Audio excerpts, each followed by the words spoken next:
Hey, it looks like we're live. Welcome everybody. It's Unstoppable Stiletti again.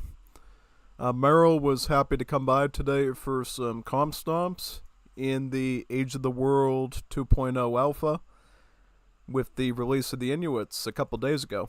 So yeah, it was good that he was able to make it today. Because as soon as the Inuits came out, I wanted to do a Comp Stomp with them just to see, in a big team scenario, how do these Inuits work. Because as you saw last time, I wasn't really able to make 2v1 work by myself, but we could probably make 3v2 work in a Comp Stomp, you know? Because I think both of us are pretty strong enough to handle 1.5 AIs, even though that's not really a thing. So yeah, I just wanted to give Inuits a run, see how they work. If we win with Inuits, maybe we could try 2 versus 4, or we could do another civ like Caribs. Mayans again. Mayans are always a pretty good option, I find. Oh, there's quite a few options actually, so yeah, most definitely. Yep, yesterday we casted some Wars Liberty games. Hopefully you get a chance to check those out at some point. I did quite a few of them. We did a good variety of players too. I think we did some Nathan versus El Zelda Verde games. We did a 2 versus 2. And we also did a series of Nathan versus Goimistan as well. I think it's the last one available right now.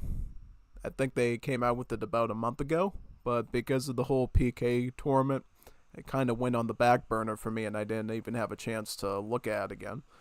So thankfully now we actually get to check it out again, which is super good.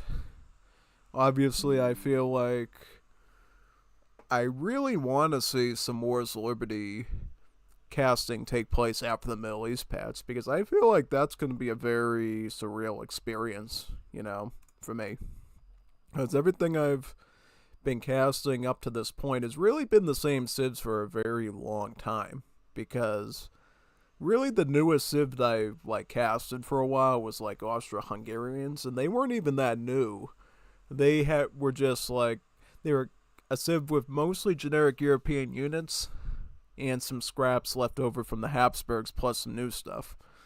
But yeah, no, this Middle East culture release will be sort of the first, it will sort of be the first, I think, patch where I'm going to get to explore something totally new with my casting experience. Something very different than I think from what a lot of you people are used to, you know? Because it's not going to be the standard, oh, I build a barracks here and just do this. There's a whole different set of buildings, a whole different set of systems. There's probably a billion different ways to play these Middle Eastern factions correctly, and I think it'll be quite interesting. Hopefully you find it interesting too, because I certainly am going to find a lot of fascinating stuff with it, for sure.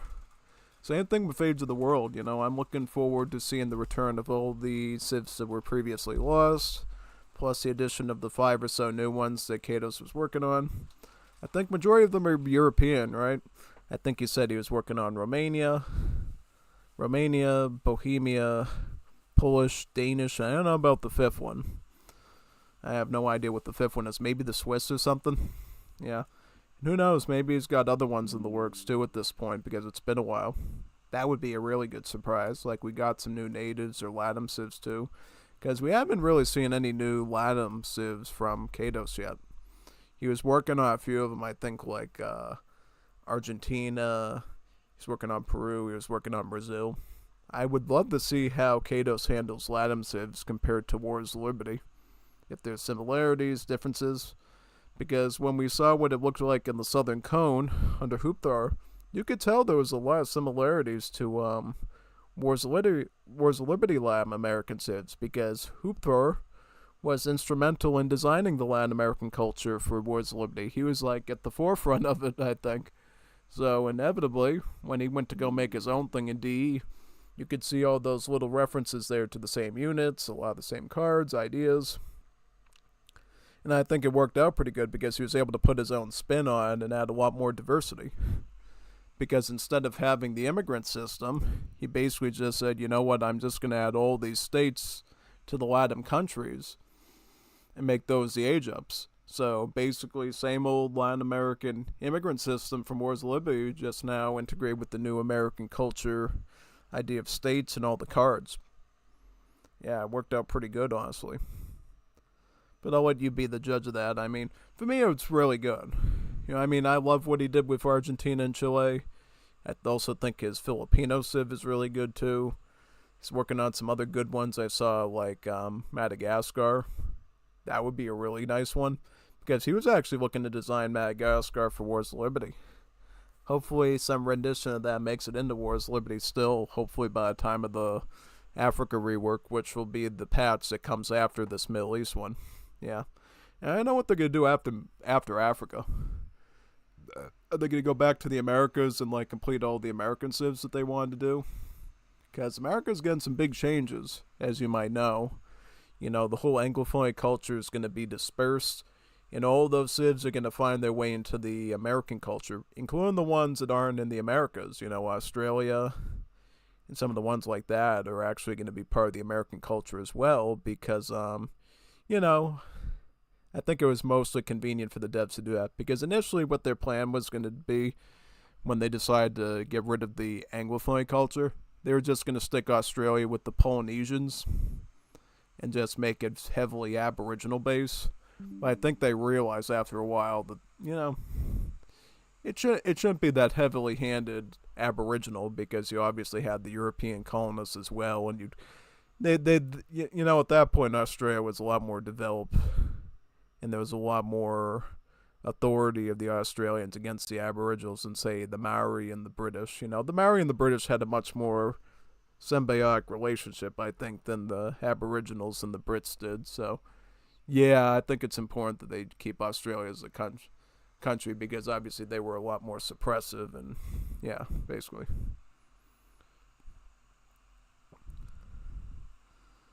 Yeah, I'm trying to find which channel on this Discord server to send my thing in. Yeah, there we go. Very good. Perfect. Yeah. I basically try to make sure before I start every stream in the gameplay that I share the stream with all these Discord servers, so people know that I'm live and they come as soon as they possibly can. Yeah.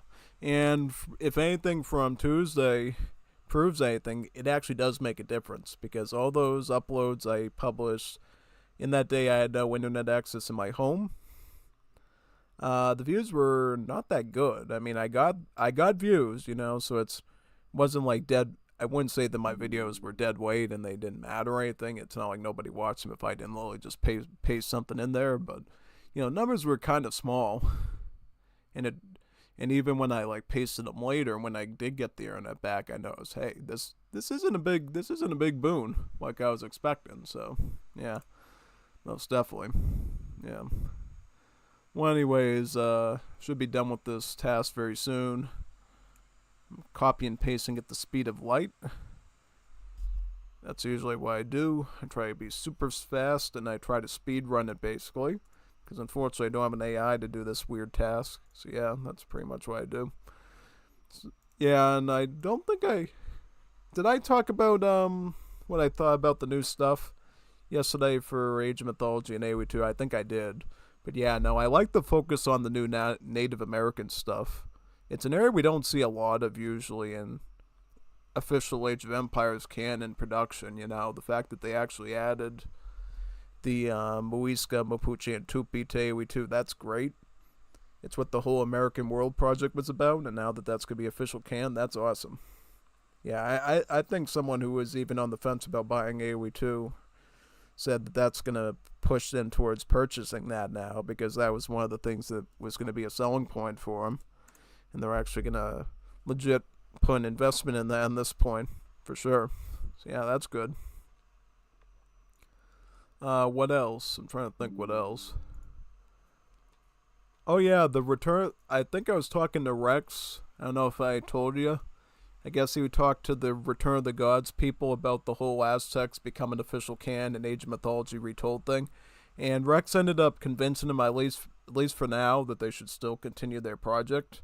Because he feels like if the official developers don't include certain units and features that they should, the Return of the Gods Aztec faction will just be a little bit different and, feel a bit closer to home like it did in Extended Edition. Yeah. But honestly, the same person that was on the fence about AoE 2 was also on the fence about Age of Mythology, and he said he would consider buying it if they add Aztecs. And looks like they're doing that now, so they actually ended up, making somebody's day, I think, at least. For sure. Almost definitely. Yeah. It's good to see a lot of development still in these Age of Empires titles, for sure. Because I think everyone was worried that they were going to ban in Age of Mythology and just do stuff for AoE 4 and AoE 2. But at least Age of Mythology is still, going to be getting some new content. It's good that they're keeping that on the books, for sure. Rest in peace, AoE 3, at least for now. Well, I shouldn't say rest in peace, because we have a beautiful modding community to keep us covered there. But it's definitely annoying that they weren't able to release civs like the Polish and the Danish, of all things, Because, I obviously haven't coded a lot in AoE 3 before for modding, but I've coded a little bit. I can tell you Europeans are usually the easiest ones to code in, because a lot of the stuff is carryover, and then the bonuses can usually be pretty basic, pretty simple, like Dutch. What is the Dutch bonus? Oh, we build banks. They trickle gold. Ooh, wow. Yeah, that's basically it, right? And then their villages cost coin. Nothing too crazy beyond that, right? And then they get a few special cards and units. Yeah, Europeans are pretty easy to develop, for the most part. It's the ones like the Native American culture and the Asians that can get complex, because the Civ bonus is usually a lot more deeper. The rosters are fully unique. They need unique wonders. They often need unique consulate options, so they don't all feel stale, like stale bread. Yeah, because look between India, China, and Japan, they all have sort of their own unique consulate options, right? For India, it's the Ottomans. For China, it's the Germans and Russians. And then for the Japanese, it's the Isolation, the Dutch, and the Portuguese, right? Not the Portuguese, the Spanish. Yeah, so everybody sort of has their own unique consulate options to feel special, right? Obviously, Wars of Liberty took it a bit differently, I think. And basically how Wars of Liberty handled it was they kicked out the Portuguese from Japan. No, they didn't kick out the Portuguese. They kicked out the Spanish, and they actually replaced them with the Americans. So they get the United States, and then they share that with the Koreans, which is pretty interesting. Yeah, most definitely. And then Japan still technically has Dutch, and Isolation is unique options for them. For Korea, their unique thing is the Japanese, actually, and the Chinese for now. For China, their unique thing would still be Germans and Russians, and then for India, it's Ottomans still. Yeah. At some point, they were thinking of giving India access to the Afghans, and then they completely turned on their heads and decide, you know what, maybe we should have India be a completely different culture or something. Like the Anglophones or some other one. So I don't think they even know what they're going to do. And now they're starting to think of even giving India their own culture. I think the Hindustani culture. So yeah, we might be getting more cultures in Wars of Liberty. And I think honestly Hindustani culture would be a much better representation for the India Civ. And maybe partition it up between Marathas and Mughals and a couple of other states like the Sikhs and so forth. That would be pretty nice. And be able to explore a lot more unique bonuses and features that way. Most definitely. That's good.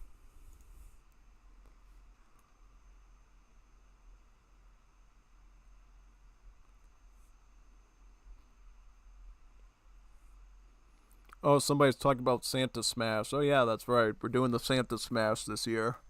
Again, you remember how we did that last year? Where we all got together inside of a voice chat on Discord and played a cool Christmassy themed map? Yeah, that's gonna be pretty fun. I'll make sure I have that installed tomorrow. Maybe we can even do a practice match on that. Probably not, but it was a cool idea. Alright, we should be ready now. I just shared everything on the Discord servers. Should be all set at this point, right? Let me just make sure we're all good. Make sure that my UI... Yep, it looks like my UI is set up. Perfect. Alright, beautiful. So, yep, I'm ready right now. if you're ready. Are you ready? So, yep, I decided today to change things up a bit. And we're going to do Tassily today. We've been doing Atlas a lot, and I just feel like, at least at the start, I want to try Tassily. Tassily, obviously, it's a map we do a lot in Wars of Liberty, the ESOC version of it, where we play a lot of team games mainly, with some 1v1s and stuff. Yeah, no, I thought Tassily is the one I feel really familiar with. I honestly like Tassily better in the 5th edition sometimes because it actually has natives on it, right? It has access to what the Berber is, right? So I feel like Tassily, at least in that sense, is a little bit nicer here than it is in the Wars of Liberty one, where you got no natives, you know what I mean? If you're a native heavy civ like Bolivia, you don't have any natives on the map. If Bolivia was in DE here, they'd feel a lot nicer because they'd be able to spam up those camel riders. It'd be a lot better. So we got a Maya and an Inuit. We're going to place an Aztec, a British, and a Dutch. That should be pretty nice. Alright, so here we are right now. This is my Salmon right here. I got my Malamutes, my dogs, and then I got my Inuit villagers. And I'm going to put the dogs right to work, stick them around the animal. They're basically a food gathering villager. It doesn't cost any pop. So you very well should make them right away. They're very beneficial to you. And they're good at combat, too. They can actually defend your base pretty well, too, in the event of an attack. Particularly, they're great against cavalry because of that hack damage. You know, assault class isn't really a thing in the 5th edition. So the odds of you having to play a cav with tons of hand armor is pretty rare, you know. Across the board, I would say, for sure. So that's one thing you don't have to worry about as much. Alright, we're going to do some scouting around here right now. What's this? 30 XP treasure? That's a nice one, actually. So I'm going to grab that one right away. Let's maybe get an igloo up right away, too, so we don't have to worry about that. So what I do after that? Maybe I'll get a... Let me see what we got here for animals. I might get a hunting ground around here, maybe. Scurry. Grab oh, yeah, look at all these animals we got down here, man. Maybe I could put it... Let me see. I'm trying to find a good angle to stick it at, like maybe right... No, this would be not a bad spot, because I could herd these ones up here. This is actually kind of decent. Yeah, and I have enough wood for hunting dogs, too, to boot, so that should be nice. Yeah, look at all the beautiful trees on this map. Yeah, honestly, aesthetics-wise, the Tassily map looks a lot nicer, I think, in DE, too, than it does in the Wars of Liberty game, personally. At least that's my opinion. Hunting dogs there. Or is it actually huskies? It's hunting dogs still. Yeah, I thought it might be hunting huskies or something. Because the Inuit civ is very heavy on their dogs. What other treasures we got around here? We're going to have to do some scout work. Scrolling around this area. Not sure if we'll find anything or not. Here's our Malamutes right there. Go down to this area now. Okay, I'm gonna scroll over here now and see what we can find. Go this area. Very good. And right now we got enough to age up. I will probably just go quick age up, because you never know what these bots are gonna do, right? Especially when they outnumber us. We really should be able to get our wood economy established sooner rather than later, I feel like. Alright, so now we got... We'll queue up you for now. Oh, nice. We got some doggos here. Actually, all the humans should probably just go onto wood, right? Yeah, no, we should just put all the humans on wood. Oh, the Malamutes are cheaper, so we'll probably just make those here for now. Looks like this hunt's going a bit off course, but that's fine. That's alright. I'm not going to be super critical of that right away. We're just focused on getting some wood right now. And the good news is these Malamutes don't cost pop, so just train a few of these up. It's going to cut down the time it takes to... It's going to cut down, you know, on how soon I have to get another igloo again. That's basically it. Because it gives me a bit of extra wiggle room. Alright, so how much wood am I at right now? Am I enough to get a war settlement? Yeah, I hope I am. Because we're going to really need a war settlement. I'm going to put a war settlement kind of in the back-ish over here, so it's not the first thing the enemy goes after, most likely. War settlement can go right about in this spot. I might actually get my net villagers first. Not my net villagers, my Inuits, I think. The ones that throw the nets. Because that's going to be like my primary unit that I want.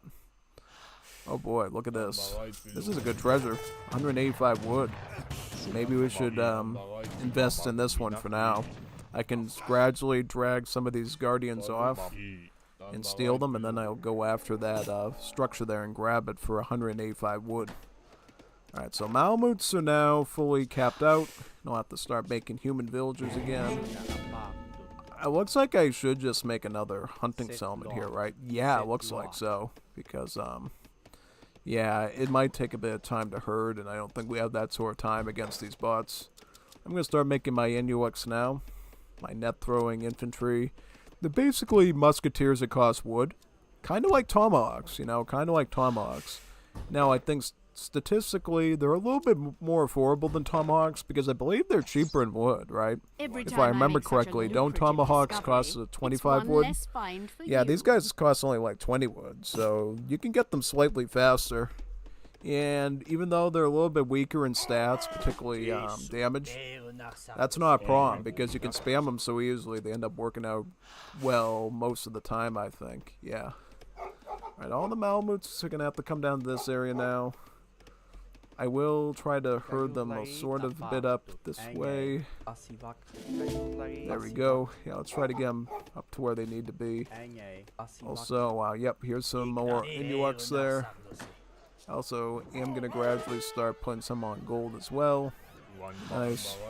Okay, so we got a lot of Inuits here. We should be able to fight a war chief, no problem. Should be an easy snipe.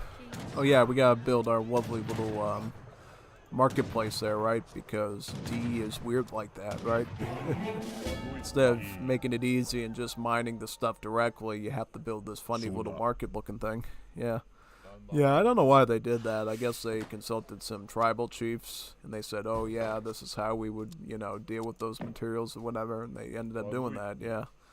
I mean, still, I mean, it is a fantasy-ish based game, so I guess they could have, you know, been a little bit loosey-goosey and just let them, you know, I don't know. Yeah, because it sort of makes Native Americans feel like the Tupi almost, because it's almost like they don't know the value of metal and stuff, and they just sort of, yeah, no. Because obviously, if, you know, as soon as these Native Americans came across like a metal tool from a European, they probably would have known right away to start mining it, I would imagine. Most definitely. Because that's even the case for very remote societies like the ones on Sentinel Island in the Indian Ocean. As soon as there was some sort of metal debris from a nearby shipwreck, they actually took the metal from the boat and they tipped their arrows and spears with it to help them hunt. So even primitive Stone Age level humans understand the value of metal even if they don't know how to mine it, which is super funny because it shows you how inventive humans are even when they're, you know, they don't have a lot of technological basis. You just give them a hard material that looks like it'd be a really nice weapon and they'll just put it together into an arrow and make it very dangerous and give them an edge. Well, and it also helps them to basically keep the humans away as well, the more civilized ones, just like, oh yeah, you know, a few people did try to make contact with the Sentinel people, and they didn't like it too much, and they just pelted them with arrows, just like if you played the Brins in AoE 2, and it did not end well for them. Yeah, most definitely not. And if you do get away, I think you legit get in big trouble with the Indian government because they do not want anyone going there. They actually respect their sovereignty to rule themselves and everything, and if you interfere with that, they will charge you basically with a crime for that. So they definitely don't go there, you know. They don't want you there, and if you go there, you know, they'll get you in trouble. So don't be taking any trips to Sentinel Island, please. Just play Wars of Liberty or Definitive Edition or something instead. It's a lot safer and nicer, trust me. Might not seem like it sometimes, but it is. Yeah, definitely is. I'm gonna build my animal husbandry now, just so I have some cavalry access too, because we're actually moving pretty deep onto the gold. It looks like, yeah, no, we got a lot of gold villagers. So maybe it's time we start thinking about picking up some cavalry. Probably go for a Norak first because we're going to be adding in cavalry now with our Inuits.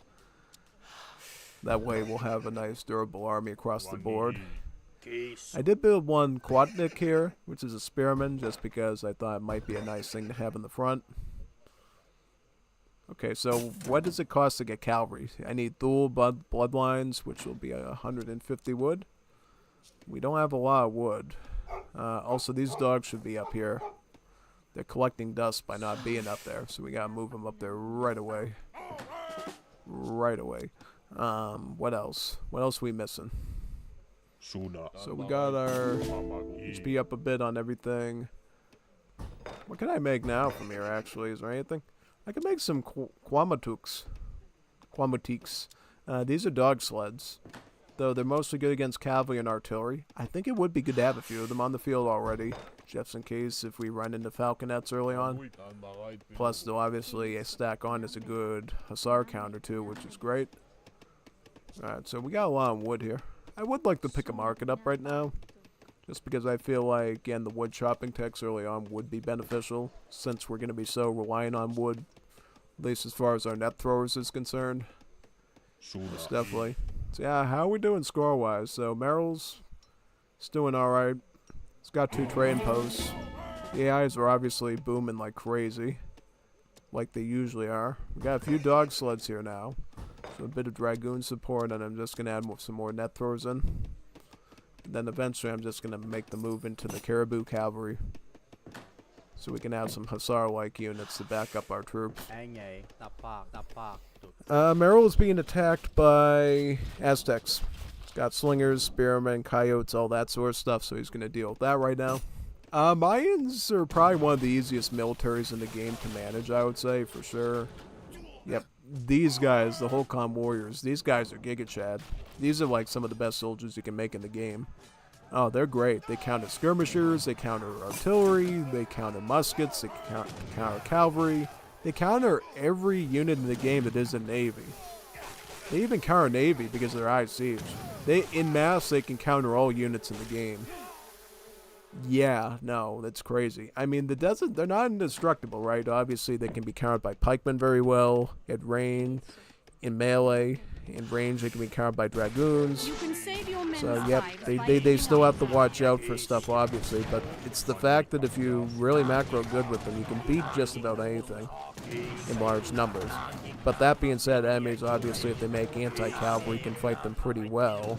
And then, of course, on top of that, if they micro their anti-cavalry effectively, they can punish you pretty good too. You gotta be totally careful of that side of things. Let me get like, can I afford any? Oh wait, where's my food? I'm running out of hunt over here. I actually have to go all the way up here now for another hunt. Is that right? Yeah, no, I'm running out of hunt right now. I might have to start getting some fishing stuff, honestly. Oh yeah, no, it's gonna get to that point where I might need some fishing. Absolutely. Let's get some fishing stuff right over here right now, just so we have it. Yep, totally. Use a little fishy, yeah. We do have some good fishing cards too, so it's not a bad thing at all.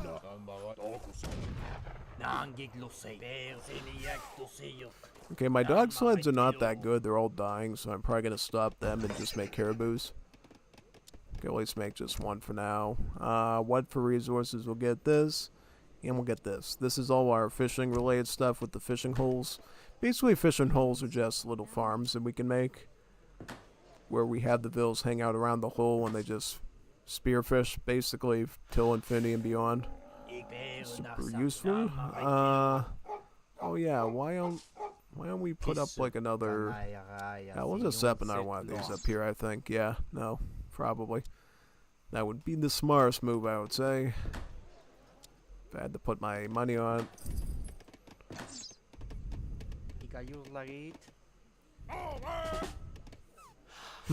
Alright. Got that going. Nice. What else? Get some more these. Get some more caribous. Put some on gold. Oh yeah, no, we're doing alright. Doing just fine. And we do have upgrades for these too, by the way. We got fish weir, and then we get another one as well. Just gonna keep hunting the fish in my area. Oh man, yep. Look at all this. Look at all the meat we're getting up there. That's perfect. And we still have a gold shipment we can send too for age up. So that's not really concerning either for me. I'll add a couple more caribou on. Yeah. Let me take this war chief out. Up. Don't go after my caribou. I'd rather keep him alive. My Advenki rider. I'll just let the nets, you know, destroy him. Yeah, you retreat, you lure him in while the other ones take him out. Exactly what we want there. Beautiful. Yep. If we take out the war chief, of course, basically that makes his army a lot more vulnerable because he loses aura from that pretty much. Well, mainly because the Aztec aura allows nearby units to collect more XP from kills and such. Taking out that Aztec explorer ensures you're going to be dealing with a lot less Aztec shipments attacking you, which is really helpful in most situations, right? Yeah, no, you saw how powerful people like Kinesi are in the PK tournament with Aztecs, so you gotta treat them very seriously. That's definitely. Oh wow, look, the Brits are using some of their new unique units, like the Brigandine Arbalesters.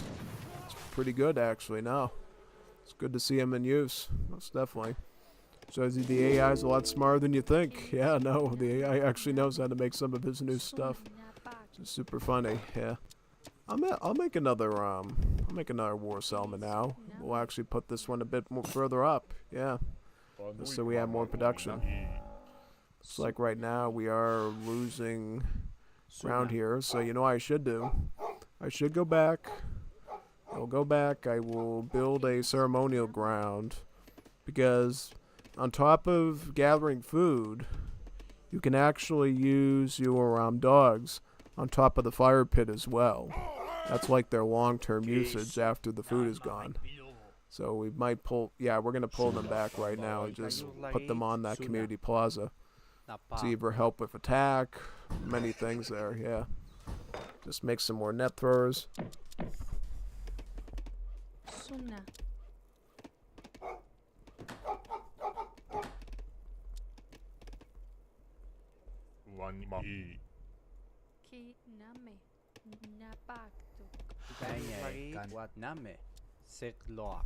I'll put a TP up here actually now. That should be good. I'm trying to pay attention to Mayans and seeing if they need my assistance at all. I could like push with my caribou for just a second. That might be alright. Yeah, no, I'll just help him with my caribou there. I'll just make some spearmen now.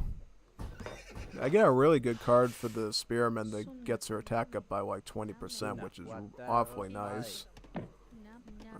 Yeah. You on the wood there. Looks like he's alright for now, at least. That's good. That's perfect. Alright, let's age up. Let's start aging up now. Let's go up with... Let me see here. Sometimes I forget what the TC looks like, and then I fumble it a bit. Yeah, no, that's sad. Let's get some wood. I could use some more wood right now for military stuffs. I think we're gonna get the polar bears next, so I won't spend a shipment just yet. Yeah, no. I won't spend a shipment yet, just so I can use that.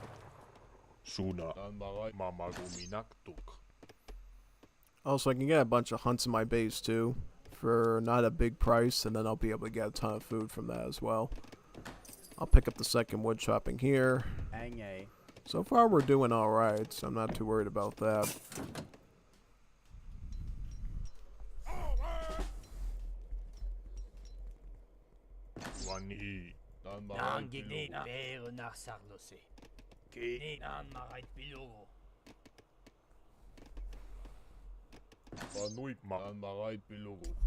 I always like how much these look like actual Eskimos with their big fur coats on. It's quite nice. Yeah, these spears are like super cool. They're almost like little tridents in a way, like Poseidon. Yeah, no, like little tridents with animal horns on them. It feels like something you'd see in a game like Ark or something. Yeah, no, it's definitely quite different.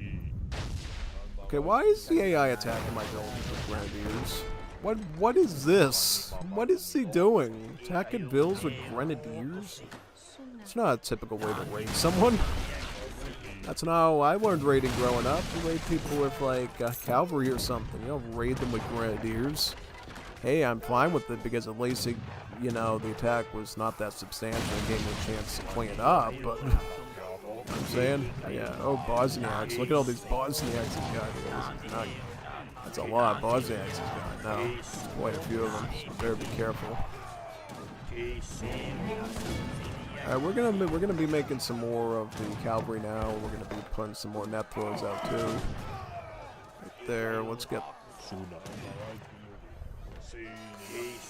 Falconet is dead. Can we find the other Falconet? No, we cannot. Alright, let's pull back then if that's the case. I'm gonna get my polar bear dance now so we can start spamming those, and then I'm gonna probably start focusing a bit more on gold eco. Yeah, the ground warming campfires, that's the best one for my... Well, what's the name of that thing that gives me the gold again? The Tikigak. The Tikigak, yeah. It's basically a plantation that can be changed over to gather wood as well if you're out of wood. So it's got some versatility to it. Because Age of the World always gives the player an option to gather wood somehow, which is not the case in the vanilla game. Vanilla game says if you're out of wood, you're out of wood. Too bad, partner. But not Age of the World. Age of the World always gives you an option to make wood, whether it's with sown groves or similar to the mango groves of India, or just buildings that can be switched over to make wood a day time instead of gold or food. It varies from Civ to Civ, obviously. Some use a very similar system, and some use something totally different. Alright, so the War Chief's dead, his Slinger's dead. Oh god, he like ambushed me really good over there. Yeah, see, that's the consequence of hanging out near a trading post. Bots love to attack trading posts. They have like some attraction with them. They get stuck to them like magnets. So if you have like a trading post and you put your army near it, just expect a bot to come after that very quickly. It's like a known risk that you're guaranteed to face. Alright, so right now we're just going to swap these over to the bears right now. Oh, a ton of wood. Oh god, he's attacking down here now. What's he doing? He's got pikemen. We like get this guy out of here. Hopefully. What are we in need of is the question. Okay, well, we need food and we need gold, I think. Oh, I get you out of here.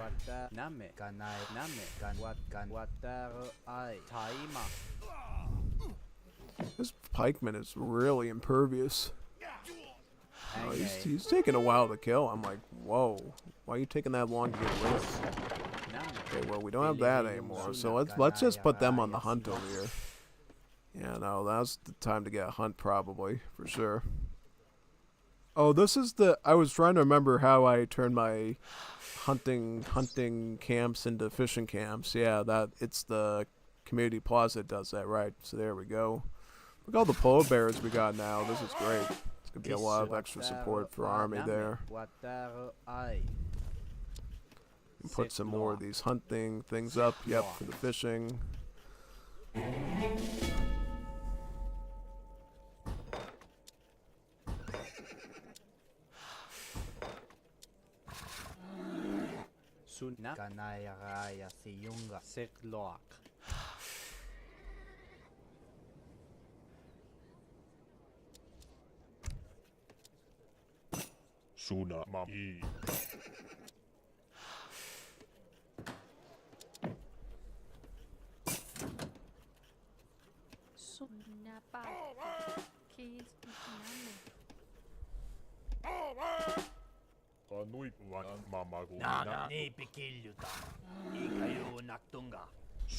Yeah, see, when you add polar bears in, they act as sort of like a secondary cavalry. So you don't have to make as much cav units. You can just use the polar bears to fill that role for you.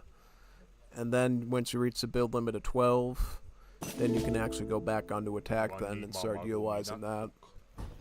You can also optionally, if you know you're not going to be attacked right away, you can put your stuff on the Volari's dance here for the ice fishing ceremony. And what it does is basically it creates crates of fish worth 300 food. So you'll have a nice backup food supply. So you don't need as much for the hunting and so forth, which is quite good. Yeah, most definitely. So yeah, we're going to get a ton of huntable meat from those fishy crates. We should be able to afford enough food to keep spamming infantry and cavalry. Yeah. Okay, so the Dutch are back here. Does he have any artillery? Yes, he does. So let's fight everything with the warriors right now here. He's coming after everything. Oh, he's coming. He's coming to protect his falconets like a true demigod there. Yeah. No. Let's get those falconets dead up there right now. Oh, we're gonna have to spam like crazy for this stuff. Yeah, no.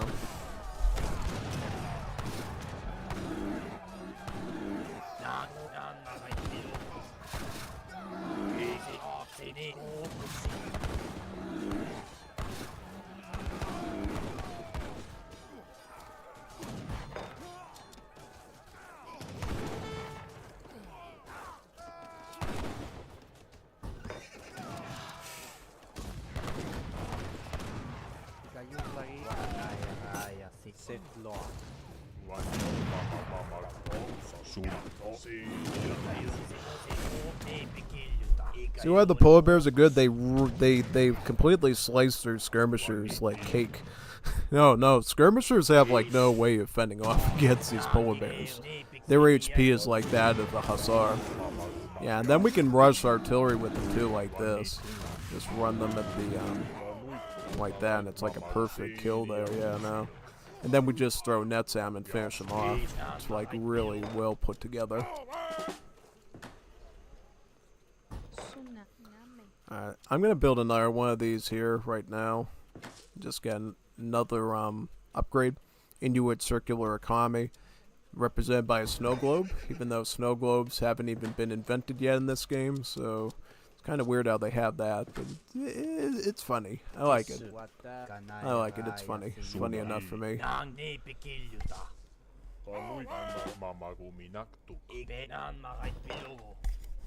TBH, with this lack of wood, we probably should make some iglituks right now. The iglituks are basically our super elite infantry. It's like one of our strongest infantry units.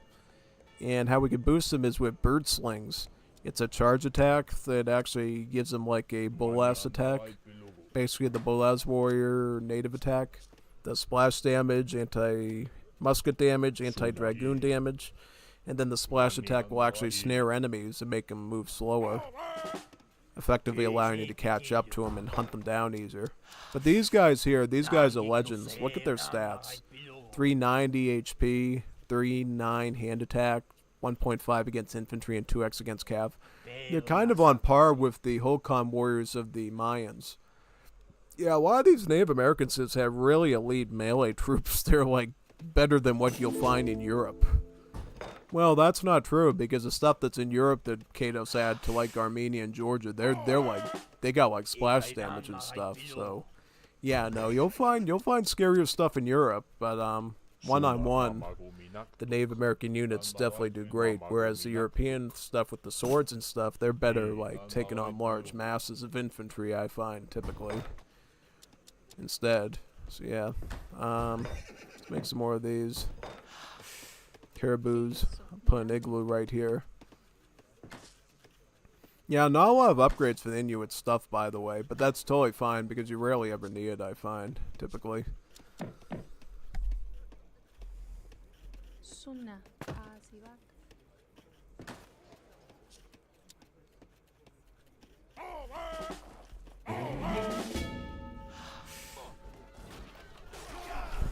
Oh, Lottie, what has he got? Look at all those spearmen. What's all those spearmen doing there? Oh, Lottie, we gotta do something to help him. I get some support over there. Big Tronto, Hunto Planto, Stop and Faro. Let's get some help over there. He needs it.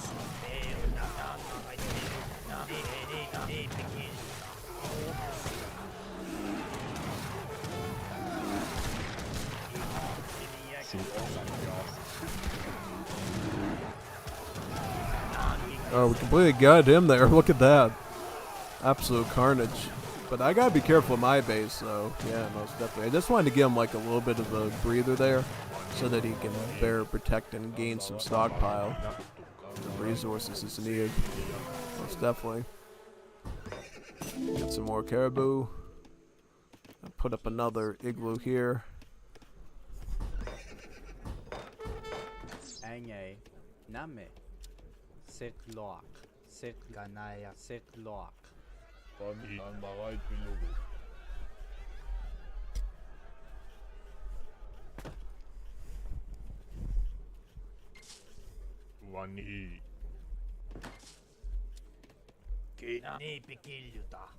Yeah, typically if you're not needing polar bears, either put it on the fish thing or keep it on attack. I think I'll just keep it on attack for now because I don't think we need fish. I'd rather just be ready at a second's notice in case this bot goes haywire again and starts attacking. I Sit Lock.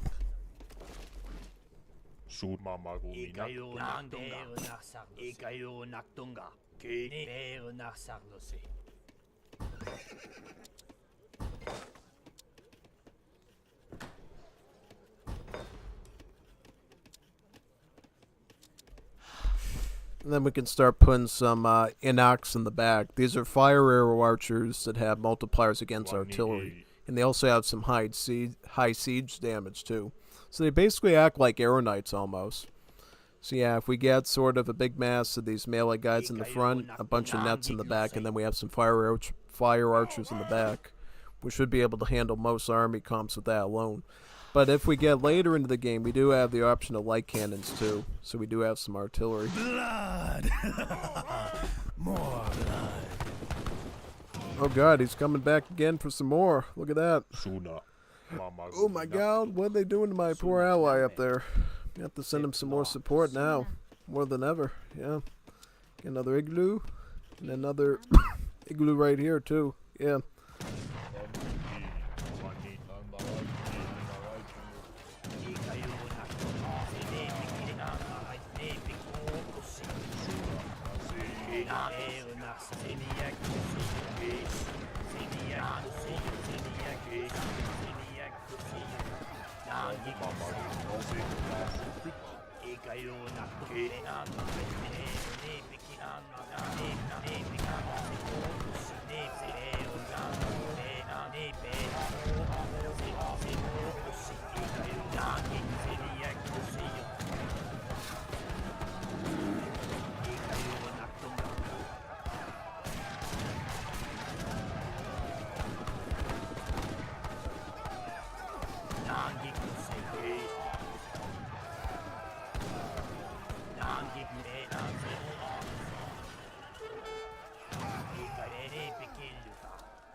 I think we take a gamble and age it up right now, just so we can get our guard upgrades now. Yeah.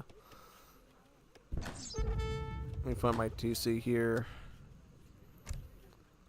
Yeah, I could just age up and get like 1.5k food and just make it up. Yeah, that's totally alright. I just want to start aging up now so we can get ahead of the curve with this AI. Alright, I'm gonna need more polar bears back, so I'll just stick that back on now.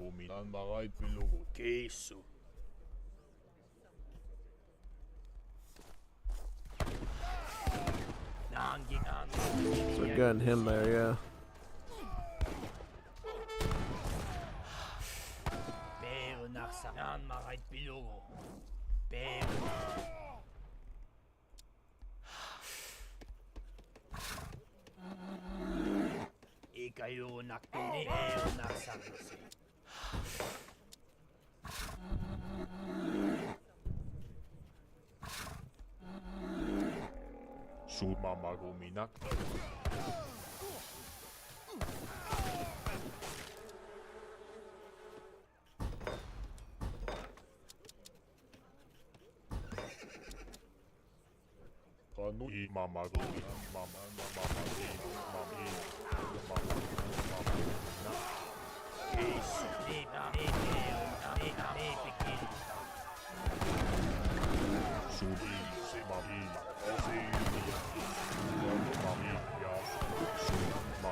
Suna, Name, Napa.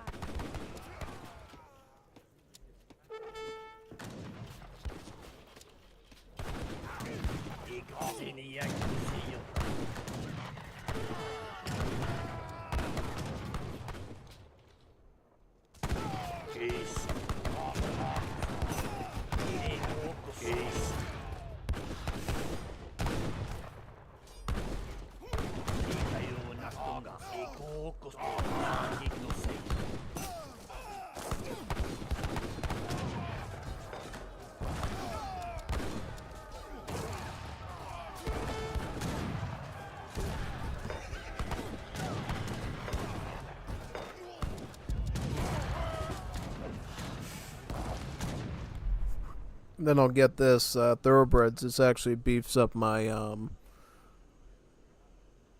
Does it beef up my eagletoaks? Yes, it does by 10%. So I'll just make some of those too. And then we probably could start pushing them now and start rushing them back, because they can't afford to keep having them flank me like that either. That's just gonna get too difficult. Gotta stay on top of that stuff when it happens.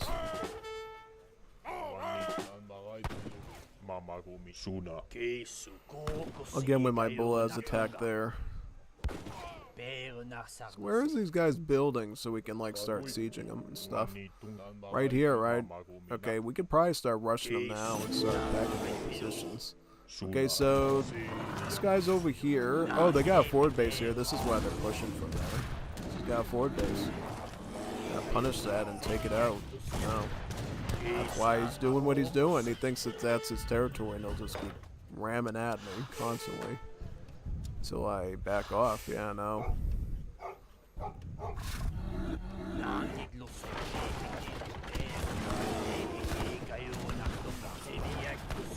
Yeah, I'm like creaming them right now. I'm cooking them really well here. Keys, Name. Kiss. Suna, Wata set lock. Keys, Name. Suna set lock. Yeah, these should just be on here at this point. Yeah, no. Suna, Name.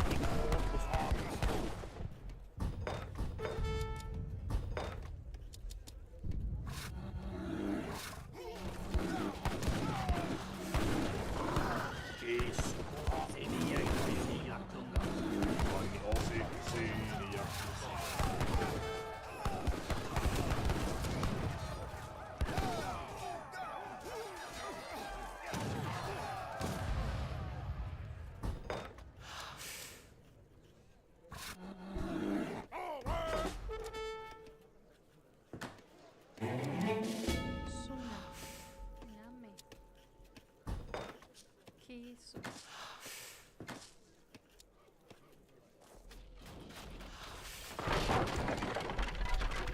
Oh, I didn't get Nurturing Society. That's why my eco's falling apart. I don't have my second gold upgrade.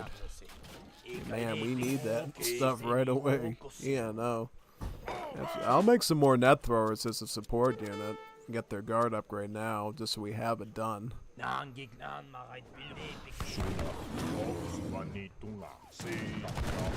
I could retreat now. I could fall back and regroup. Somewhat, yeah. Is he coming at me fully or what? And I'll just fall back and get myself a bit of cover here right now. I have a stable still. I do. Could make... No, I'll make wolf packs. Wolf packs will be more appropriate. Wolf packs would be alright here. Yeah, I'll make some wolf packs. And then add some light cans in.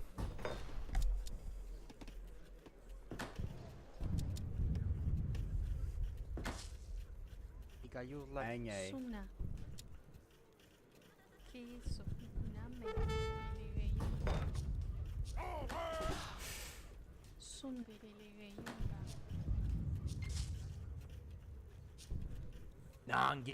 ba?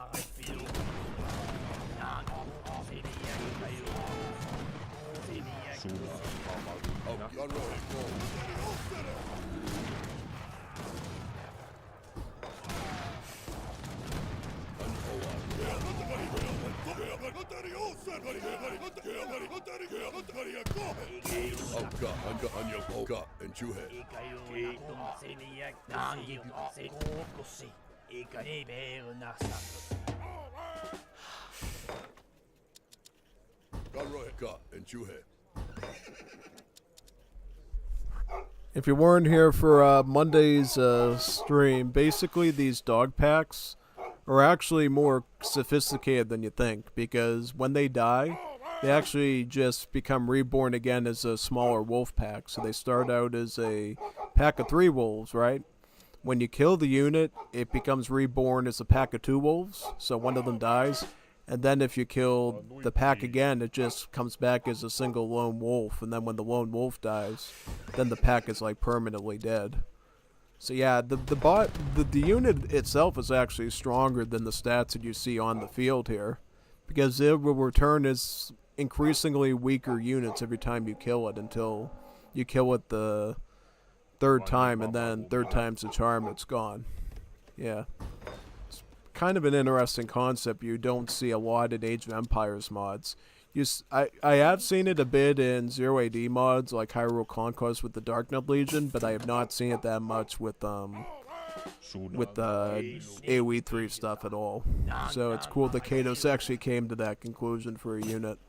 Something we normally only see in like 0AD or something, for sure. Got some more of these in here. Got that Inuit tuck there as well. Stacking as much as I can.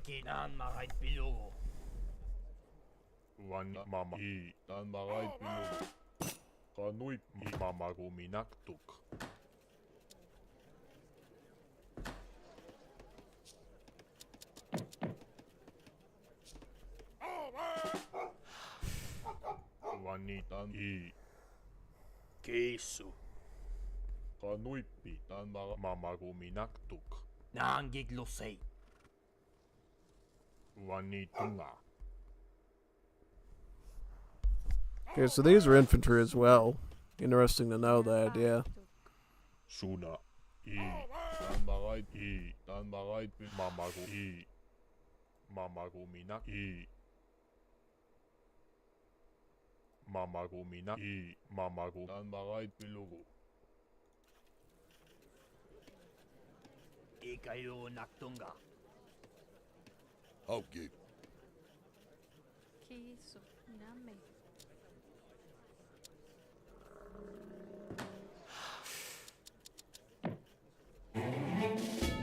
Wanitungi. Mamagumina.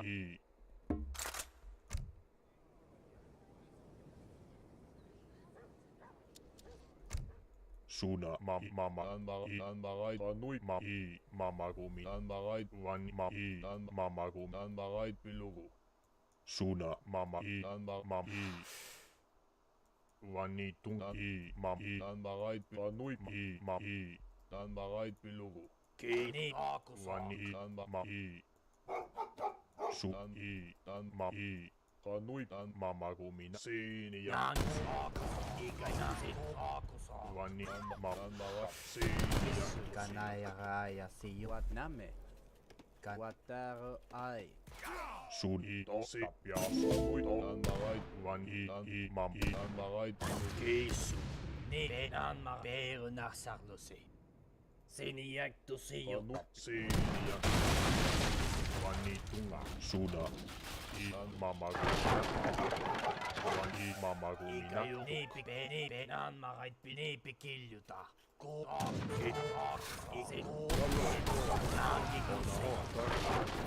Sudi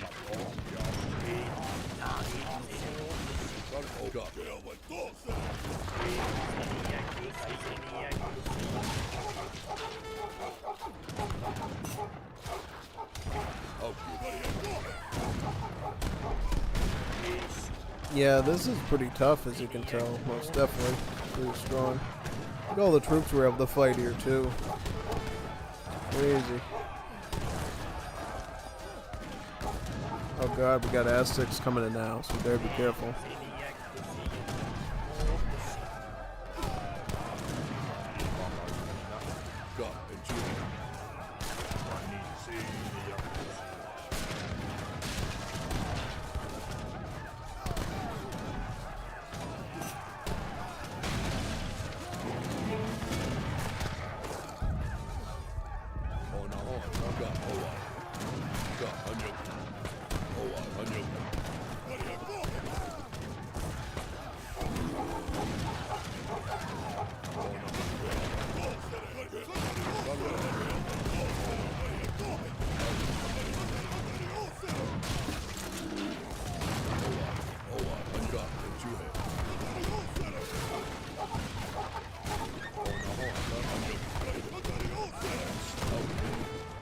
Excellent. You have gathered your troops together so we can destroy them all at once. How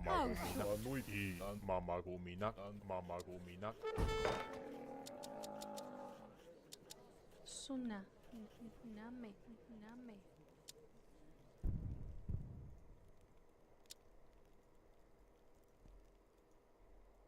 Name. Mamaguminaktuk. Tokusak. Suna. Mamaguminaktuk.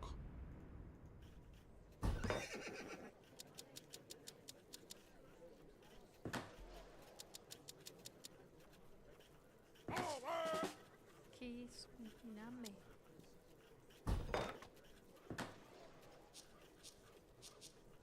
Eikä ne pikiljuta.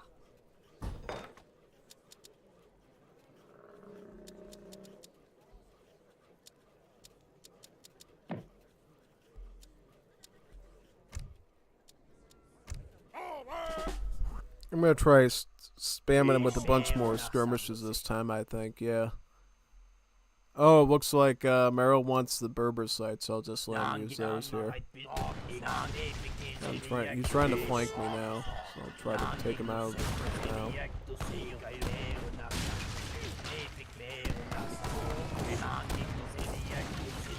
Oh, because his stuff's right here. Yeah, that makes sense. Get in this area.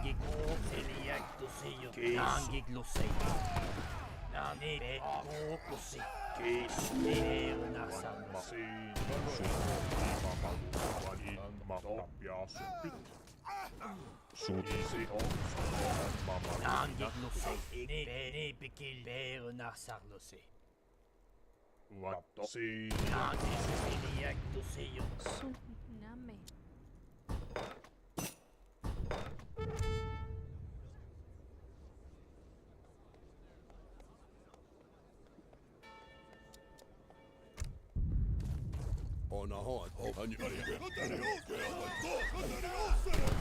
This is critical for forward basing because it allows your Inuit infantry to build campfires so that they can actually heal themselves up on the front lines, which is very useful.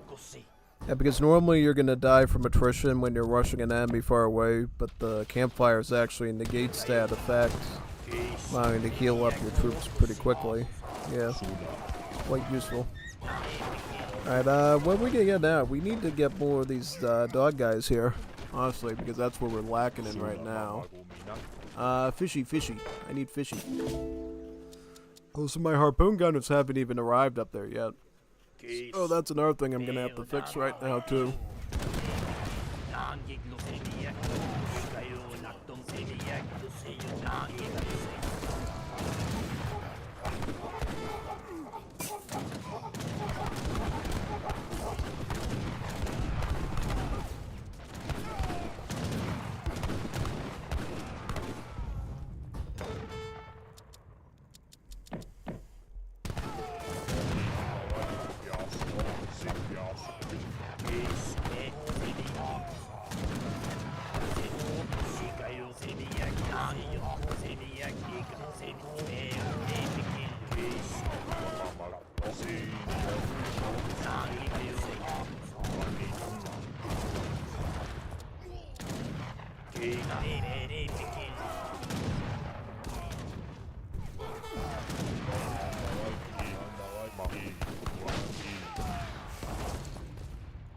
Mamaguminaktuk. Suna.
Suna. Kisuna. Wataro ai. Setlo.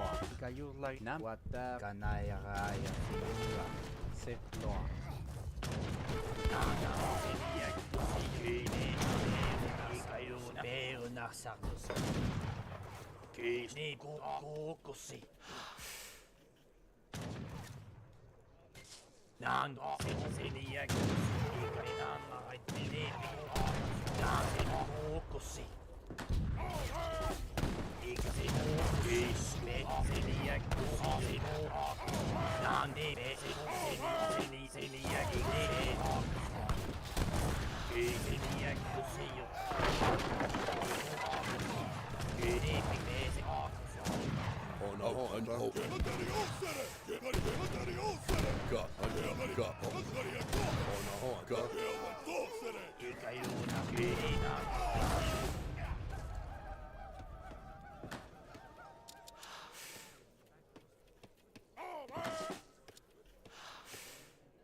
Nangig Lucy.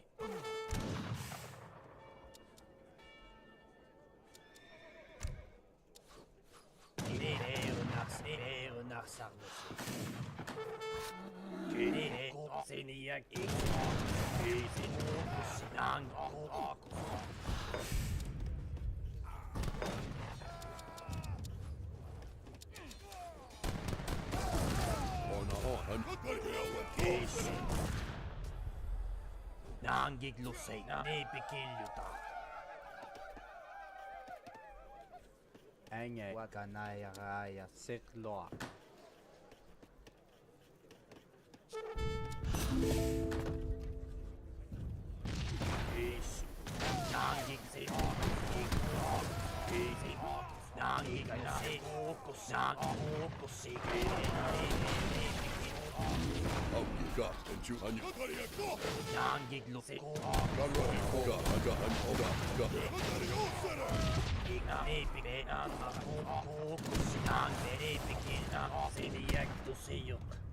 We gathered our troops here specifically in hope that you would gather yours together to face us. Thank you for obliging us.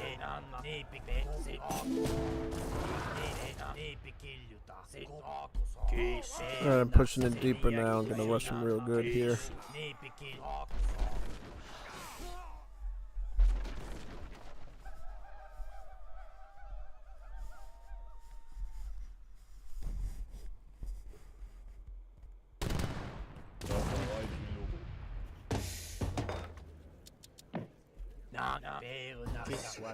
Wataro. Setlo.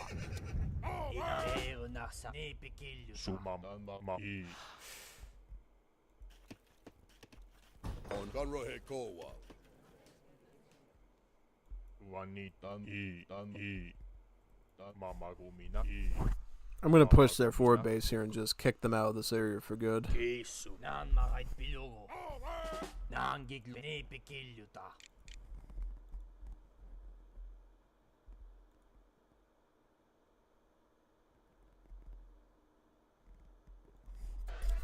Skullbones TV. The name of the mod is called Age of the World for Age of Empires 3 Definitive Edition. Age of the World. Look it up. I recommend you come to the Discord server. So Google Age of Empires 3 Age of the World mod, and you should be able to find it. You know, find the Discord server, then you'll be able to access the latest version, the Alpha 2.0. Otherwise, you can go on to the Age of Empires website to download the previous version, which will have more civs, but less updated. So the civs will be a bit more older, but you'll have more of them. So yeah, there's a bit of a transitionary period right now in the mod's development where there's two active versions of Age of the World. There's the older version that has a lot more civs in it, and then there's this newer version that has less civs, but all the civs in it are fully updated to what they're going to be going forward. Yeah, no. So if you want the latest civ designs and everything, play the newer one.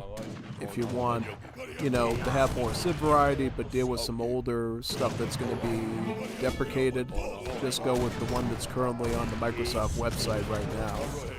The one here, the Alpha 2.0, will be downloaded from Mediafire, but the link is on the Age of the World Discord server, so you won't be able to find it anywhere else other than that.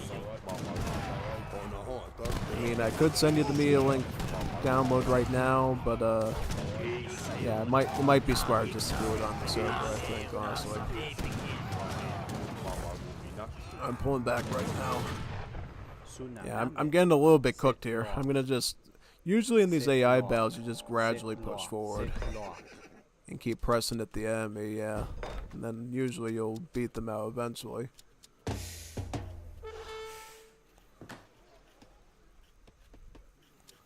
I have any more hunting grounds here I can use? I think I do. I could build another one up here if I need it. Yeah, for the fishing.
Oh, wait a second, I just realized this.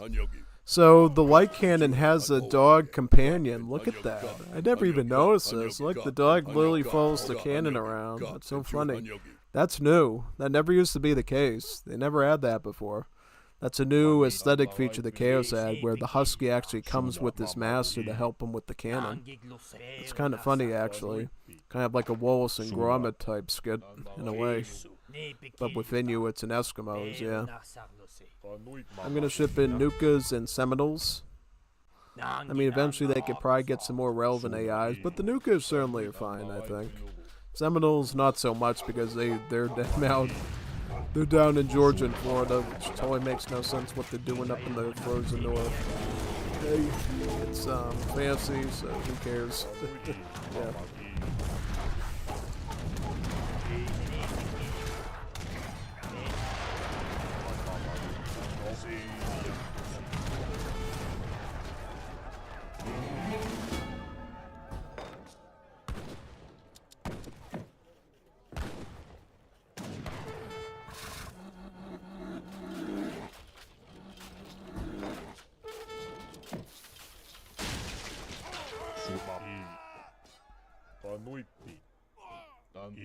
Su mamagu anu I suna I anui mamagu minaktuk. I suna mamagu ani I nanbarait pilugu. I su mamagu kaptoku. Ikayo naktunga. Wani mamagu nanbarait pilugu.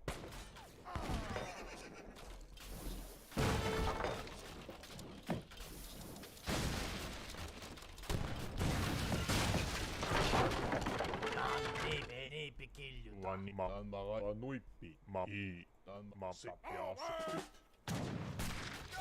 Kiss.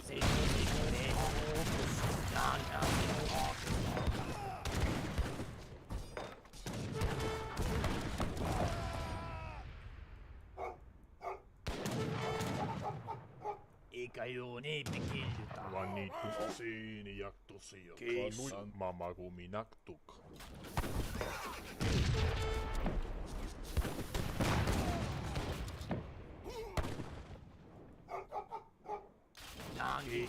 Suna. Anu mama suna. I tokusa. Anu si tokusa.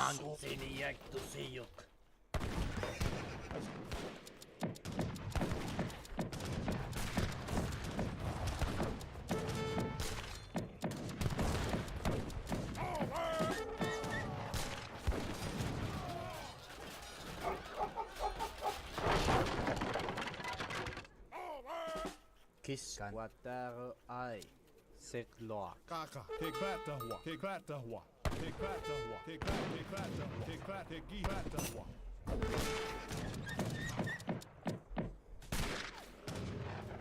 Kaka, take that, cool.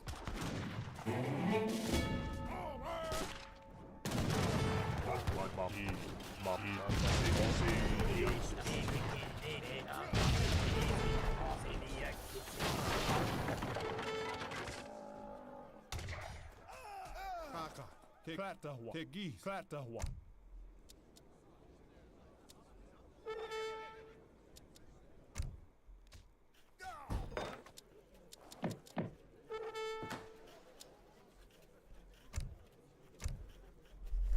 I'm just going for the food, just so I can eat up some quick animals and hunt them quickly.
Cool.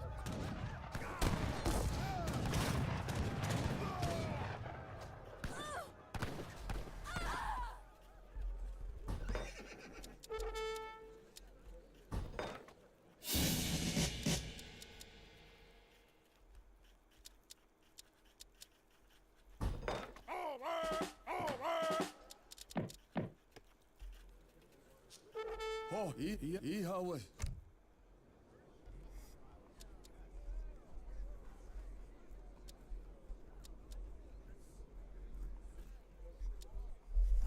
More light cans? Yeah, I'll make a few more. Actually, I could do battering. Battering rams would probably be more efficient, right? Yeah, no, I'll get battering rams. I wonder if the battering rams look anything like Hot Shiny ones, or they look different. Yeah, let's see. Oh, here they are. Ooh, look, they got their own unique textures. Look at these guys. Look at them. Look at them. Look how good they look.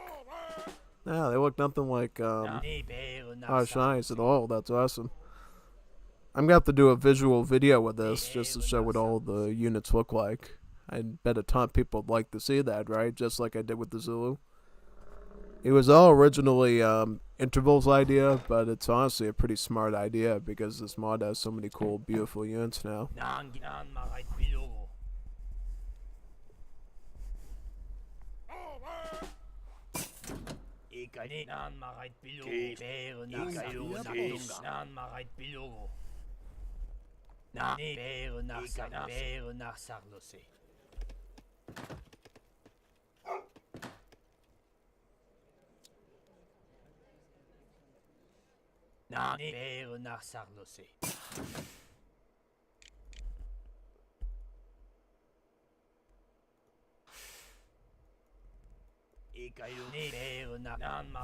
Oh man, I love this Age of the World mod. It's so good.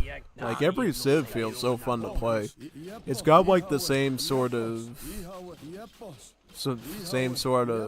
playability, I think, is like Wars of Liberty almost, but it doesn't try to copy Wars of Liberty, which I like. It has its own level of like funness that makes you want to keep doing it, but it doesn't steal the same charm that Wars of Liberty civs have, I think.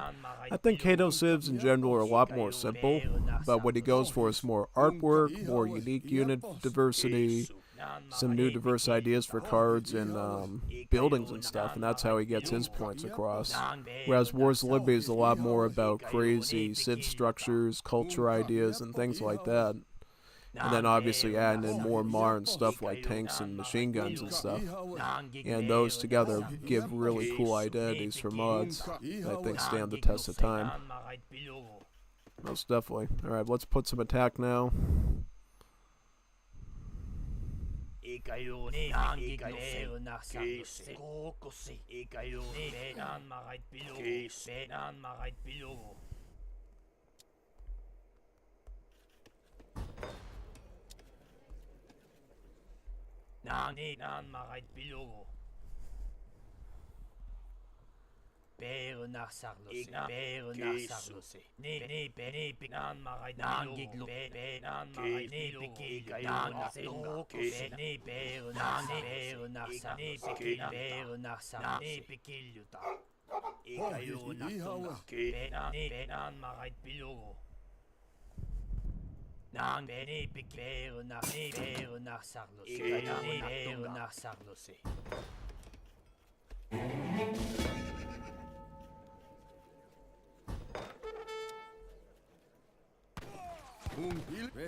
Glorious fight. Many heroes will be born today. That's probably one of the newer things that they did in Definitive Edition was give you the ability to actually have your battering rams actually attack units and beat up artillery. That's nice. Gives you a bit of an extra advantage, I find, most definitely, when you're doing stuff, yeah. Oh wow, look at all this crazy stuff here. This is OP, man. Insane.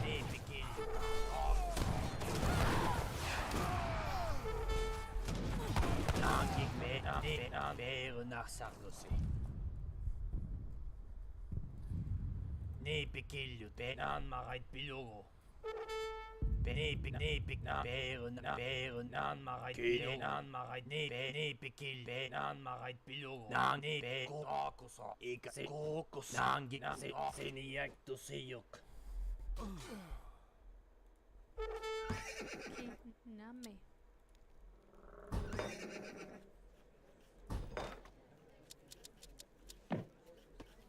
Suna.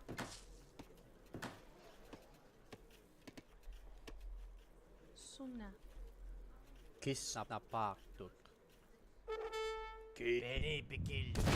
Suna dan mamaguminaktuk.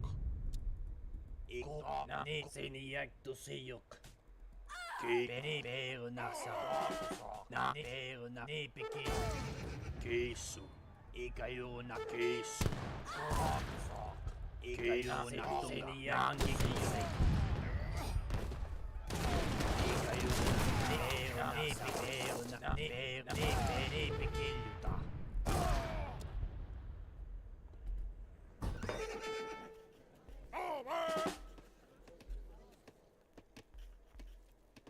Kisu. Napakto. Suna napaktut. It's kind of that weird time in the match where you have to pull some of the bills off and actually put them on Kami again, I think. I'll get some more nets here and just ship these crates in, because why not?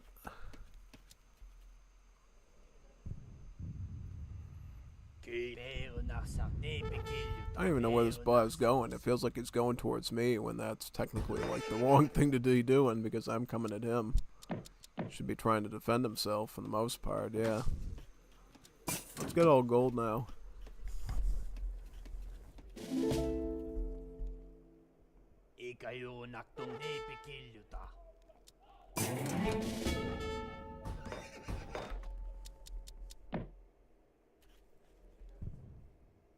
Nangiglosei.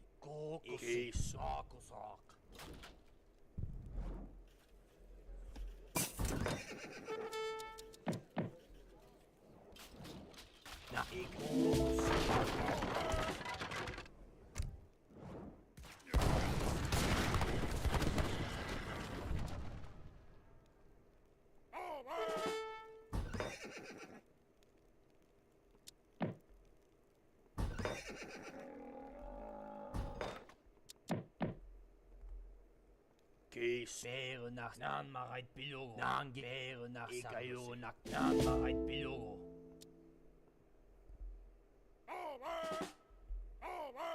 Kesu.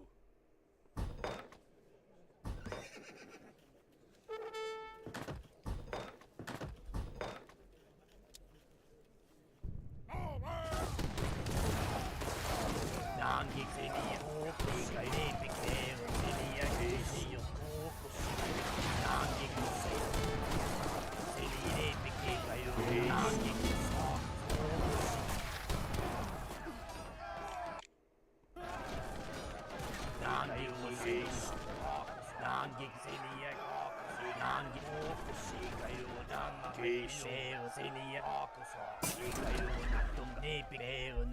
I'm pushing up again now.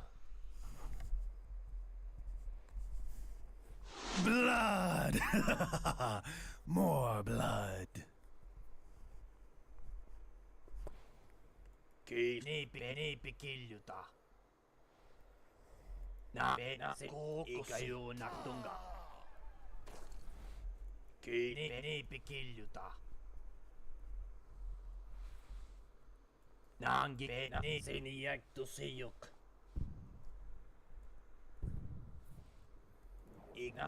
Seniak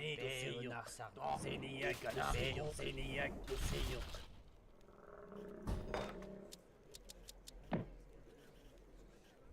Kees na nipikinan makait pilugo. Nangi nan makait pilugo. Seniak tusiyuk. Nangi I think the problem with the British bot is it just keeps building manor houses and thus never truly dies. Yeah, no. Takes like forever and ever to truly extinguish it. Kisu. Naan marait pilipikiljuta. Naan nipikilpe naan marait pilugu. Tsunami.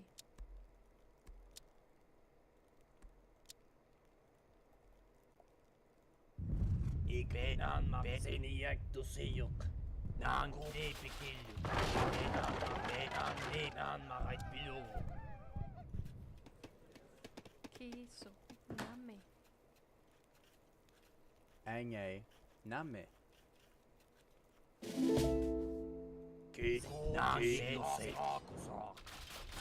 Naan peseniak tusiyuk. Seniak tusiyuk. Naan giglusei kuusi. Pero naksa nipikiljuta.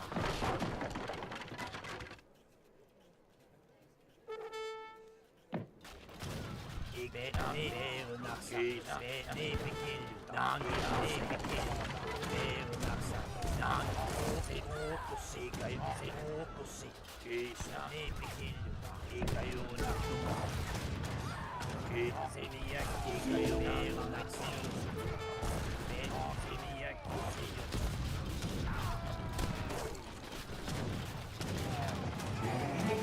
Naan giglusei. Nipikiljuta.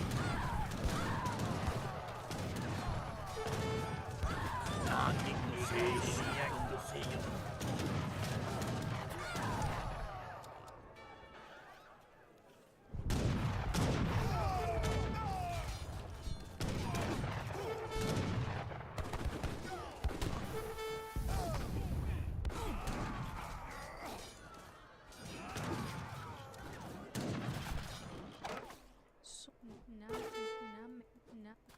Nami.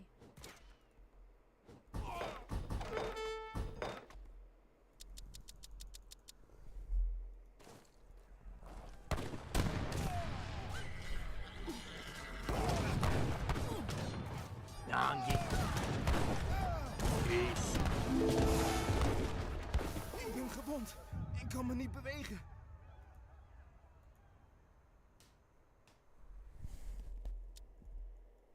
Nami.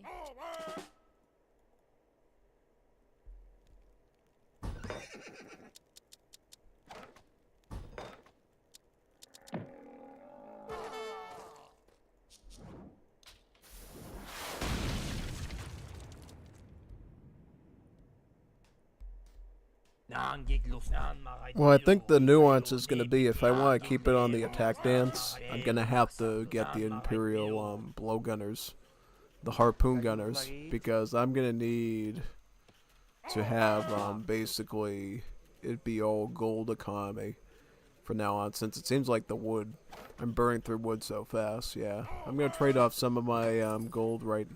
I actually could get deforestation as well.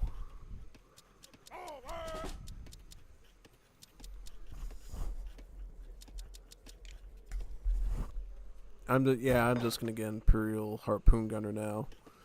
Just have to trade some of this off for wood. Okay, there we go. Then we can afford.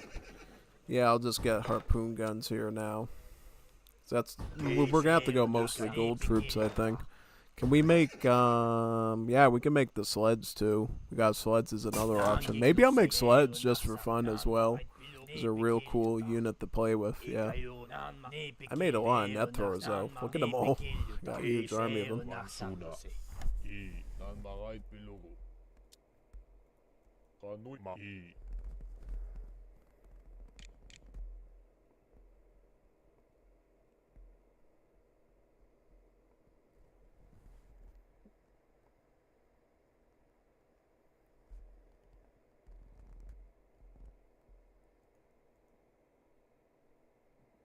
Wan ma. I. Ma. I. Suna. Mama wan I. Tosini. Sunan mama wan I. Ma. I. Mama guminaktuk. Wani. Tokusa. Kanuipi. Suna. Mama gumi I. Kanuipi. I. Wani. Mama guminaktuk. Kanui I. Mama gu. Nan marait pilugu. Suna I mamagumi I wani mamagumi si Suna wani tunga Suna tapiasu nuiki se piasu Naan epikiljuta. Naan marait Suna. pilugu. Name. Ikajuunak tunga. Peerunak. Naan marait pilugu. wani marait pilugu Suni mama I marait nuiki mamaguminak mama marait pilugu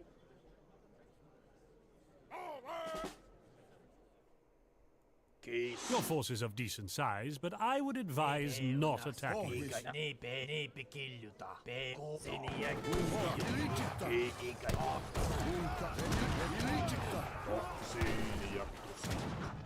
Naan marait peerunak. Naan gigna. Naan marait epikiljuta. Naan epikiljuta. Throw these caribou here as well. I also want to start upgrading my dog sleds for fun and start incorporating them into the bell.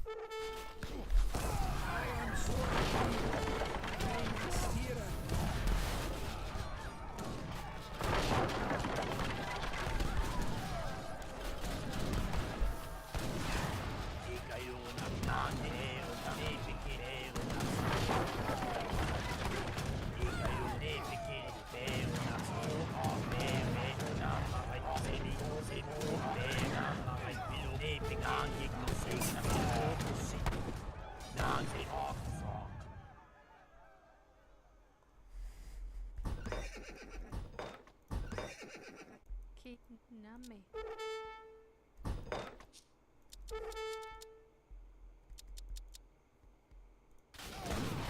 mamaguminak marait se piasu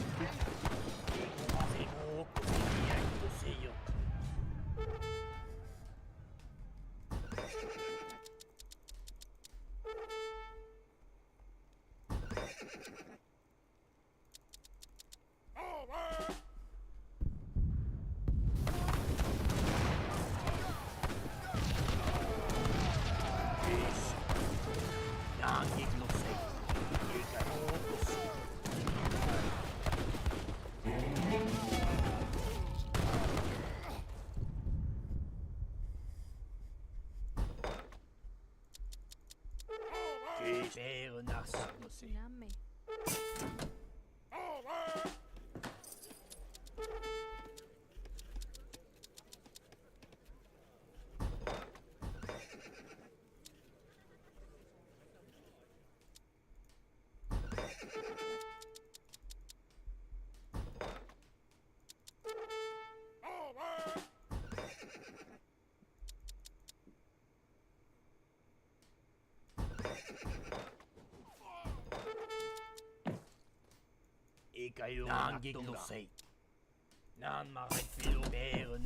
I'll set this as up like a temporary little tower here to put my stuff on. Little tower node that I can ship my natives to right in this spot.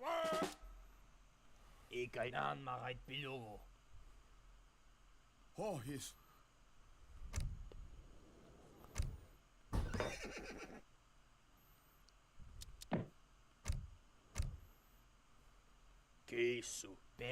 I'll go up again now.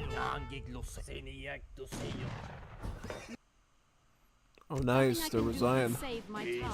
We can finish them off now that they've resigned, yeah. Will you accept it?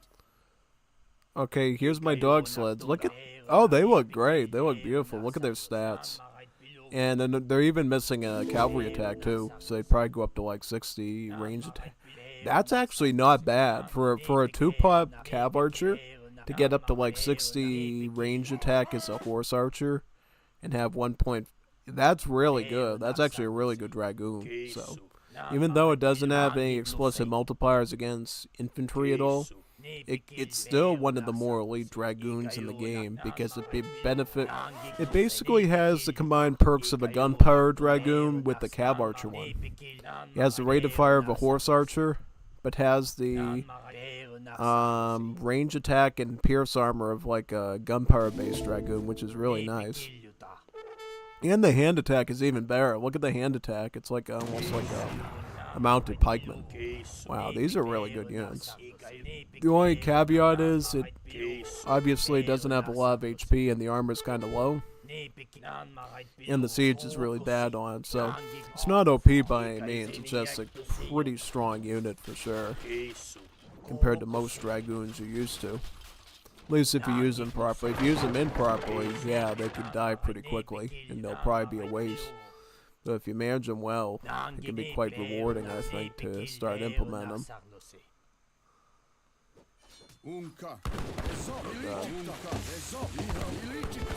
Caribou here, right?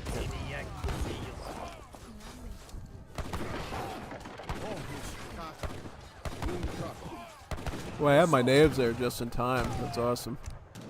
Intercept them. That's really good. Let me get these here.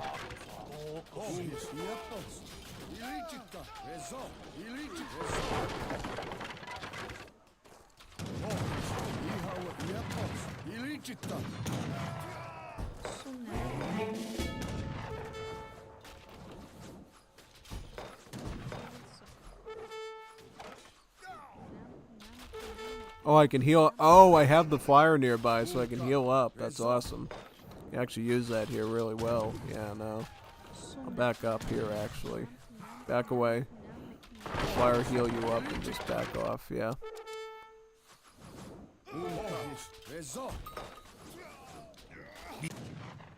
Before you cut down Quatimo's people, would you care to share a cup of chocolate? And then the Dutch AI is the last one that has to die, yeah.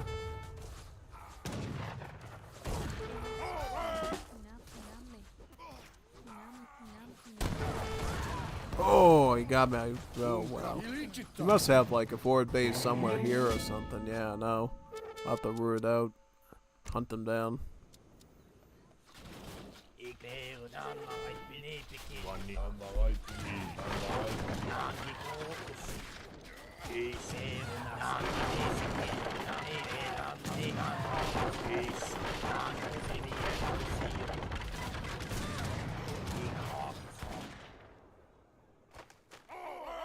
Pohjis, unka, es ilicita. Keis.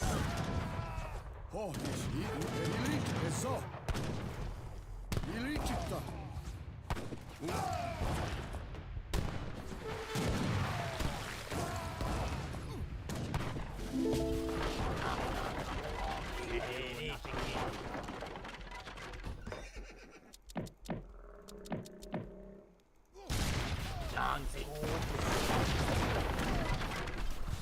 Oh, he's doing a good job here at the end, yeah, with all the plumed archers. Because typically going Krasab infantry with Hulkan warriors and plumed archers is usually going to be the play here for late game. Because the plumed archers will nuke the buildings, the Hulkan, the Krasab infantry will give enough necessary anti-heavy infantry report for the Hulkans to sort of push, and then the Hulkans will just shred everything. Optionally, you can add in light cannons.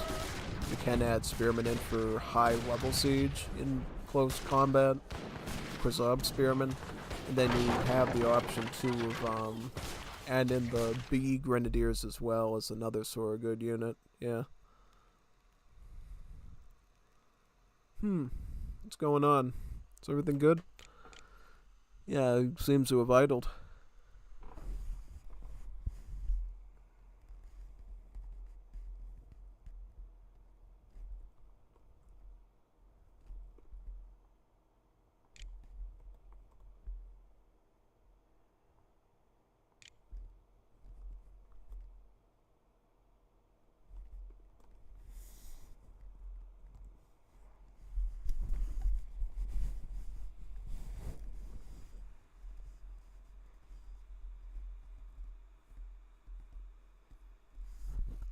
Oh man, what's Mel up to?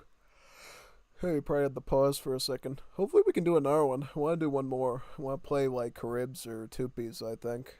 Because I haven't done a winning, I don't think I've ever done like a winning Comp Stomp with like Caribs or Tupies before. I'm trying to remember. I'm trying to scratch the top of I definitely don't think I've done one with Caribs. That one will be a first. I want to totally like win a comp stomp with caribs. Sounds like a really fun idea, actually.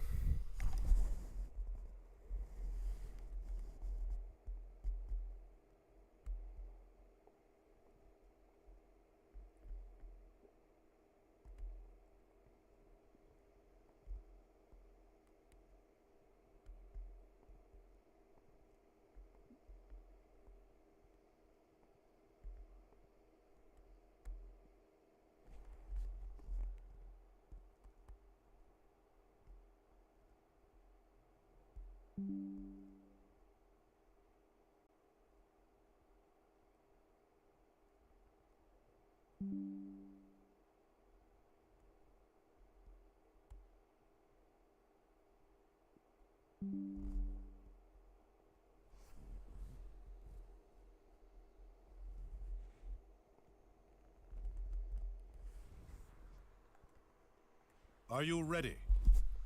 Just ask him if he's ready. If not, that's fine.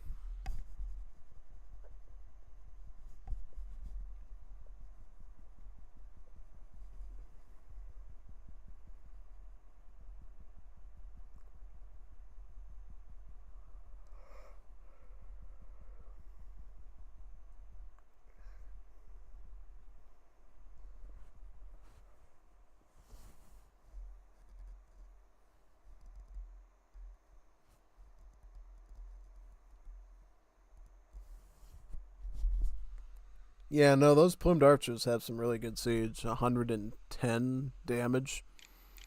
Yeah, no, that's pretty solid actually. Now, the funny thing about it is actually it's not that inaccurate to have the plume archers sort of represented as arrow knights because back in the old Age of Empires 2, back in HD edition, they actually had the technology for archers called obsidian arrows that it gave all the archers of the Mayans more siege damage, so they could damage buildings easier. So it's actually not that weird to actually give plumed archers as good a siege ability, because it almost makes them feel like HD edition archers using the obsidian arrows. Yeah. Even though there are actual obsidian arrow archers in Age of the World, as part of the Rapa Nui Civ, which is currently unavailable in this version. But if you want to play the previous version that's up on the AoE website, that you can still play as the Rapa Nui. And they have, yep, their obsidian arrow archers are actually really awesome, because they act as really good anti-everything units because they do crush damage. So only things with like crush armor, like the Inca's Maceman unit and a couple of other ones like that actually can tank them, which is super funny. Or special stuff like the Nizam Fusiliers or the Ottomans that can go into like a crush armor mode too, basically.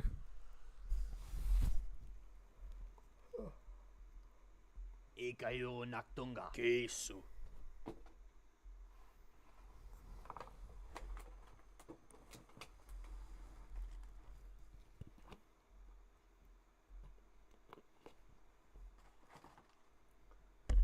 Looking at these guys at full damage, they're pretty alright too. 47 range attack with full fire pit on, with beefed up Malamutes. Not bad. Not bad either. I like it.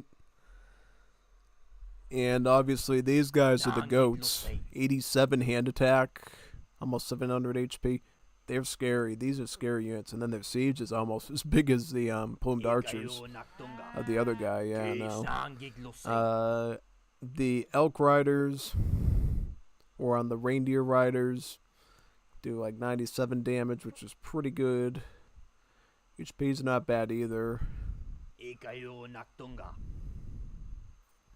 Nukas, alright. Seminoles, same. Whatever troops I have. Oh yeah, looked at the dog sleds. Those are absolutely beast as well. No, the Inuits have a really strong military if you're willing to upgrade them. Most definitely. And I didn't even fully upgrade the siege units either. I could have technically made the Lycans and other stuff even stronger as well. So maybe I'll consider that in the future for my decks.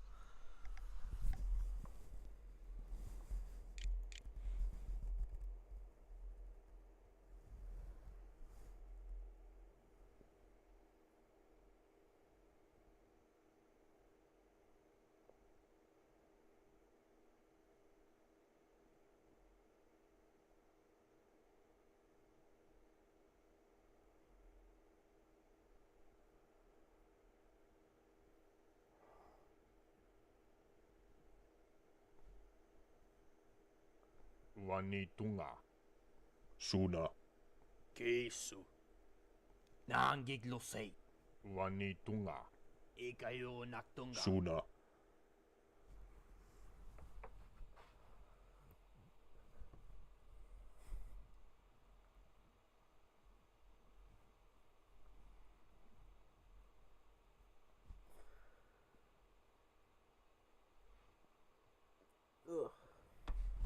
What's he up to? I have no idea. I have no idea what that son's doing. Ugh. I don't know. Yeah, we're about to clap the Dutch AI though. I just have to come down to this area and like clear him out a bit. Even though Pink is technically helping with that right now. Yeah. What dance is he on? It doesn't say what dance he's on though. It doesn't say what is he on the victory ceremony? Doesn't say what he's on. It should say if he's on the victory ceremony or not. Because if he was on the victory ceremony, I think he would be doing even better right now. Yeah, no. He'd be truly clapping him pretty quickly. Most definitely, yeah. 100%.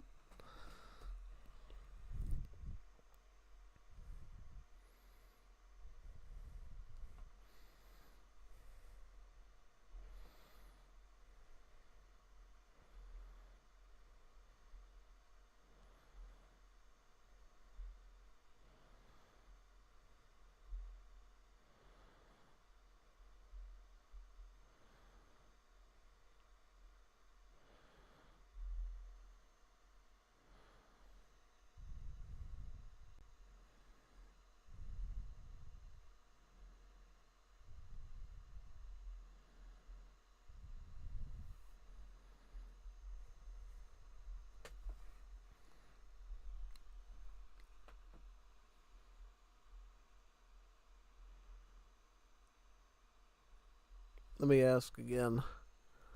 So I'd like to have another one. Are you ready? Before he has to leave. And then we'll do some either Wars Liberty or Vanilla Definitive Edition after that, basically. Yeah.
Where is he at? Let me see the Discord. Did he write any messages or anything? Of his whereabouts? Nothing. Nothing at all. That's weird. Super weird.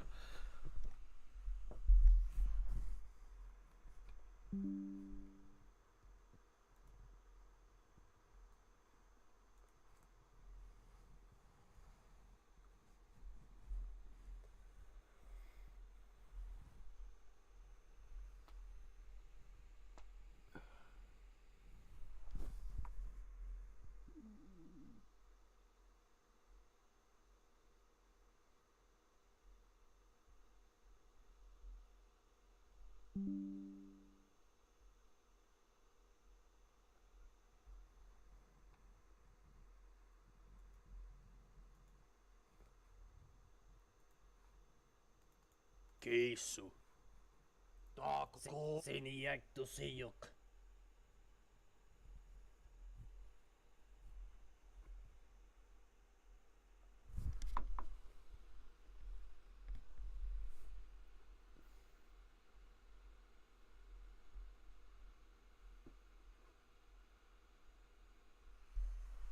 Yeah, I don't know.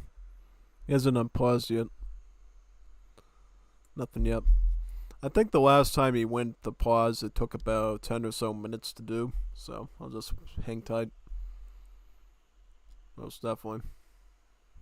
If he takes like a half hour or something, I'll probably unpause and just finish it or whatever. But yeah, this should be alright. Most definitely. Yep.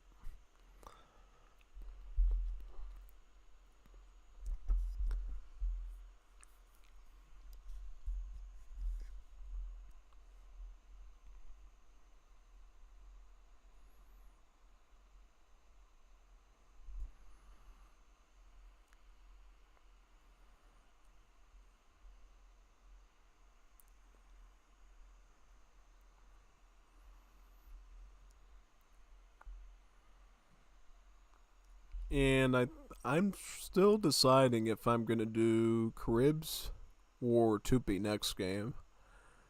I kind of want to get some more practice with the Caribs because I feel like the Caribs have some good potential because they get a really good unit with the dagger that I can use. Plus they get a good clubman. They also have some good blowgunners and archers as well that I can implement. And then I believe siege-wise, they actually have some good siege engines as well. They have like a whole building dedicated to siege, so that would be good.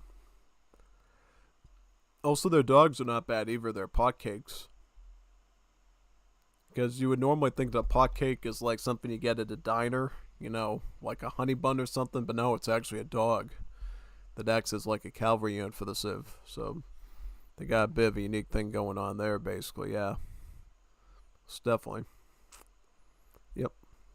But no, I'm pretty impressed with how Kados handled this Inuit Civ, I think. They actually function quite well, I would say, for the most part. Oh yeah, no, they do a good job. They have like an axe rider, they have like a tomahawk, they have a skirmisher, they have all sorts of stuff. And one of these harpoon guns. So now they have 20 range, so they're like a real skirmisher. They're not like a Wakina rifle where they're undercut or anything. That's awesome. These guys are epic. The net throwers are also quite good too. Yeah, like, oh yeah, no, the Inuit Civ is just perfect, I think, in almost every way. Because they got really good military across the board. There's not like one unit that I consider to be trash in the whole Civ. Every unit has like potential for its given role. And sometimes they have multiple roles too.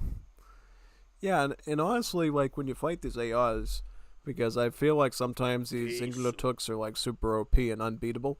It's not always the case, you know? Like here, you notice that the AI was able to consolidate artillery and stuff and actually fight them back, so... Yeah, it just takes the right level of strategy and tactics to, push them and punish them and stuff. Which I found pretty interesting, yeah. Even once I built a late game enough economy to just keep stacking them. So it's actually not bad at all. No, nope. So what cards do I have left? I've sent everything except for my infinite stuff, right? Yeah, my infinite natives. And my ceasefire ability here, peaceful communities. Which I feel like in situations where you're being flanked in your base, this is like a saver, basically, that saves everything. Because you can just run your army back and, you know, counteract them, basically, which is quite good. That's exactly the level of tactics that you want to see, basically, yeah.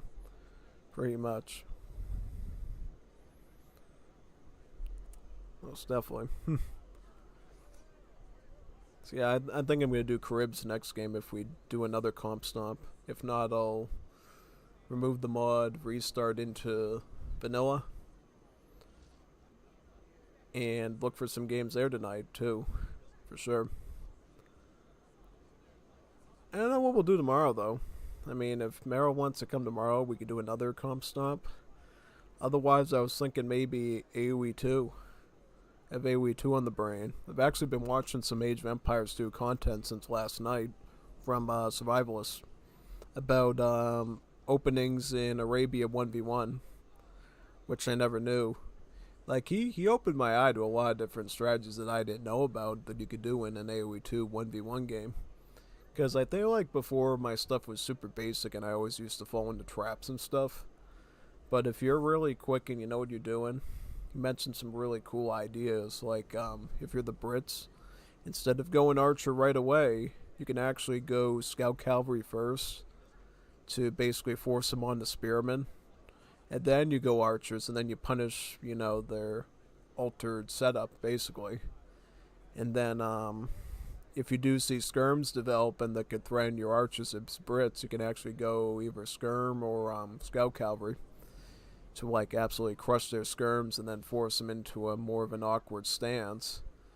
Then, yeah, basically that. And then he made another interesting point, which is if you do get into a situation where somebody's going skirms, you're going archers, you go scouts, and then they make their own scouts to match yours, you will actually win with the right micro, because your archers will shred through their scout cavalry faster than their skirms will shred through your scout cavalry.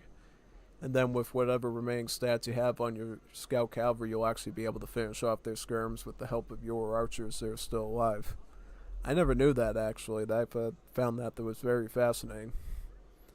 Because it's been like eons since I've ever done like a legitimate 1v1 in AoE 2 against someone. And it just makes you think, wow, there's all sorts of ways of playing them. He also mentioned some cool ways that you can actually set up build orders for going fast castle into a castle unique unit, which I didn't know about. Particularly for civs like Bohemians with their Hussite wagons, or the Bengalis with their Rathas. Because I like the Ratha. The Ratha is a really fun unit. Basically a chariot that can either go into archer mode to act like a chariot archer from like Age of Mythology, or it can turn into a melee chariot and pull out a sword and a shield and actually engage in melee like a knight almost. So it can go back and forth between being a cav archer and a knight at any time. Give it super flexibility. Yeah. I'm trying to think of any other interesting stuff I saw, and I haven't finished it yet. I think I'm on like part 3 now, and I have to still watch part 4. I actually started off with part 4, and then I started dozing off and sleeping and stuff. Just talking in some interesting strategy stuff about the Byzantines, and how you can play early game Byzantines pretty well. Obviously, you can go into their trash units, which they have super cheap, right? Byzantines have cheap camels, they have cheap skirms, and they have cheap spearmen. So yeah, you can start spears and skirms with the Byzantines in particular. And what you do with that basically is you would basically get a couple spearmen, right?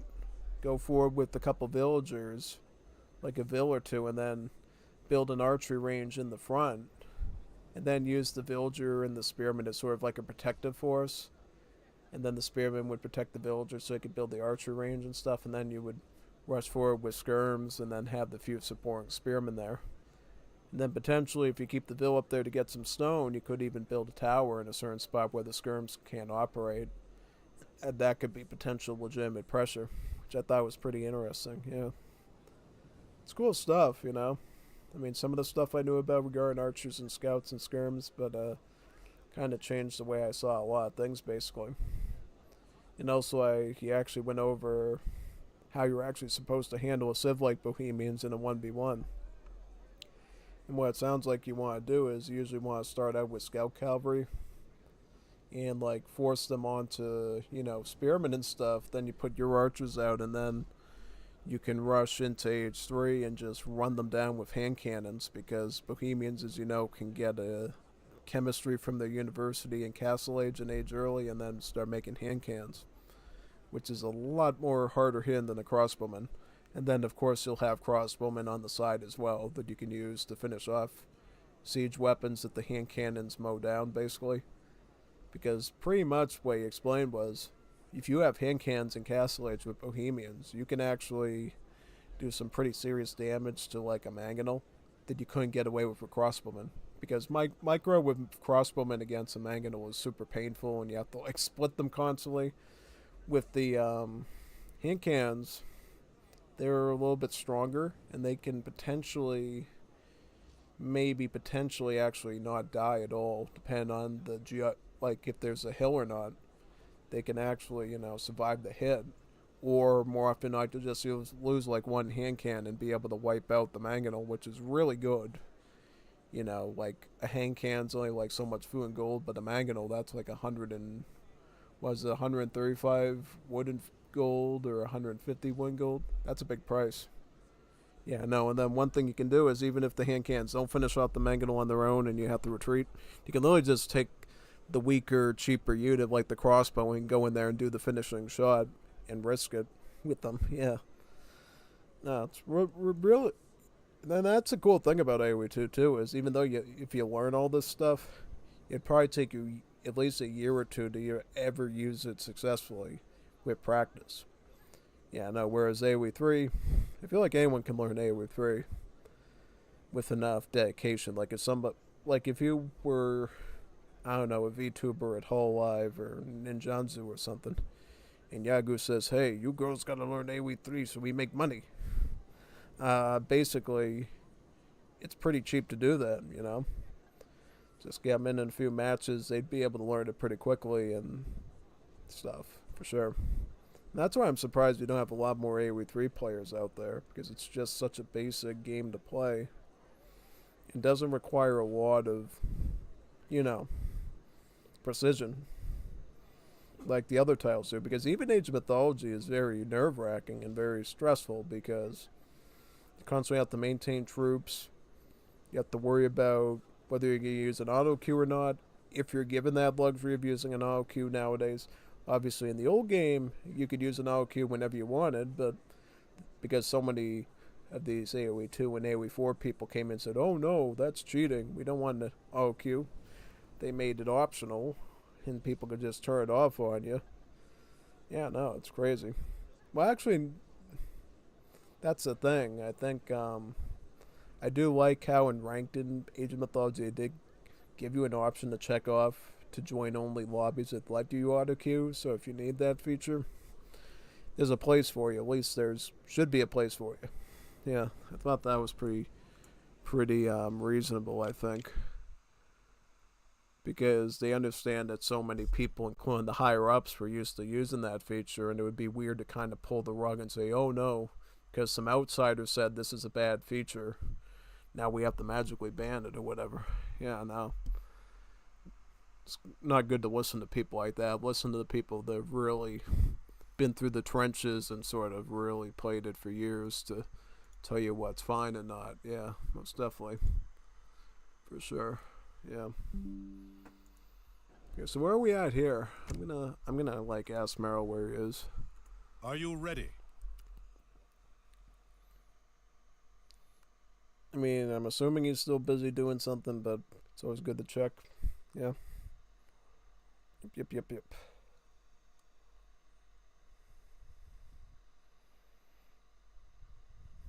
I'll tell you one thing I'm very lucky about on the topic of Inuits. I'm very lucky that the snow season has been pretty nice so far. Yeah. Like, basically, it's been warm enough when the precipitation arrives that it's only been rain. Yeah. Or freezing rain. Sometimes we get freezing rain, but it's either rain or freezing rain. We've never had to deal with, like, a foot of snow or something, which is very fortunate. I think next week we're going to get snow, but it's less than an inch. So, basically, what that means is during the workday, all I have to do is just take my little shovel and just, walk around the driveway for, like, a few seconds. Like 10 to 15 minutes tops, and then just go back in. That I'm fine with, that's all right.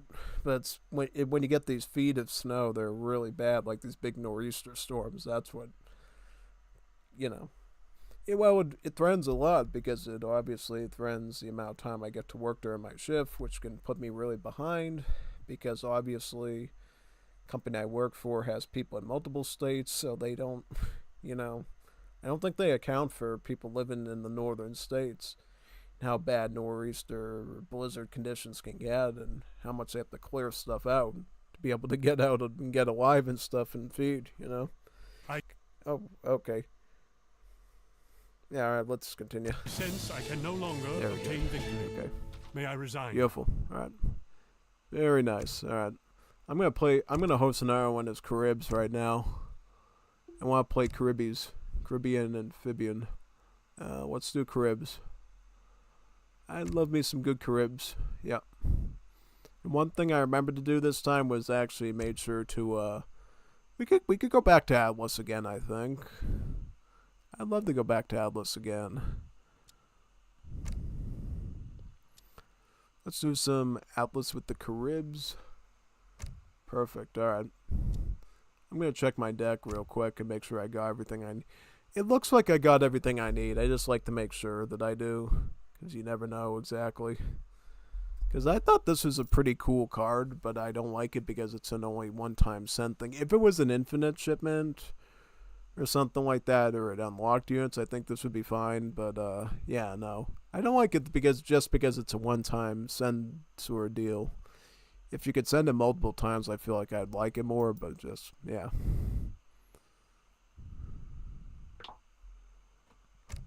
Let me see what's going on here.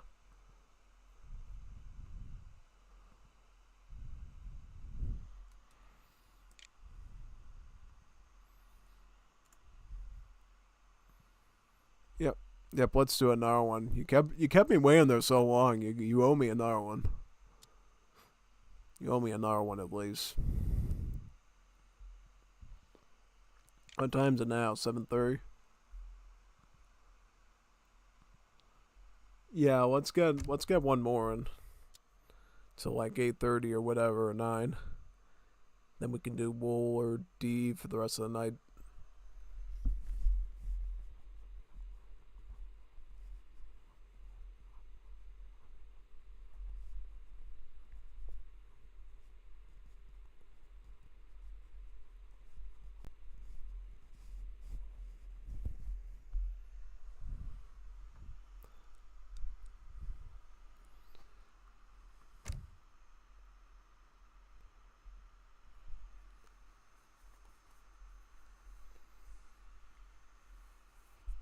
Yeah, I'm trying to look at those any other cards I really want here. This is just Killville ones. This one, well, the thing is, in the native site, this is actually an attack-based one, so it's kind of weird this one's totally economic.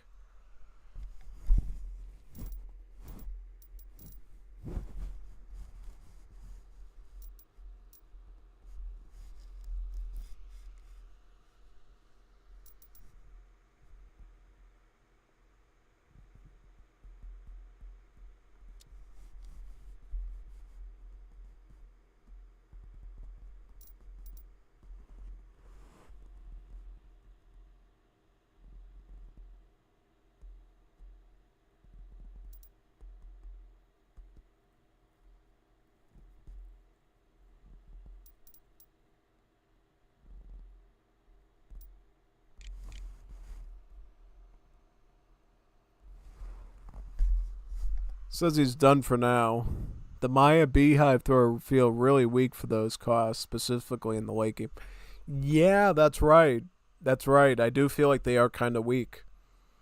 Do you notice whenever I use Korea? Oh yeah, no, they're totally weak. I totally agree with that for sure. Yeah, no, it looks like Kados did something to fix that up. Yeah, no, because oh yeah, I actually already forgot how bad Inuits usually are in multiplayer as far as causing those sinks. Yeah, no, that's awesome. That's awesome. It means Kados is probably fixing stuff up on the sidelines. Yeah, no, that's great for sure. I like that. I like it when you see things being fixed like that constantly. Leads to a much better quality of the game. Definitely. So, yeah. So what we're going to do now is we're going to get back to... I'm going to set this back to vanilla, right? So we can potentially play some Definitive Edition later today. And then we're going to check out Wars of Liberty in the meantime to see if anyone wants to do Wars of Liberty. Yeah. Alright, let's do some Wars of Liberty right... At least try to. I'm going to set up a lobby right now and see if anyone wants to join. If nobody wants to join, then we do good old Definitive Edition, yeah. Because at least there, you know, there's going to be a ton of people and stuff. Well, Wars of Liberty, like, not too long ago, there was people all the time. And then people, I think, just got tired of the game after a while and got salty about it or something. I don't know. I think it's something to do with school. Yeah, school, for sure. college, college, yeah, college stuff, definitely. Because when didn't we have a lot more Wars of Liberty game activity before September and stuff? Yeah, no, absolutely. It feels like there's a certain time of year where all the people upload their stuff and then you cast it. And then there's a time where it's like super sleepy and stuff and nobody submits stuff. For sure, so yeah. I don't think it's just me, it's noticing that. Alright, I'm gonna host one right here. I'll open up 4 slots because you never know if people want to join or whatever. And I'm gonna just see, alright, who wants to potentially join us, you know? For some Wars of Liberty action, because I got some time now. Yeah.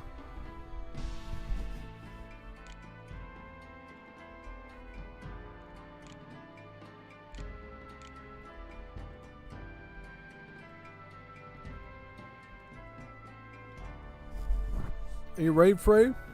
You ready, Frey?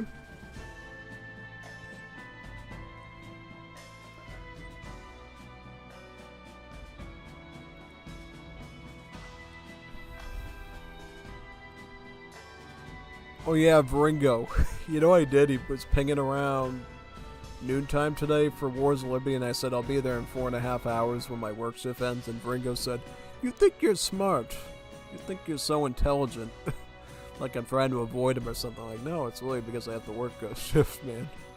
Thinks he's like a demigod because he plays Japan with 20 range Kies with super stats. Yeah, no.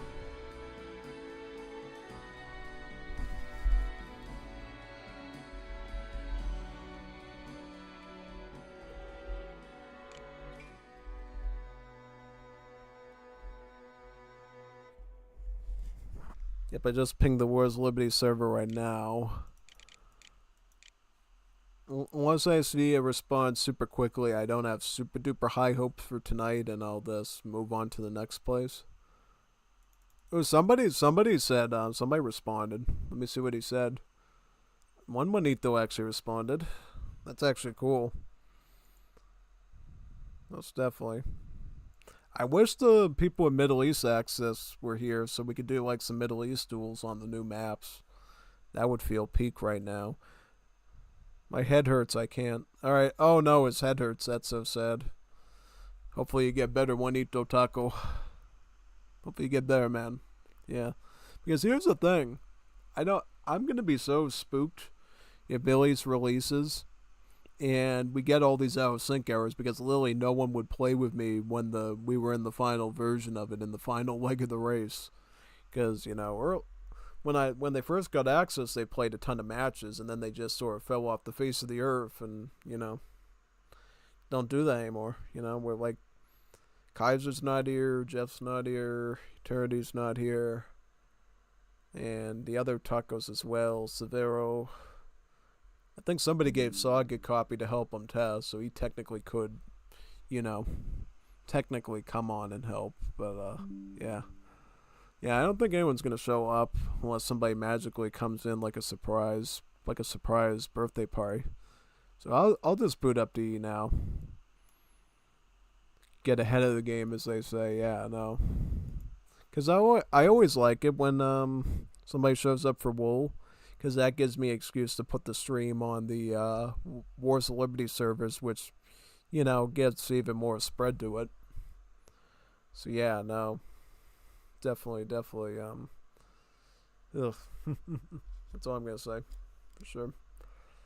Yeah, I gotta start finding some other places to start submitting these streams to. I think like Reddit and a couple of other sites I could potentially put stuff on, for sure. Just to gain some more, you know, viewers at other hours, yeah. Because we gotta start making money on this channel so I can start doing some big projects for you. Big stuff. Super mega stuff. I still got a lot of plans though for new games I want to play on here and new mods and stuff too. So, yeah. I also would like it to eventually start like streaming the other stuff that I cast, like Age of Mythology and those AoE 2 deathmatch things. Though I think I might need a better computer for that. I have a feeling I might need a better computer to start streaming the stuff with the Yeah, no. The stuff with the capture age. Because capture age on my PC acts super weird and stuff and wonky. I don't know why. Like, if I look at a AoE2 record, normally it, like, works perfectly fine. But if I do it with capture rate, there's a chance it actually freezes my computer and I have to, like, press all these hotkeys and stuff just to get back, and it's, like, super annoying. I think I actually have to press, like, Control-Alt-Delete just to boot myself out of it, basically, which is super weird. Yeah, no. I mean, I think it's fine. Yeah, no, also capture rates loves to crash all the time, too, for me, which I don't get. I don't know if it's something to do with the recording quality of the files or if it's legit capture rate just acting like capture rates. But yeah, I love casting those deathmatch games on AoE2 though, because the thing is, you don't have to wait for the action to happen. It's like right out of the gate. It's like off to the races. It's just like the death matches you have in AoE3 with HV&I, but you know, with AoE2 stuff, with trebuchets and augers and bombard cans and elephants and bombard towers and all that sort of stuff.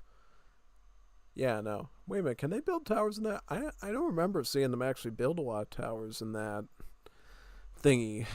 I definitely haven't seen them build a lot of walls before. I wonder if they have a rule about building walls in that, honestly. Yeah, no. That's the thing I'm starting to question is I think they have a rule against building walls in those deathmatch tournaments for AoE2. Because I never see people go stonewall unless it's really inefficient. I think I saw one person like build little pieces of wall before, but I don't think I've ever seen him build like a full protective wall barrier around a base or something. Unless, of course, that's inefficient use of stone. Maybe I don't know. Maybe for deathmatch it's better just to build castles and spam your trebuchets and unique units or something. That's why they do that. Yeah, no idea. No idea at all.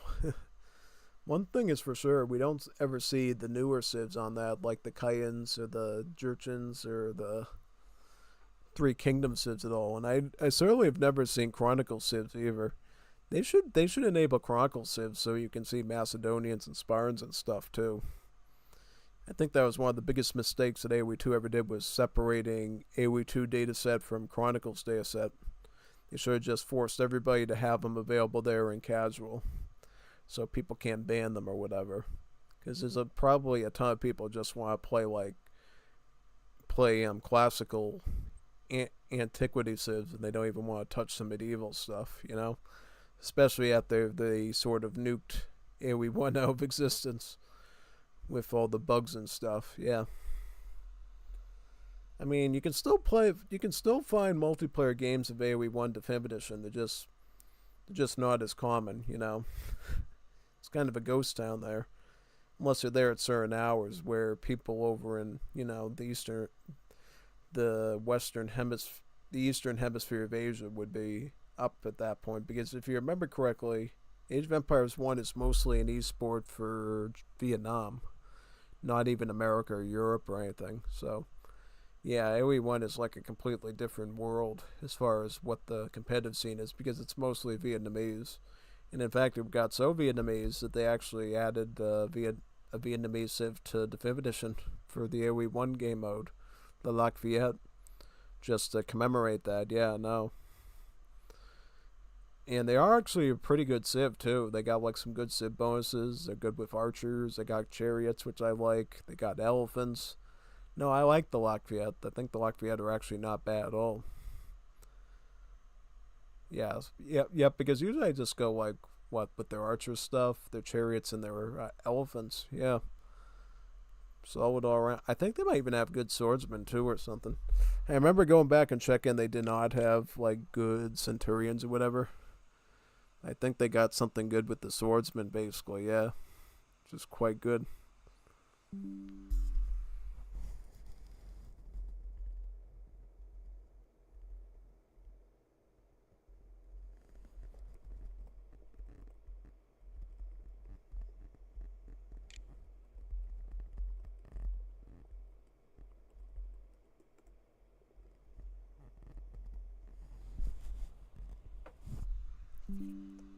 Yep, D3 is loading right now. It's been loading for a while.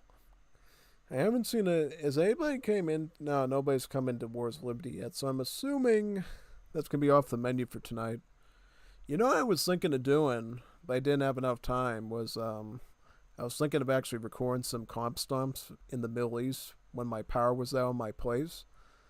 But I ended up running out of time because what I wanted to do first was I was trying to grind in Kirby Air some of the game modes that I don't play on stream, like the normal racing one and the top ride, to see if I could get some new characters and stuff to show on stream. And I did actually unlock some new characters, so yeah, we will actually get to enjoy some new characters when it comes to the weekend and I get to stream some Kirby Air Riders for you. Yeah, no, most definitely. Yeah, and let me go back to the Santa Smash. What map we doing?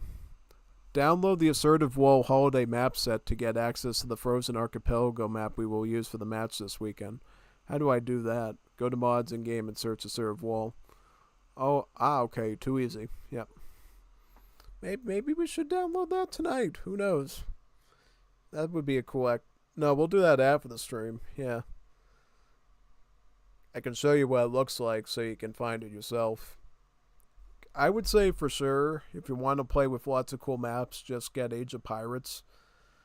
Basically the holiday map set has a couple of carryover maps from Age of Pirates, but it's mostly all unique stuff, pretty much. Yeah, they get their own sort of natives. Yeah, they got one that has Halloween stuff. They have one that has Easter Bunny stuff, and then they have one that has like American sort of 4th of July stuff. Yeah.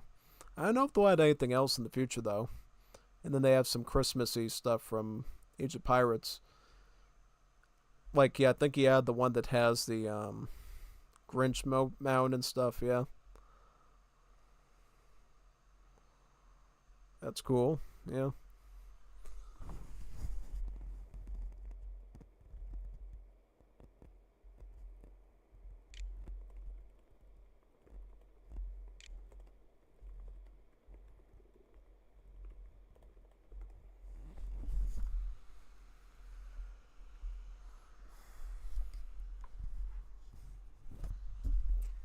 How's the load? Is it still loading up? Yes, it is. Usually takes about 8 to 10 minutes if you change something with the mods, I think, yeah. And if you don't change the mods and you're restarting it again for the first time, I think it's usually like 7 to 8 minutes or something like that. Yeah, typically.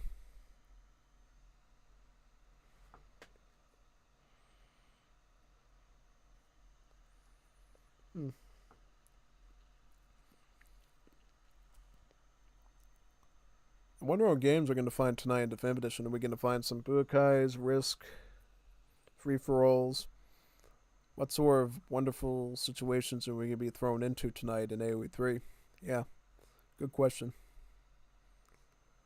Also, I keep checking up on those other games I wanted to play on stream, too, to see if they're going to come out this month or anything. So we can get an update on that. Because I wanted to play that new strategy game with anime stuff that I thought would be pretty cool. It's basically a play on Age of Empires, basically, but, you know, anime girl stuff, which I'm sure a lot of our fans, particularly from Indonesia, might enjoy, especially the ones that were into Guzen, that game. Yeah, Guzen's an awesome game. Too bad it didn't get any further updates.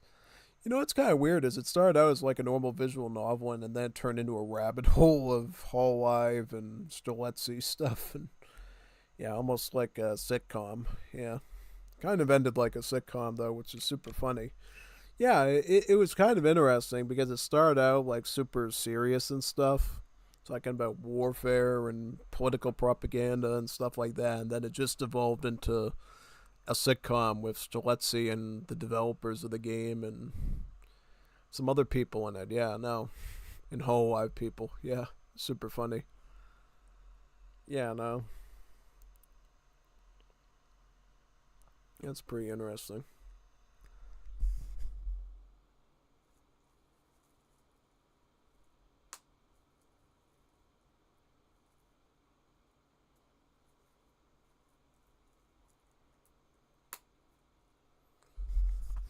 Trying to think what to do next. Nope, I guess just wait here for D to open. Yeah. keep checking. I keep going to Windows button and looking back. The box is still there. Still loading. Once it starts up, we can exit out of Wars of Liberty and go right into it. Yeah. Yeah, no, I kind of in the mood for AoE2 tomorrow.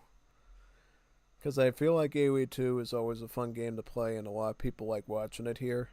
So it's always good to go back to it sometimes and just pick it up again. Yeah. I mean, AoE2 is a game that's stand the test of time ever since it came out in the late 90s. I think AoE2 legit came out when I was, like, born. Yeah, no. Yeah, no, that's what makes AoE2, like, so signature. I feel like I was literally born when it came out. Or it actually came out, I think, like, a little bit after I was born, and then from then on, like, ever since I've existed, it's been such a masterpiece of an RTS. Yeah, no. That's coming from a guy that prefers AoE3. Yeah, no, I actually started out multiplayer playing AoE2 before I did AoE3, actually. I mean, I still preferred AoE3 to AoE2, but multiplayer-wise, I just did AoE2 first, and I felt like I understood it a bit better.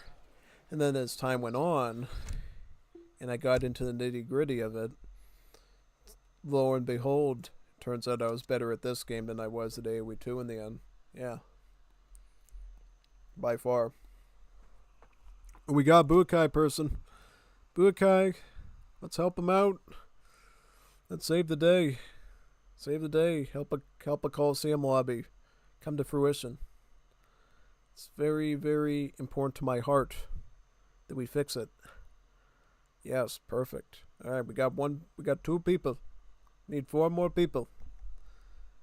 Wherever you are, Coliseum people, get in here. Get in the hole. We're going to do some Buakai now. Actually, I'm going to put the music on right now. I forgot to do that when I was exiting out of the thing. Yeah, we're not in Age of the World anymore. I can actually put the music back on. Yep, there we go. Perfect. All right. Good thing I didn't forget that. Yeah, no, sometimes I forget to turn it back on when I come back.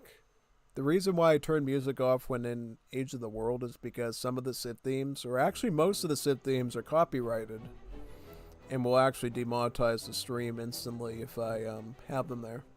It won't get me in trouble with like copyright strikes or anything, but it will indeed prevent me from making money off the stream, which, you know, obviously, as poor as I am, I need to make every cent that I can from these streams for sure. So yeah, definitely.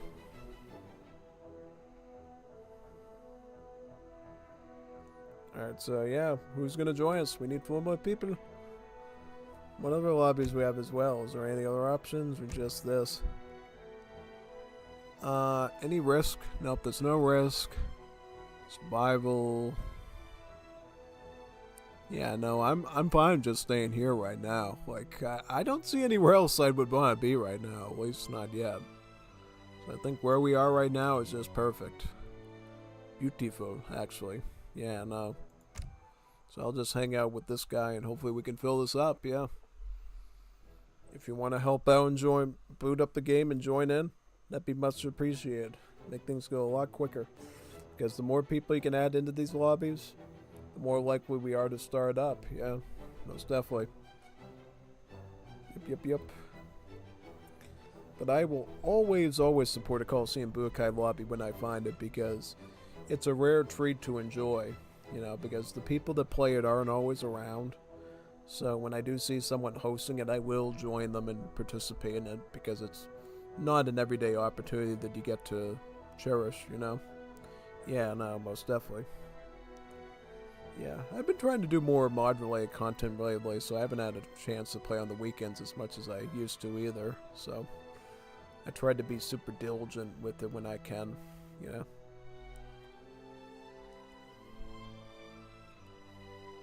Also, when are we playing that Pac-Man game? I don't know. We gotta do Repack 1. I bought it. I just don't know when I want to do it. Yeah, no. I have no idea when I'm gonna start that up, actually. Should get to it soon, though. Looks like a good title. Ooh, good. We got a third Buakai player. This is a Buakai player. Got third one. Very nice. Perfect. Yes. Very good. Alright. We just need 3 more and we're all set. Once we get the 3 people, it looks a lot brighter, I think, usually. Because it shows that it's not just 2 idle people hanging out in a lobby. It shows that there's legit multiple people there waiting on it. Yeah. Yep.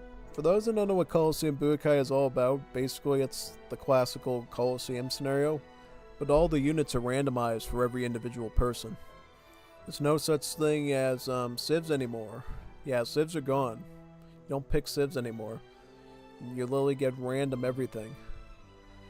Like, you could have a bowman and janissaries in a level 1, and then level 2 you could have, like, Cossacks, desert warriors, and longbowmen. Level 3 you could have, like, Pavlovsky grenadiers and Oyo warriors, and then H4, like, lancers, mound troopers, and cazadors, and then last level you could totally have like something like culverins, Gatling camels, Kanori guard, and Elmedi or something, or even Mahouts, really anything. It's completely RNG's space, and then you have ways of upgrading your troops. You can upgrade attack, hit points, movement speed, rate of fire, armor, range, and also yield, which allows you to train more troops with each batch. Or you can do the train speed upgrade that allows units to train faster. So the spawn comes out faster all the time, yeah. The caveat is if you go the train speed one, it cancels out the yield and vice versa. So you have to pick and choose either yield or train speed. You don't get to combine them. I think if you can combine them, I feel like it would be a lot better. But I guess for balance purposes, they don't like that. So, yeah. Because personally for me, if I had access to both yield and train speed, I would go yield first, and then I would go train speed after that. And just, like, spam huge armies of swarms of units and just spam them like crazy. They'd come out like hotcakes or like that. I feel like that would be a lot more impactful than even worrying about, like, rate of fire. Well, I think rate of fire matters. But I think there would be a cut-off point where I'd rather just have troops coming out of the stack of the factory like hotcakes. Like whoopie pies or something. Yeah, I think once you reach a certain rate of fire, it's no longer totally worth it anymore. I don't know. I guess it's better just to spam it. Because eventually units go boop, boop, boop, boop, boop, boop, boop, boop, boop, like that and damage. They just do a constant rate of stuff and it's quite good. Yeah. Oh man, what is this Muppet? Really? He's sabotaging our lobby. What is wrong with this guy? What is wrong with this Muppet? Hey, Kemet! Hey, Kemet! Come back, Kemet! Don't ruin our lobby. You know how long we've been... I don't know how long this guy's been here trying to fill this up, man. Good. Stay here with us, son. We need your support. We need loyalty. Frankie Goes to Hollywood. Oh, that's actually a cool name. That's a name. That's an artist of music, actually. Frankie Goes to Hollywood. Yeah, no. I think they're from the 80s or something. They have some funny songs, actually. So, yeah.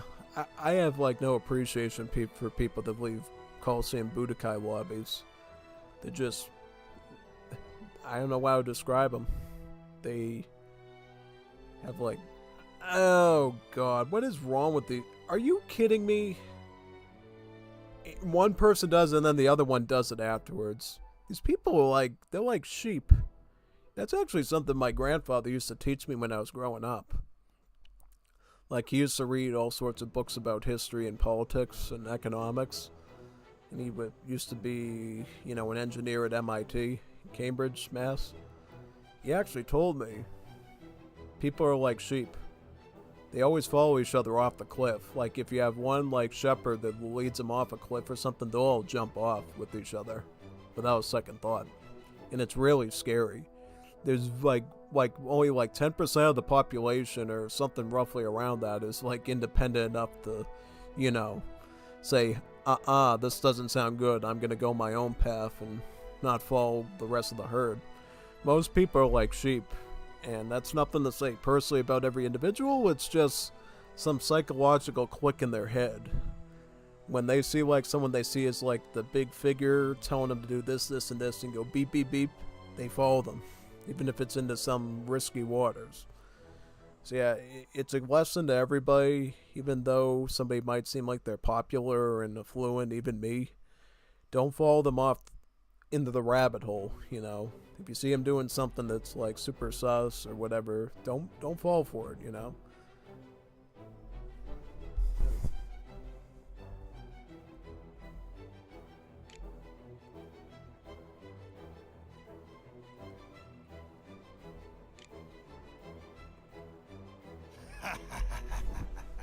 Yeah, they're there. They just need to learn to stay in the lobby and not leave.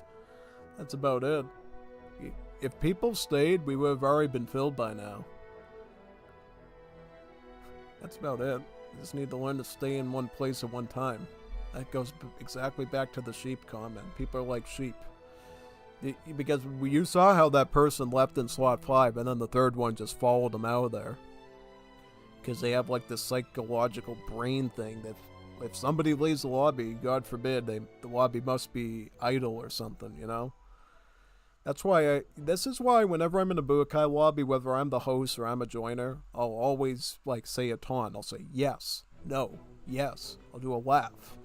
So people in their brains will register that there's a living person in here accountable for something and they have no excuse to leave.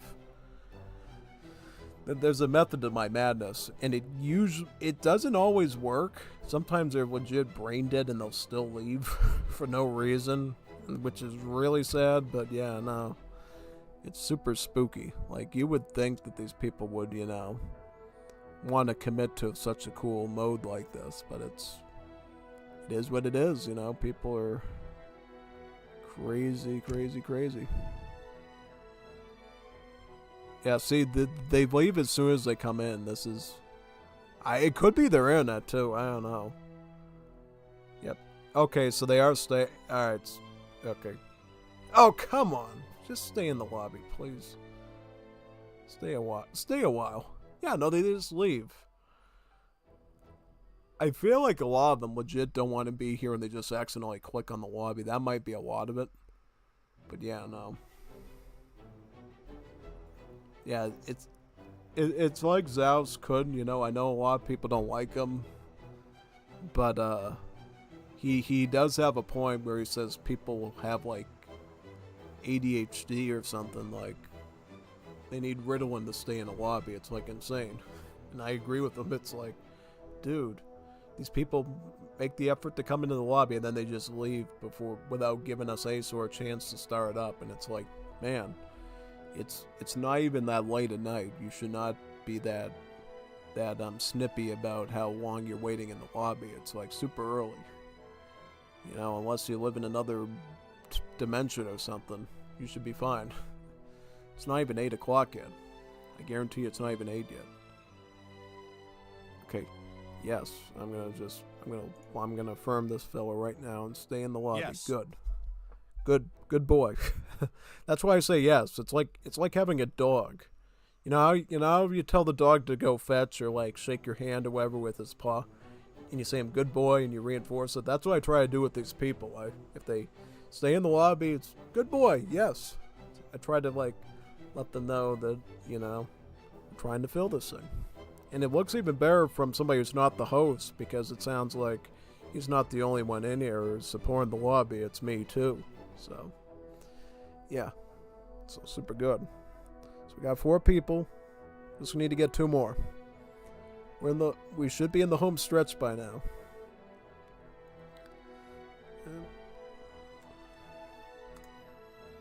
We just need +2 and we're all set. Got the 4. We're halfway there. We're over halfway there. Living on a prayer, yeah.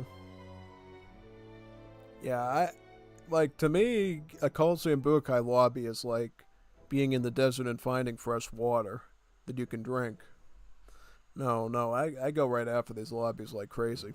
Yeah, absolutely. I like what I do with like sugary foods. Yeah, that's definitely. Me and sugar are best friends. Sometimes it goes in my favor and sometimes not. I just crash out. It's like crazy. Yep. Oh boy. Yeah.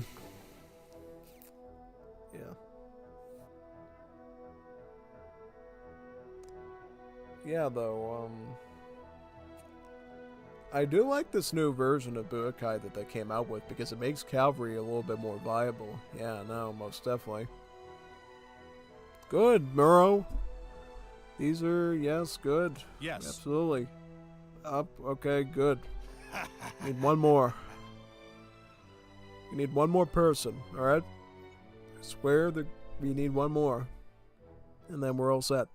We're all set. We need one more. I feel like once you reach 5 out of 6 in a lobby, it's very tempting for people just to try it out because they're desperate for a lobby and they'll just join you. Yeah, no. I feel like we're in the home stretch here.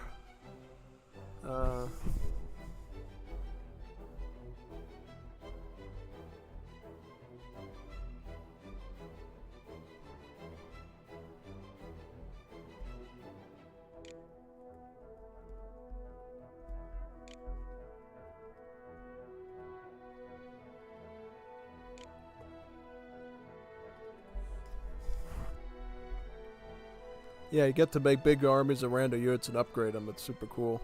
Oh, it's, yeah. Yep, absolutely. Yes. Yeah, no, it's Coliseum. Okay, I think this guy is a Budokai player here. Alright, we're all set now. Let's start. Start it up, man. Let's do it. I'm going to focus mostly on the micro here, so just let me do that right now. I will probably turn the music up and then I'll take the mic out so I can go into super hyper micro mode here. Yeah.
Ready, yes. Imenaso.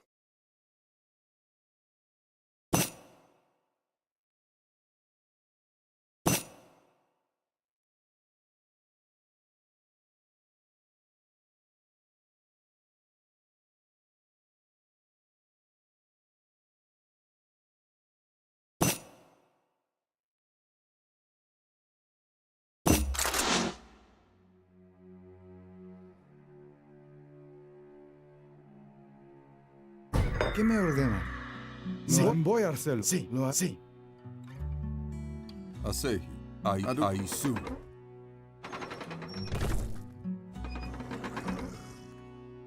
Usakaga, Aisu. Sí, lo haré. Sí, al ataque. ¿Qué me ordenó así? A la salud. Sí, así será. Sí, preparado. ¿Cuál es? Sí, así será. Sí. Sí, a las armas.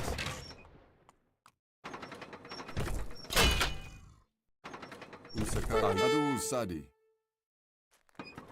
Ase, Adu Sadi. Lo haré.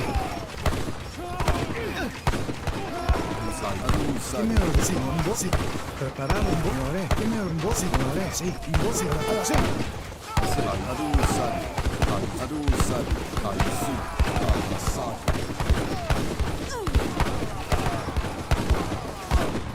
Preparando, sí. Alas al ataque. Sí. Sí.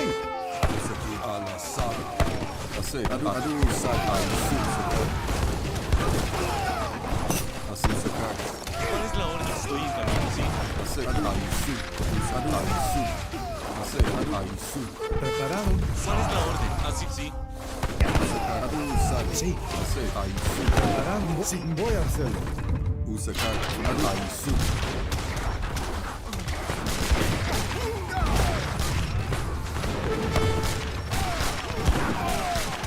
¿Qué me enseñó, Voy a hacerlo.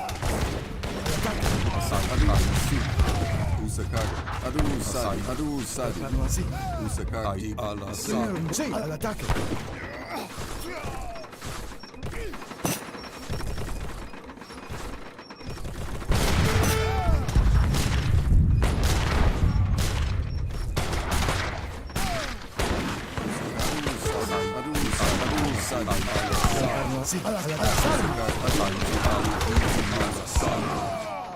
Así,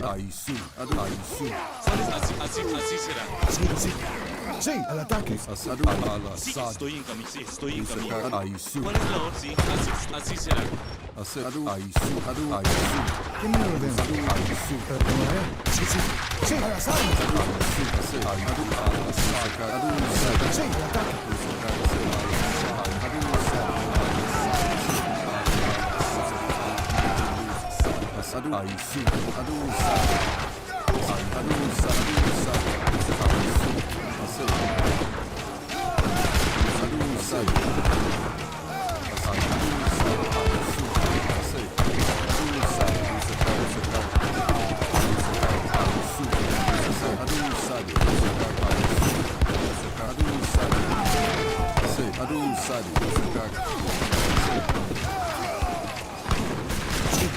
Sí, voy a sí, vos sí.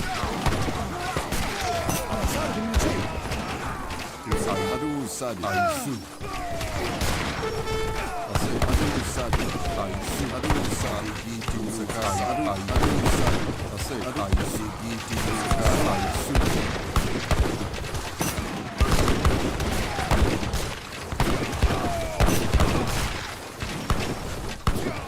sí. ¿Preparado? Sí. Lo voy a hacer.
Sadi.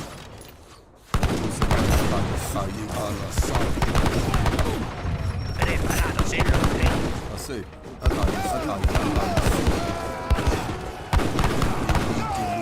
Que me ordene. A las orden. Voy a hacer orden. Voy a las armas. Sí. Sí, así será. Estoy en Sí, camino. preparado. Sí, lo haré. Preparado. Se lo voy a hacer. Preparado. Que me ordena. Lo haré. Sí, lo haré. Voy a hacerlo. Sí, voy que sí. Que voy que sí. Lo haré. Lo haré. Sí, voy a hacer. Sí, voy a hacerlo. Lo haré. Sí. Sí. Sí. Sí. Sí. Voy a hacerlo. Sí, sí. Sí, voy a hacerlo.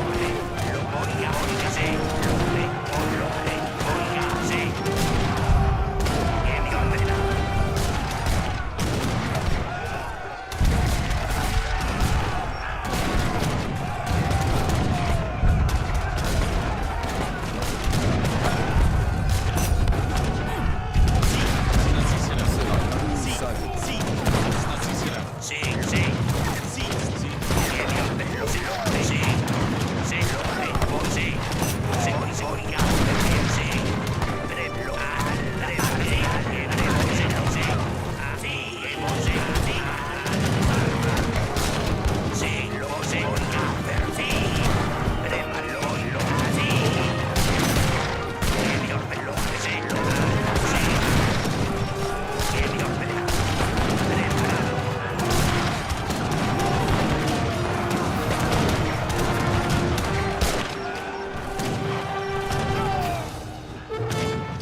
sí, sí, lo voy a hacer, sí, voy a hacerlo.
Taku.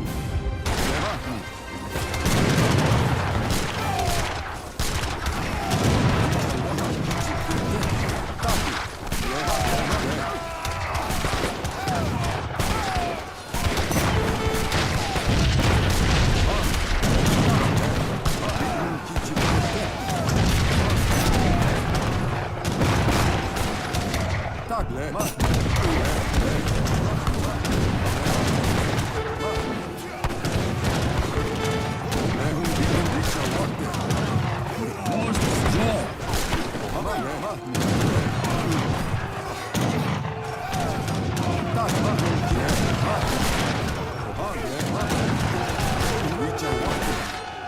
Le Mahni, Le Mahni.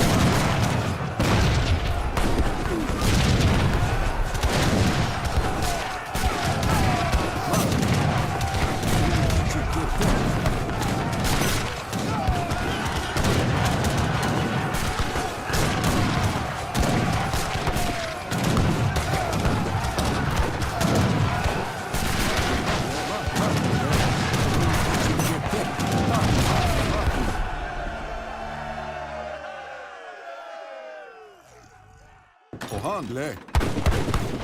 Takle. Ohan mahni takle. Rikun kichikete. Ohan mahle mah rikun kichikete. Rikun kichikete. Rikun kichikete. Rikun kichikete.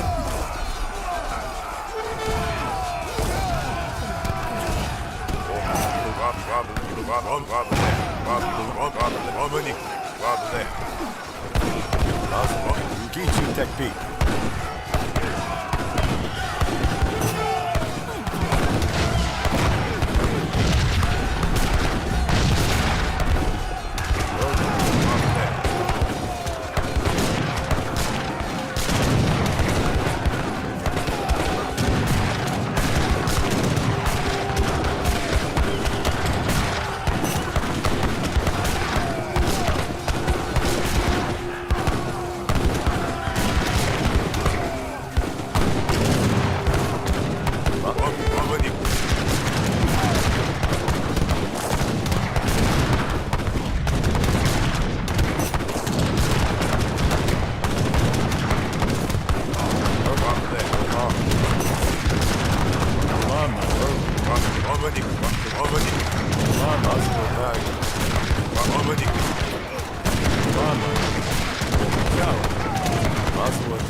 Mazuata. Ibla. Romanik.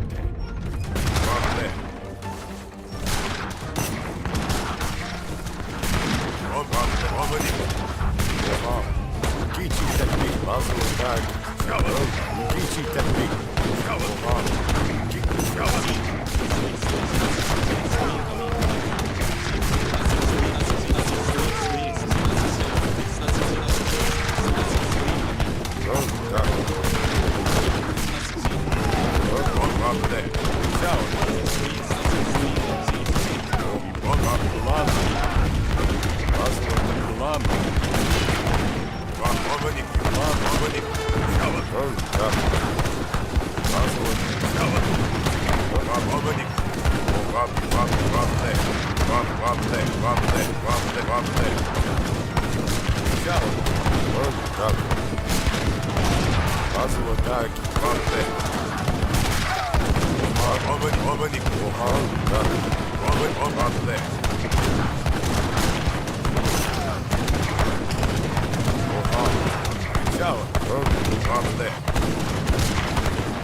Muzzle attack. Over there. Romani. Ichi technique.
Over there.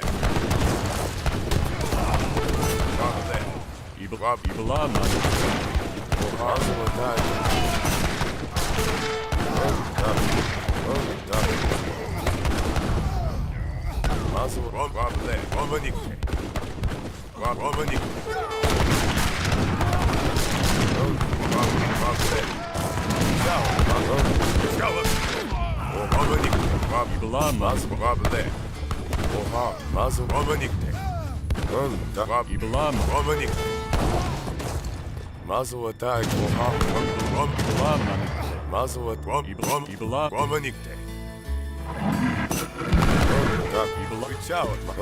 Kichi technique.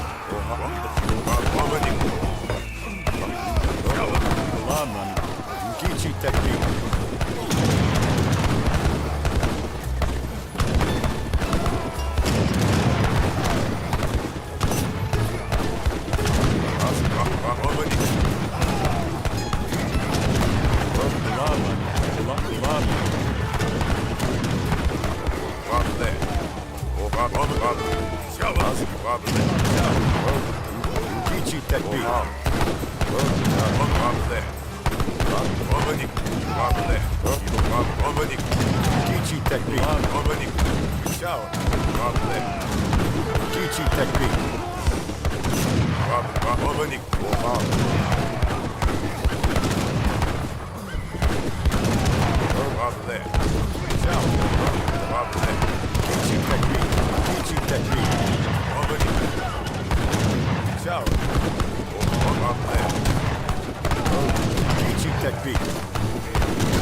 technique.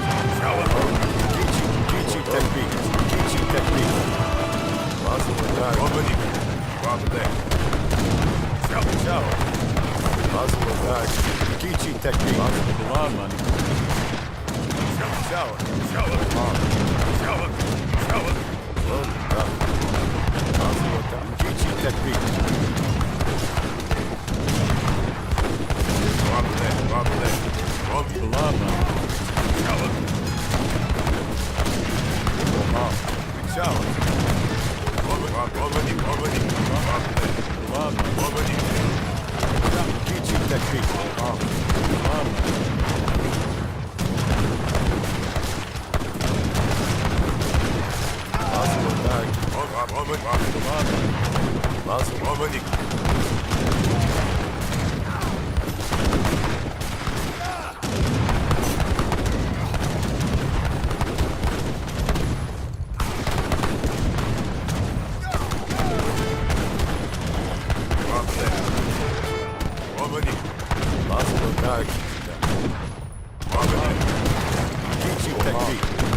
Kichi technique. Robber there.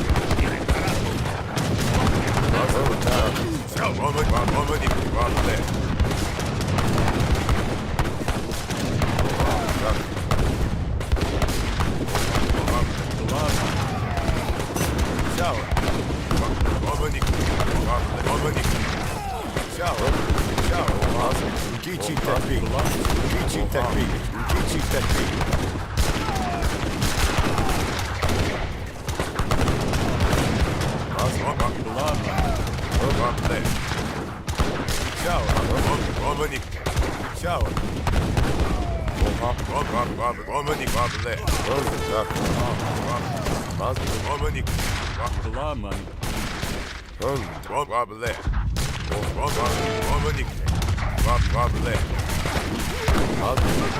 Shower.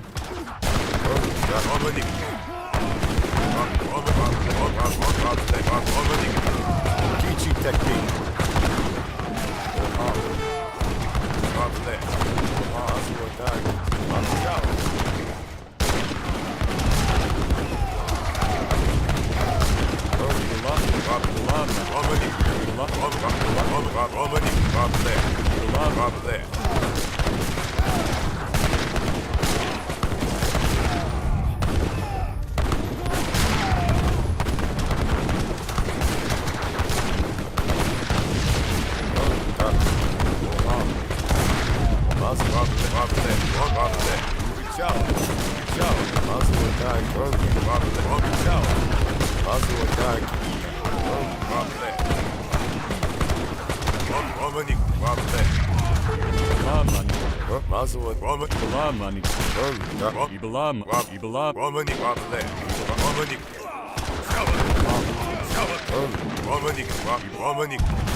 Kichi technique.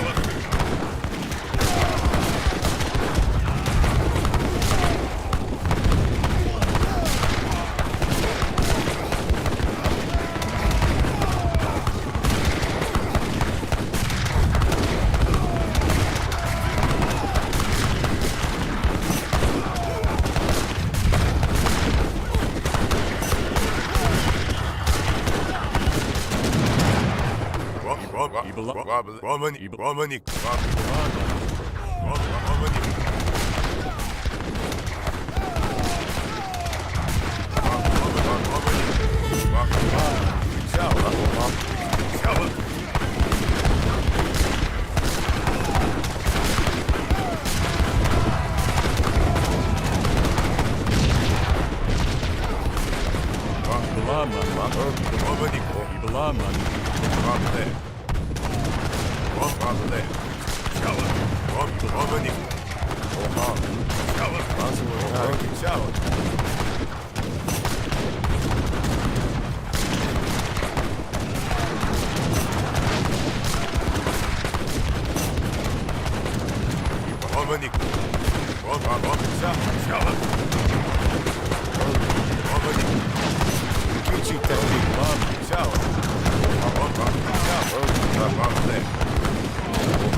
shower.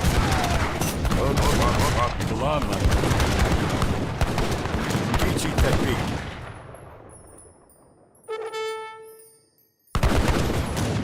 Drop there. Drop there. Muzzle attack. Drop there. Drop. Shower. Kichi.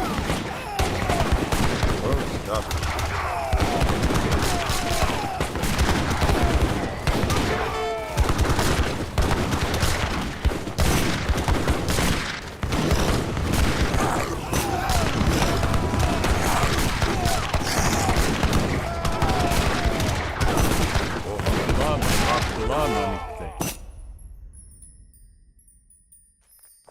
Muzzle attack. Dominic. Drop there. Stop.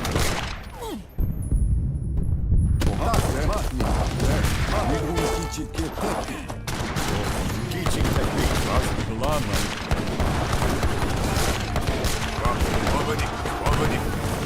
Dominic. Drop. Shower. Taku.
Mahle, tak mahle.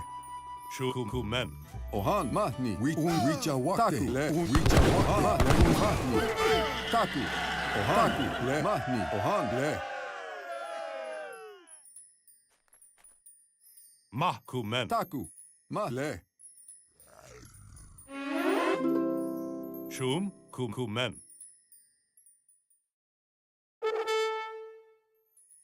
Romanikte. Ohan, taku. Ohan, mahle, taku, le mahni. Ohan. Ibala. Richow. Ibala money. Muzzle. Ibala money. Ohan, le mahni, wicha wakte. Romanikte. Kichi technique. Shower.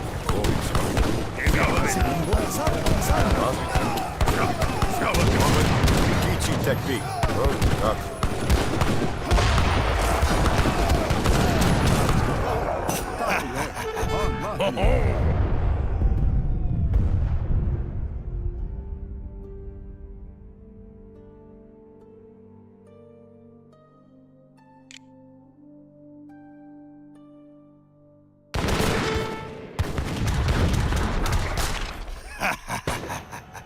Oha, Romanikte. Taku, le, ma, le.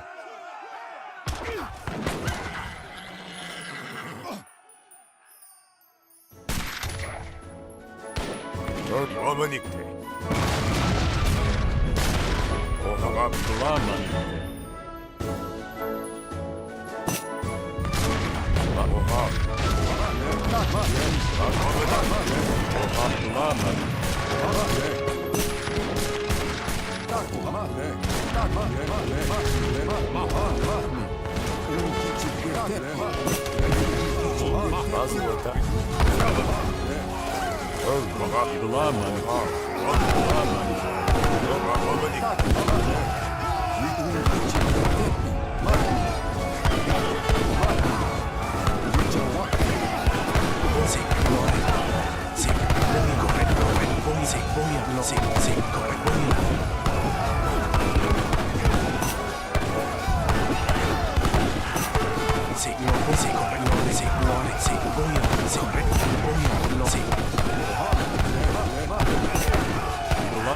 Kichi technique. Romanik.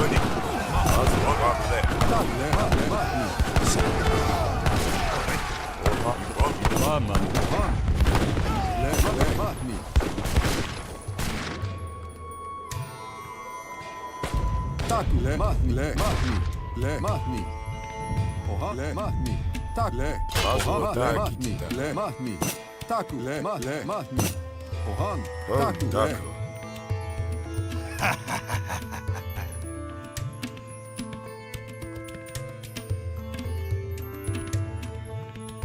Oha, le. Mas Ibla manikte. Tak, Ibla manikte. Taku, le, mahni. Wicha wakte. Romanik.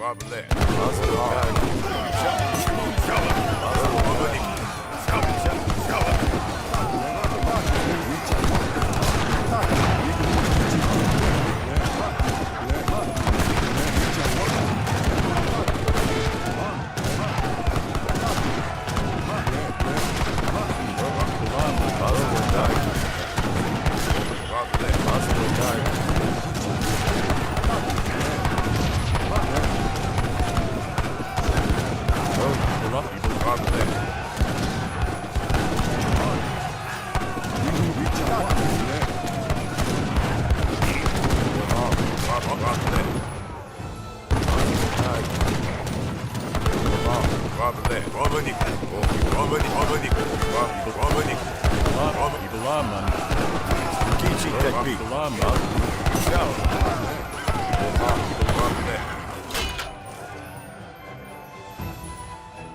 Taku, ma, le.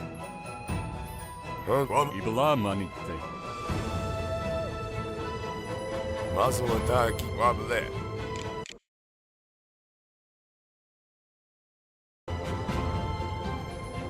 Ohan, ma, le. Tak, Ibla manikte. Romanik.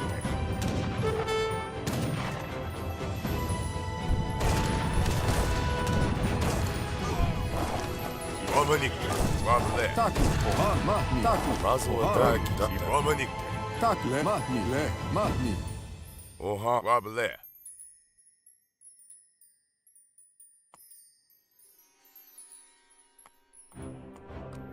Ohan, le, ma, le.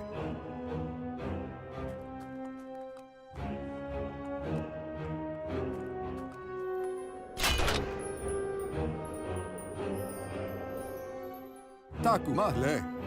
Ohan, ma, le. Taku, ma, le. Un, ma, le.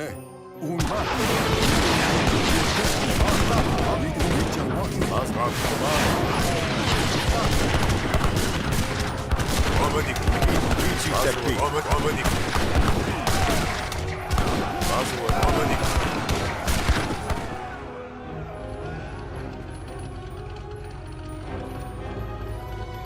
Ohan, le, ma, le.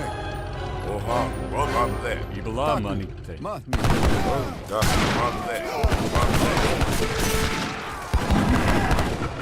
Mazu ataki. Wabale. Ibla manikte. Mazu Taku, ma, le. Oha, wabale.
Tak le mahni.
Iblamanitte.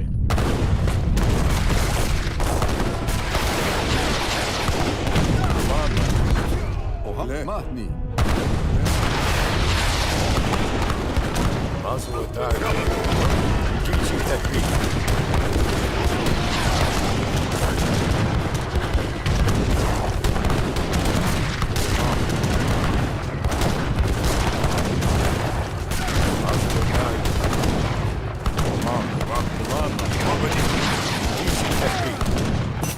Taku. Le mahni. Iblamani. Ohan le mahni.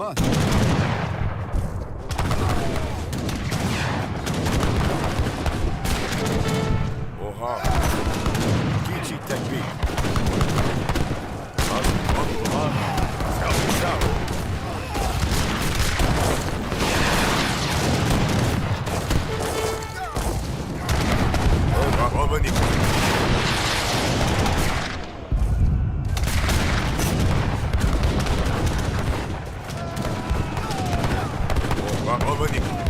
Taku le mahni.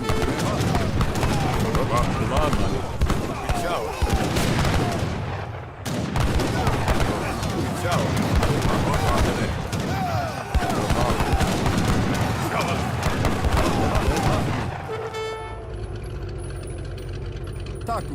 Ohan.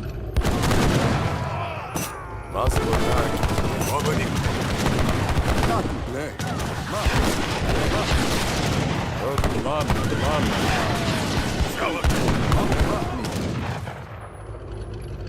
Oha. Mazu wa le. Taku le. Ohan le. We will get that. Kichi tekbir.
Romanik.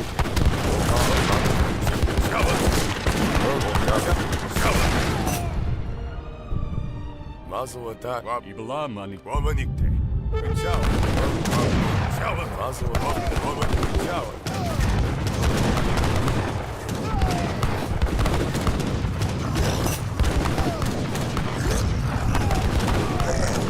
Kichi technique.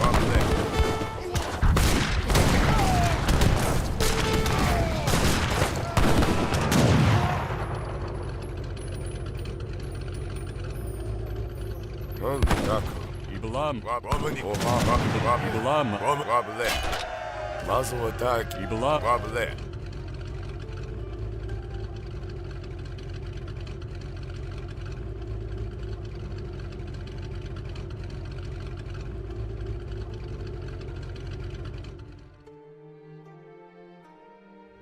Ohan, le, ma, le. Taku, Romanikte, Ibalam manikte.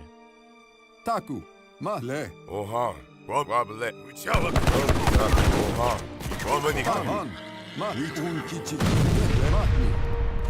Taku, le. Mazel at Ibalam manikte, Ibalam manikte. Taku, Ohan, ma, le. Taku, ma, ni, le. Ma, le. Ohan, ma, le.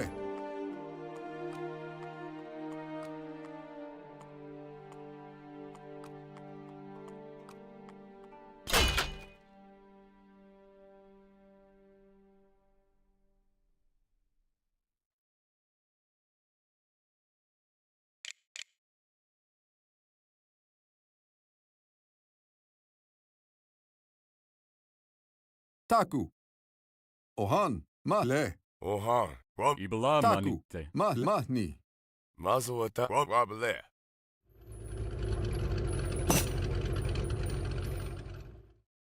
Ohan, Ibalam Ohan, le, ma, manikte. ni.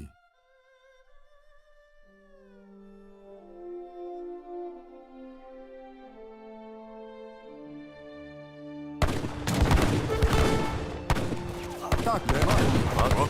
Uchawa, Le, ma, tak, le, ma, ni. Ohan, le, ma, tak, le, ma, le.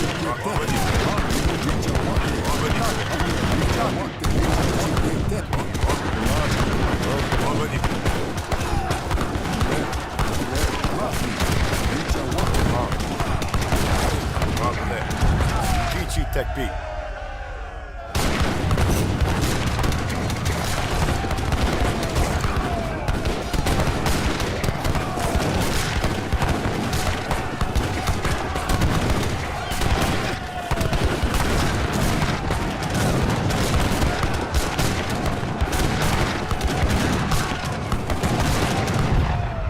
Taku, le, ma, le. Mazel attack. Ibalam manikte. Ohan, ma, ni. Taku, Roblet. Ohan, Taku, le, ma, ni. Mazel attack. Taku. Ohan, Mazel attack. Ibalam manikte. Roblet. Ohan, Roblet. Ibalam manikte. Romanik, Shower, Romanik, Ibalam manikte. Shower, Roblet. Kichi Tech Beat. Roblet. Romanik. Kichi Tech Beat. Mazel attack. Shower, Shower.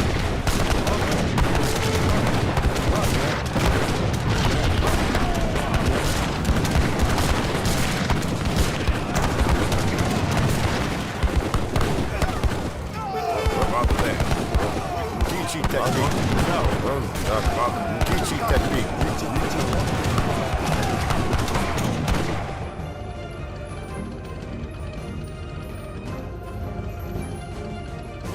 Mazel at Roblet.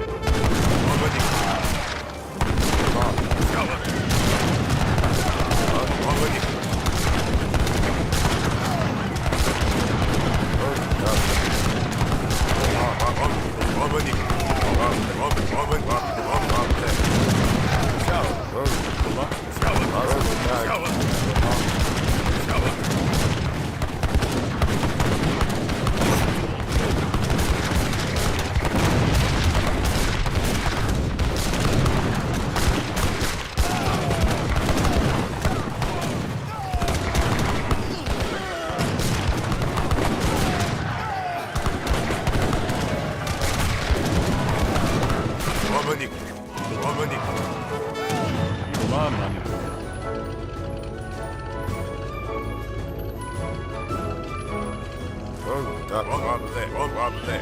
Ibramonikte. Oha. Taku mahni.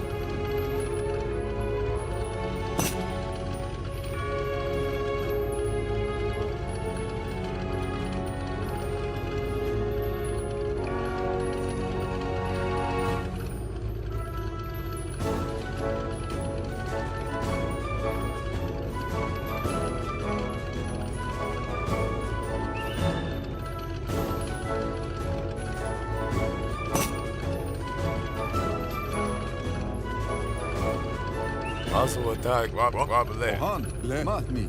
Le mahle.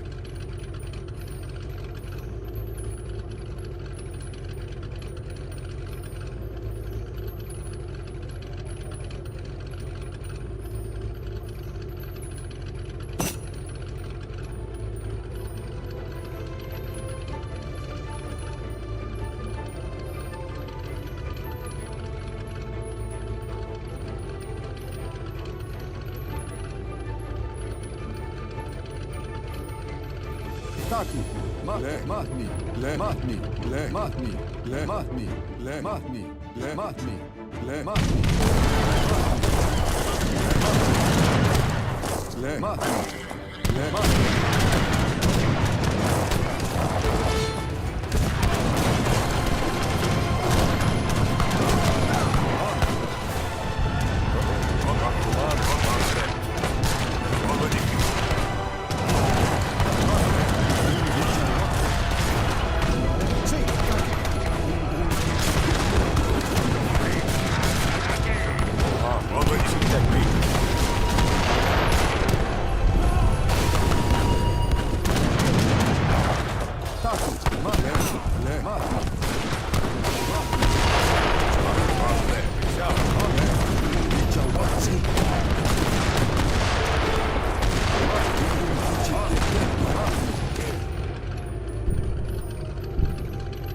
Oha.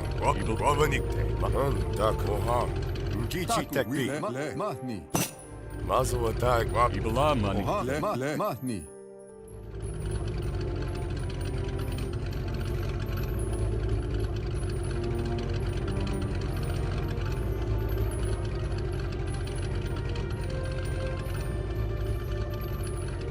Taku le mahle.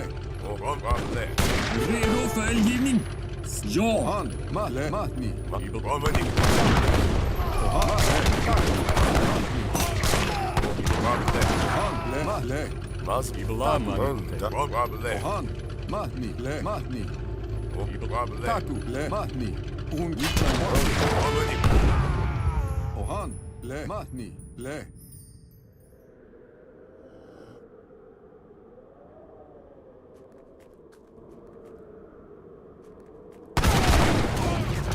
Muzzle attack. Gichi technique. Babale. Taku. Taku. Muzzle attack. Muzzle attack. Muzzle. Babale. Ibramonikte. Taku. Le mahle.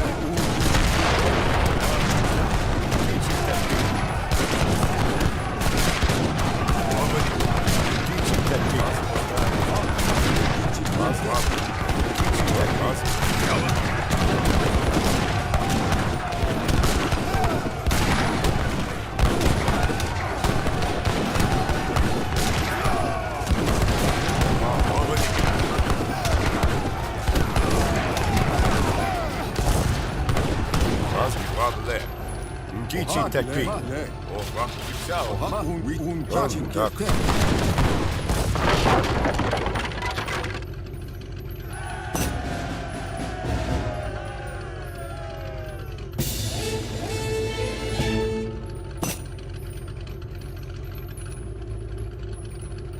Yes.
command ye wall.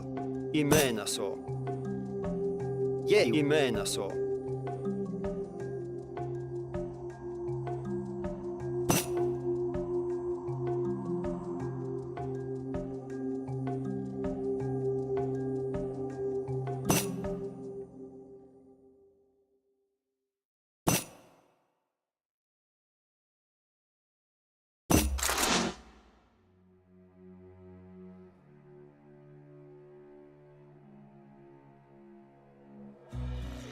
Yes, I'll do it.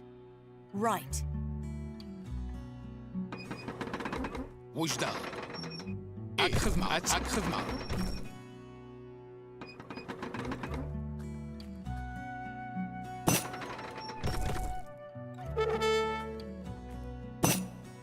أشوف الخدمة سي أش وجدة أشوف خير What can I'm going now. What is low? Asisela. الخدمة I'll do it. Yes, I'm right. I'm right. وجي أتسي What can I do? I'm right. Yeah, I'm wrong. I'm right. I'll do it. أشو أتسيلي وجدة أتسيلي أش What can I do? I'm going now. Yes, right. I'm ready. I'm going now. I'll do it. Right.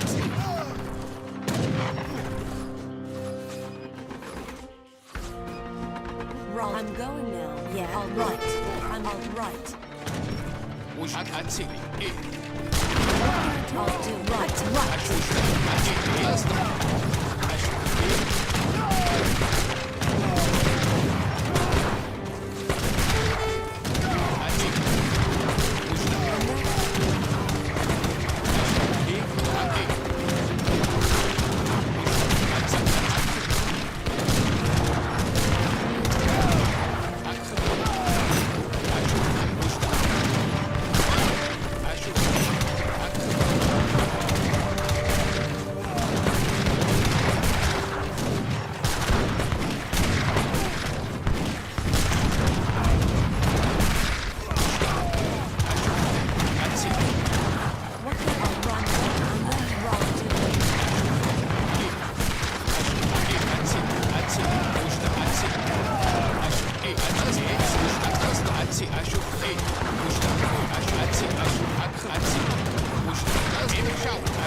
أتسي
出发，公开战，准备就绪。是的，准备就绪。好的，遵命。Bereit. Detalliert. 许下命令。好的，好的。 Yes, I'm right. 是的。 Sí, así es, sí. 出发。是的。遵命。是的，好的。是的。遵命。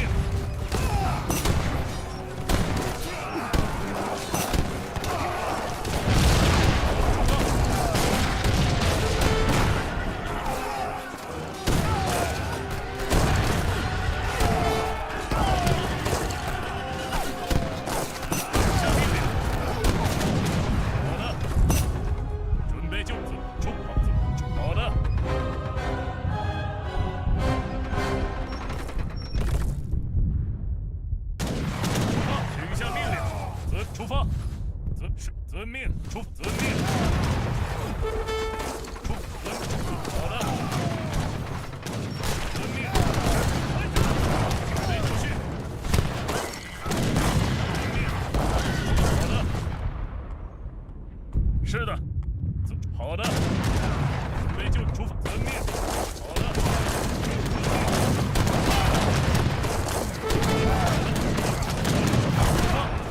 准备就绪。 出发！准备就绪。好的。好的，遵命。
请下命令，出发。是的，遵命，出发。遵命。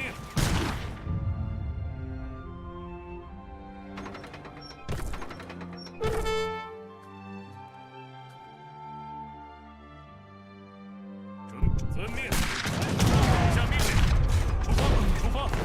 好的。遵命，出发。遵命。是的。 是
Evet.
مستعد نعم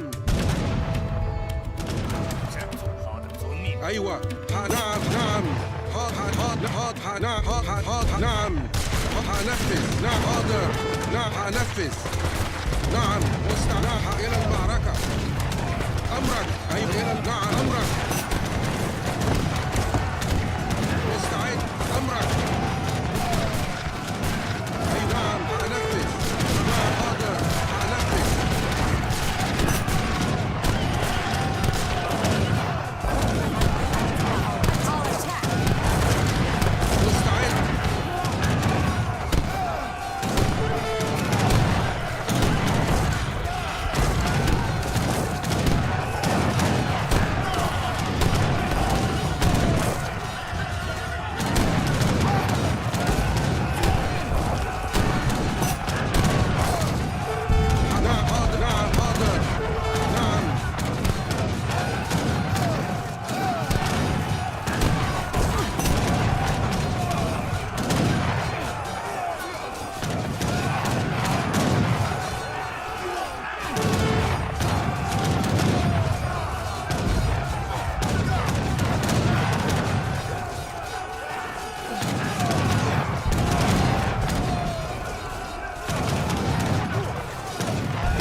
هنفذ نعم حاضر حاضر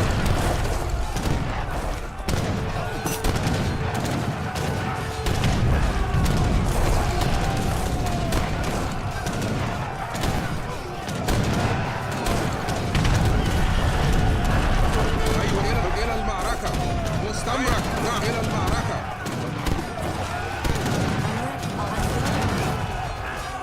مستعد حاضر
أيوة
Preparado? Vou escutar! Vou escutar! Vou escutar!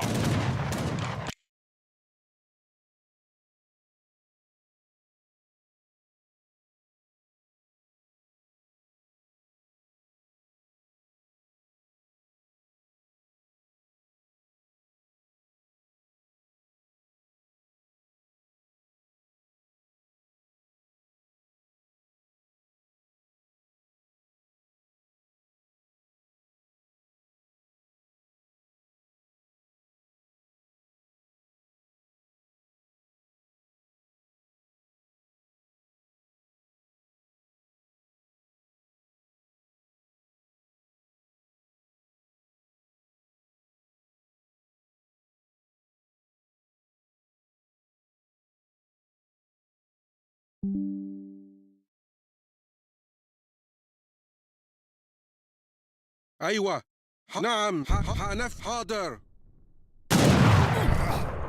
حاضر نعم حنفذ هجوم مستعد نعم أيوة حاضر نعم أمرك حنفذ مستعد حاضر نعم إلى المعركة نعم حاضر نعم نعم أمرك نعم حاضر أيوة حاضر نعم حنفذ نعم نعم حاضر نعم الهجوم حنفذ نعم حاضر أيوة نعم حاضر نعم I may not steer. حنفذ Qual é a sua... Vou escutar! نعم Vou escutar! Vou fazer! إلى المعركة Vou escutar! Vou atacar! أيوة Qual é a sua... Vou atacar!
أمرك.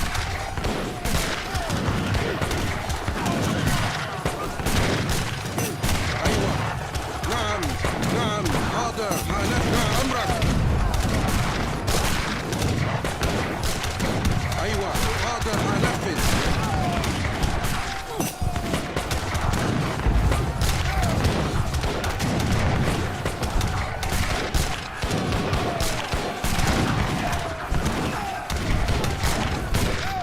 بس نعم حاضر أمرك. نعم نعم نقوم. أيوة نعم نعم إلى المعركة.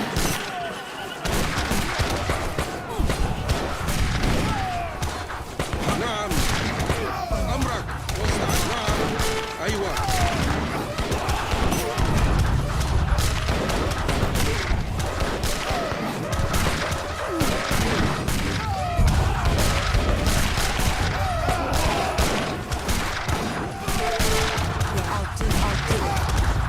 واستعد.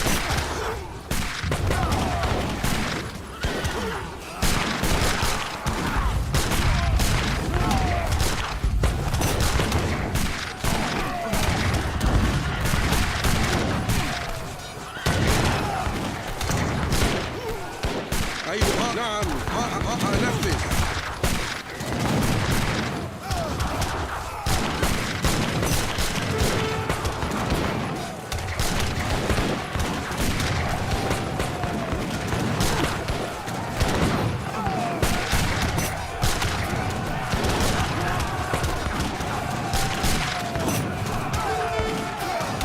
نعم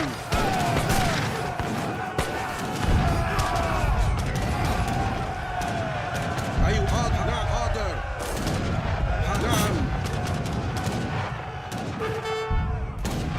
واستعد. نعم نعم حاضر نعم أيوة نعم حاضر نعم أنفذ. نعم نعم نعم أيوة أمرك إلى نعم أيوة واستعد.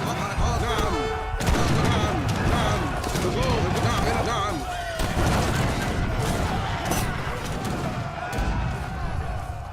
أيوة نعم حنفذ. نعم حنفذ. نعم حنفذ. نعم حنفذ أمرك. حاضر حنفذ.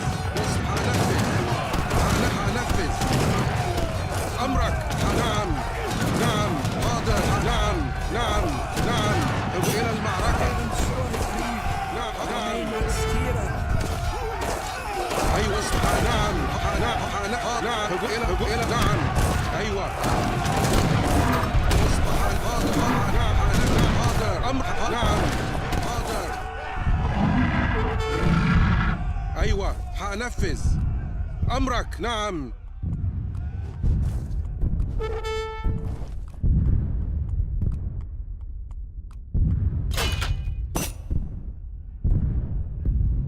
أيوة حاضر نعم حنفذ. أيوة نعم أيوة نعم حاضر نعم أيوة هجوم. أيوة استعد. أيوة نعم Preparado. بص نعم أمر حاضر. أيوة هجوم هجوم إلى المعركة. نعم بص نعم حاضر. نعم حاضر. نعم حاضر أمرك. نعم حنفذ حاضر حاضر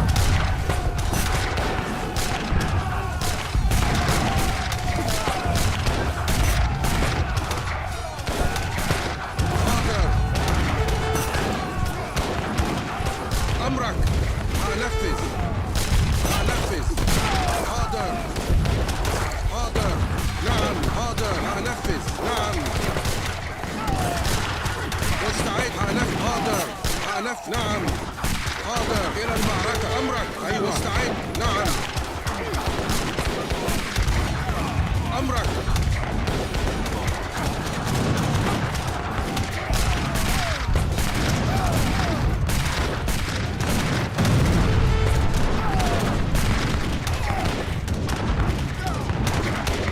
أمرك حنفذ. نعم حاضر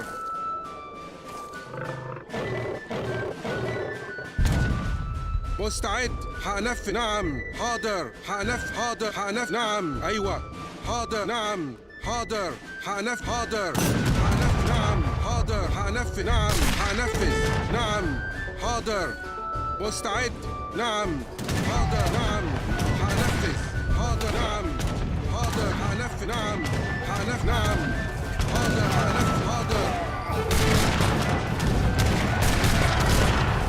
نعم حاضر قوم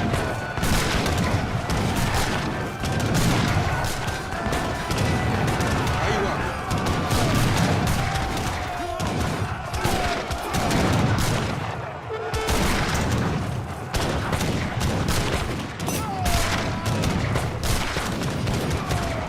مستعد نعم أمرك نعم حاضر هنفذ مستعد حاضر إلى المعركة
هنفذ حاضر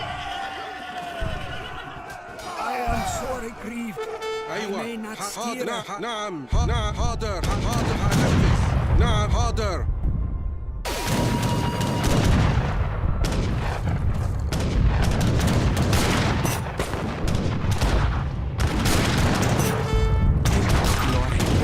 مستعد نعم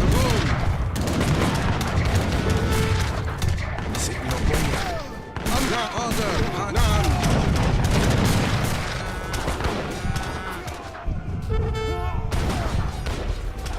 نعم نعم هنفذ نعم هنفذ مستعد حاضر نعم نعم أمرك هنفذ نعم أيوة نعم نعم هنفذ نعم هنفذ أيوة هنفذ نعم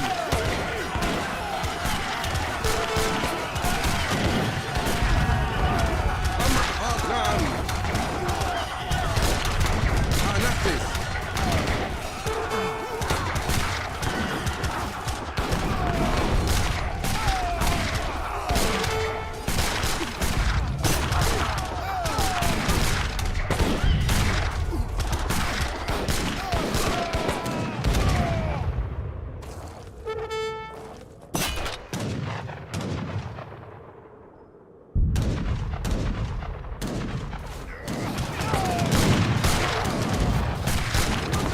أيوة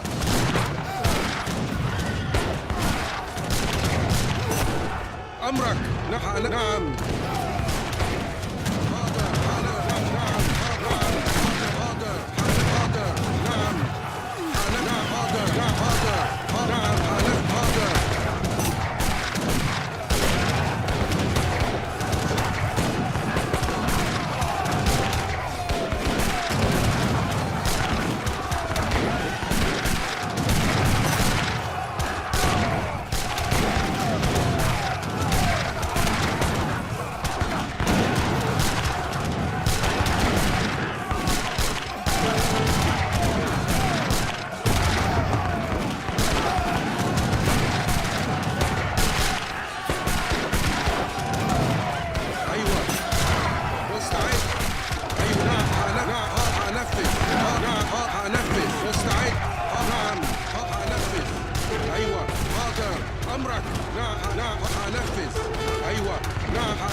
مستعد. نعم إلى المعركة. أيوة هجوم. أمر نعم إلى نعم.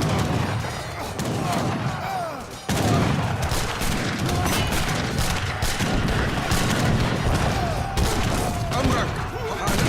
نعم نعم. هجوم. أيوة إلى المعركة. أمرك. أي حاضر. نعم. نعم. حاضر. نعم. هنفذ. أيوة هجوم.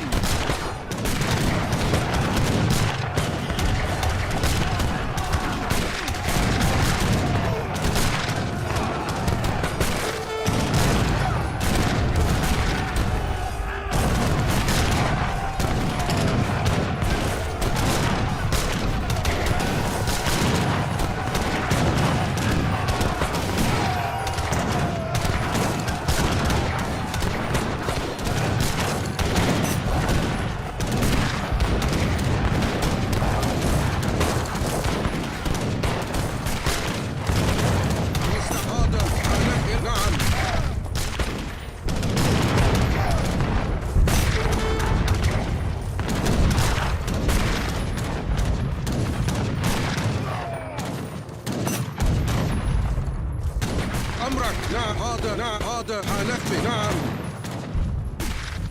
أيوة. نعم. هنفذ. نعم. أمرك. نعم. حاضر. هنفذ. نعم. حاضر. هنفذ. إلى المعركة. أيوة إلى المعركة. أمرك.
أمرك. حاضر. نعم. حاضر. أيوة. حاضر. مستعد. حاضر. نعم. حاضر. نعم. أمرك. نعم. أيوة. أمرك. نعم. أيوة.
أمرك حاضر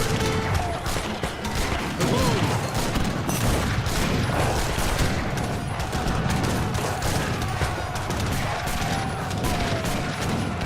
مستعد نعم نعم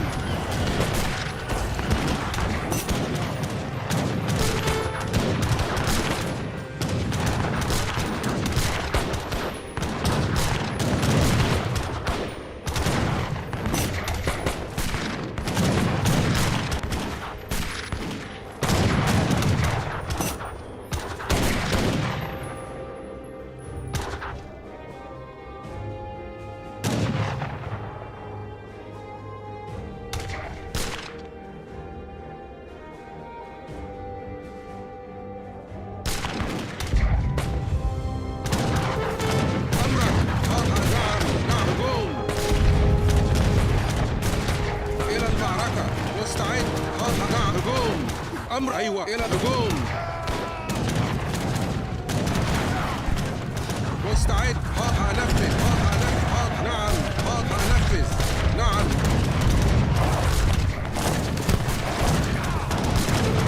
أمرك أيوة مستعد هجوم أمرك أيوة إلى المعركة مستعد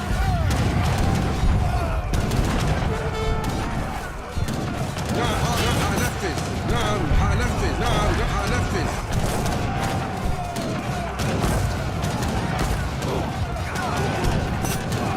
أيوة هنفذ نعم إلى المعركة حاضر أمر نعم مستعد أمرك نعم أيوة نعم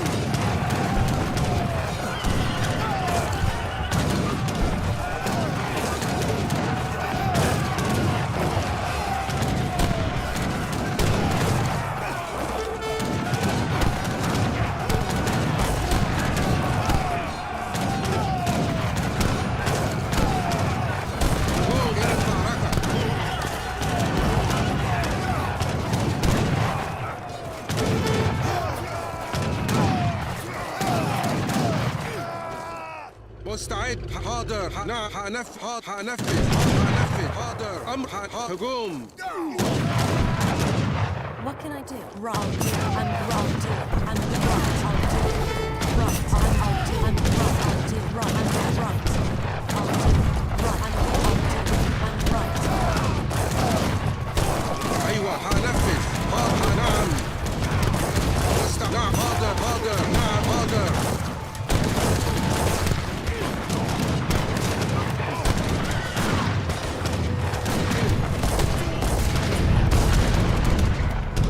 أمرك أيوة نعم هنفذ هنفذ نعم هنفذ نعم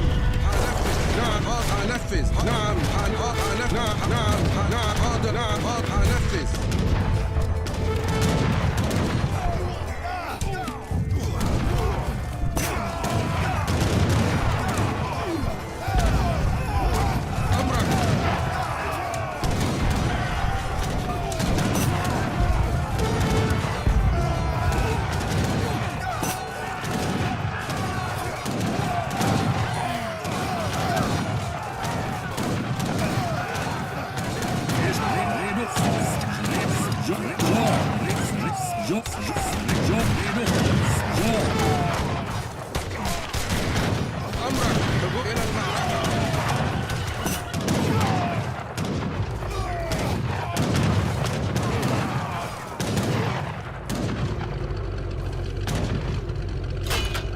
مستعد نعم حاضر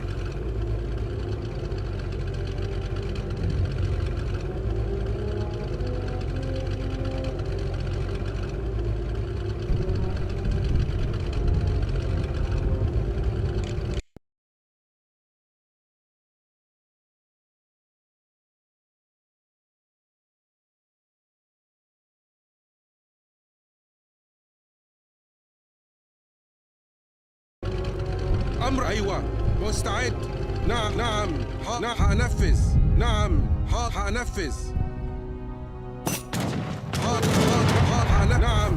نعم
مستعد حاضر هنفذ حاضر هنفذ نعم هنفذ نعم حاضر أيوة هنفذ حاضر هنفذ نعم حاضر هجوم أمرك هنفذ أيوة نعم حاضر نعم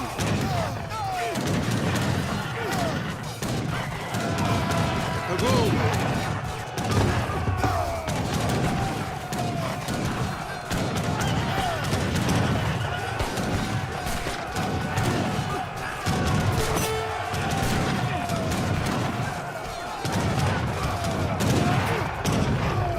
أيوة حاضر هنفذ نعم حاضر هنفذ نعم حاضر هنفذ نعم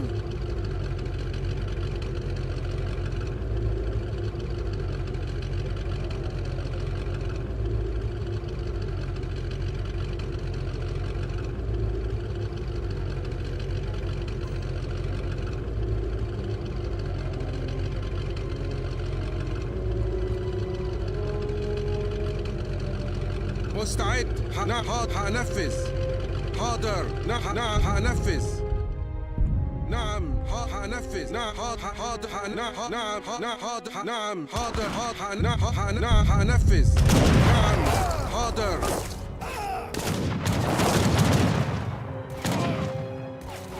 هنفذ نعم حاضر حاضر نعم هنفذ حاضر حاضر هنفذ نعم نعم هنفذ نعم هنفذ حاضر نعم هنفذ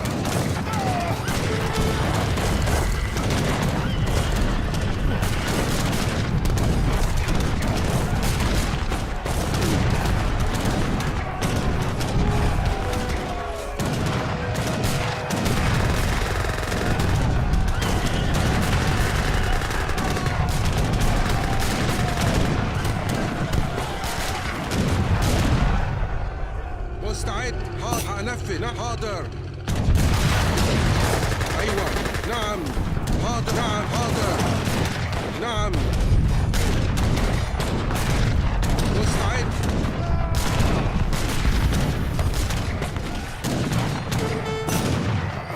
أمرك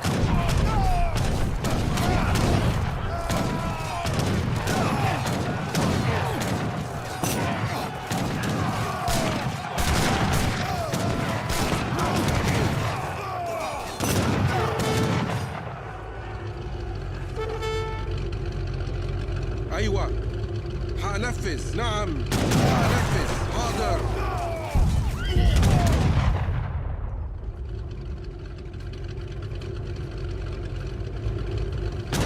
مستعد حاضر هنفذ نعم حاضر هجوم أمر أيوة إلى المعركة مستعد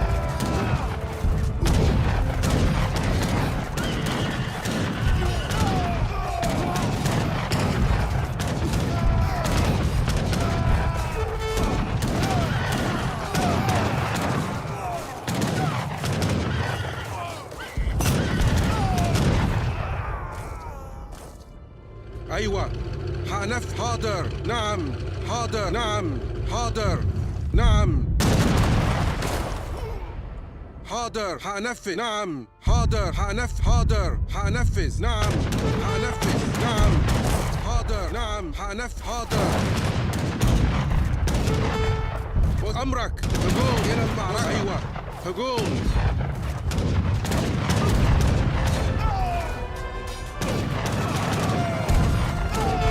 أمرك أيوة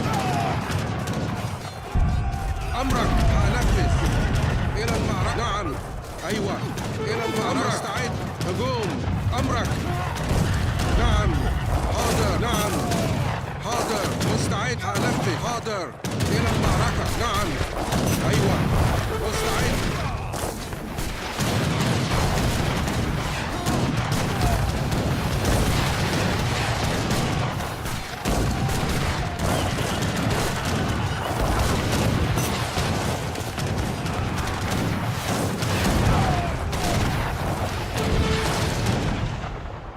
أيوة نعم حاضر نعم أمرك حاضر نعم أيوة حاضر نعم حاضر نعم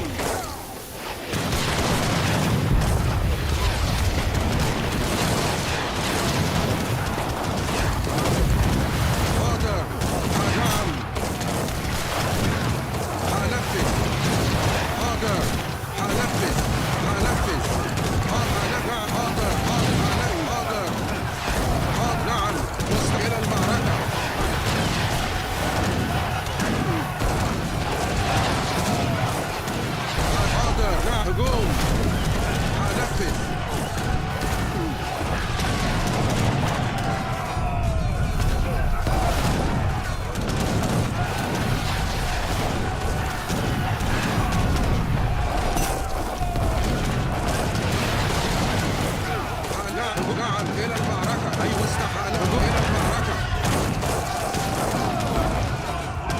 أمرك إلى المعركة. مستعد. هجوم. مستعد. أيوة إلى هجوم. نعم إلى المعركة.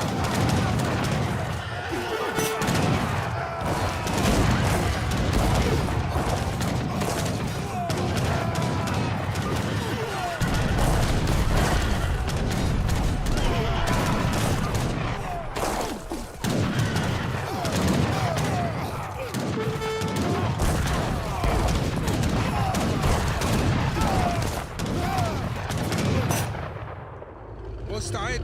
نعم هنفذ. نعم حاضر.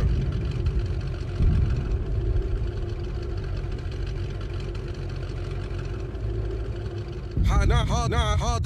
حاضر. نعم نعم حاضر. نعم حاضر. هنفذ. حاضر. نعم حاضر. هنفذ. نعم نعم حاضر. نعم هنفذ. نعم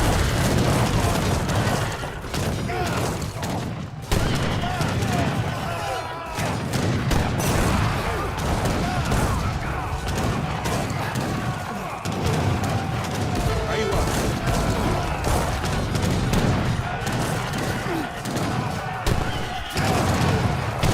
مستعد.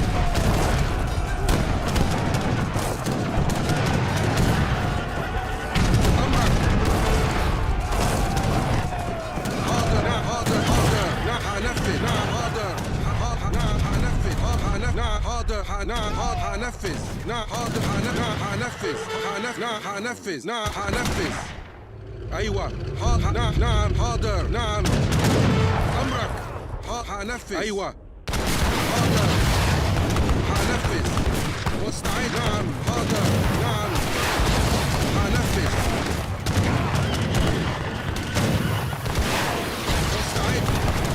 أيوة مستعد.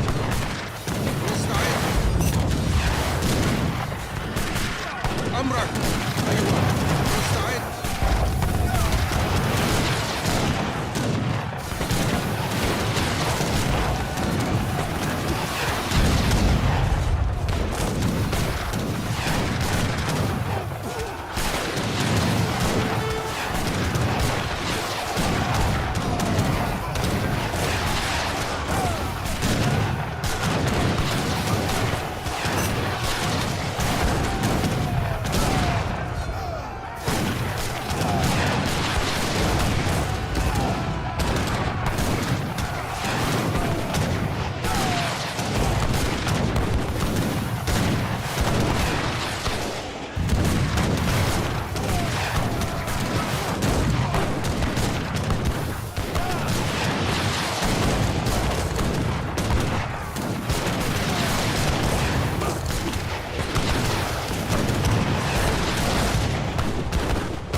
أمرك. نعم حاضر.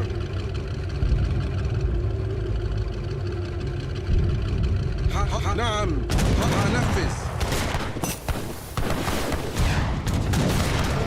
حاضر. إلى المعركة. حاضر. أيوة نعم إلى المعركة. نعم أمرك.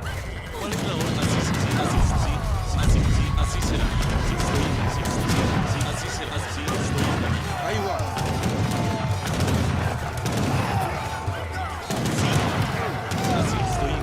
مستعد.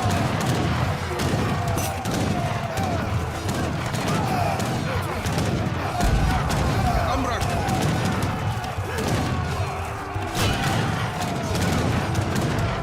أيوة استعد. أمرك. حاضر. نعم حاضر. نعم حاضر.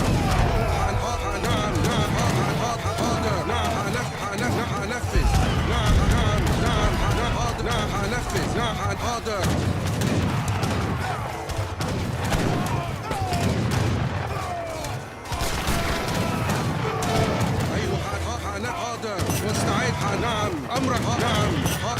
نعم نعم حنفذ أيوة نعم حنفذ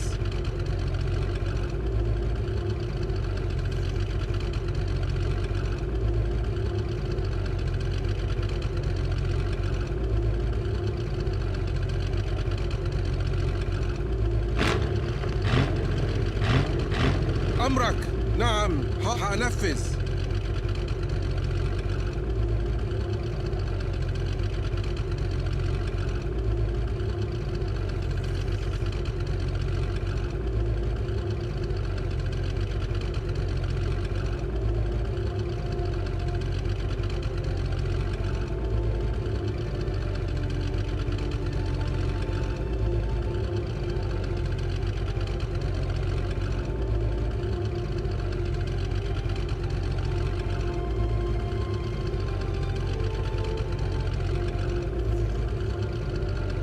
أيوة نعم نعم حنفذ نعم حاضر نعم حاضر حنفذ نعم حاضر نعم حاضر حاضر نعم حاضر نعم حاضر حاضر نعم حاضر حنفذ نعم حنفذ نعم حاضر نعم حاضر نعم حنفذ نعم حنفذ نعم نعم حاضر نعم حاضر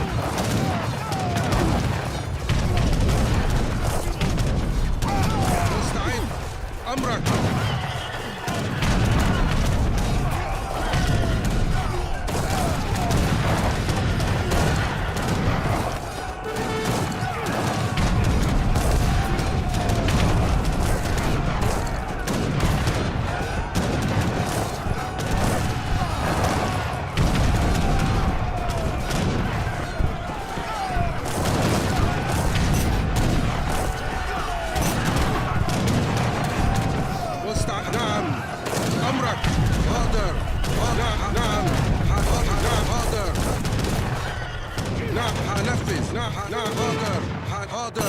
حاضر أيوة حاضر حاضر مستعد نعم حنفذ أمر حاضر أيوة أمر حاضر مستعد حاضر نعم أمرك نعم نعم حاضر نعم حاضر إلى المعركة أمرك نعم حاضر أيوة نعم نعم أمرك حاضر نعم أيوة حاضر مستعد أمرك نعم حاضر نعم حاضر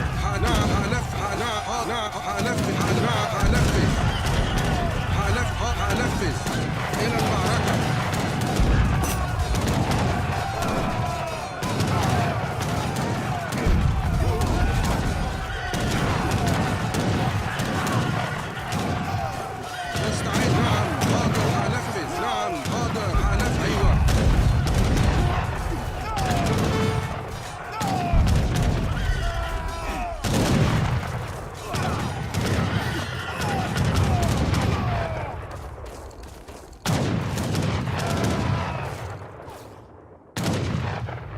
مستعد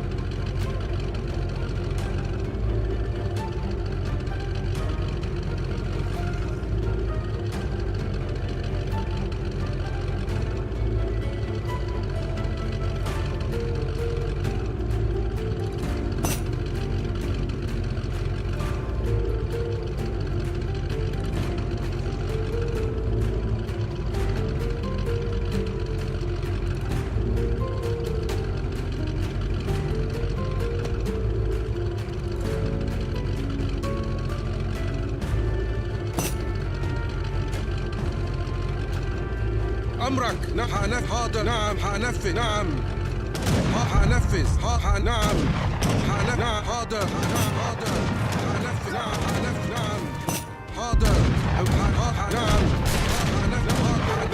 ايوه هنفذ ايوه نعم امرك ايوه مستعد Redo. Ska ske. Redo. Redo. امرك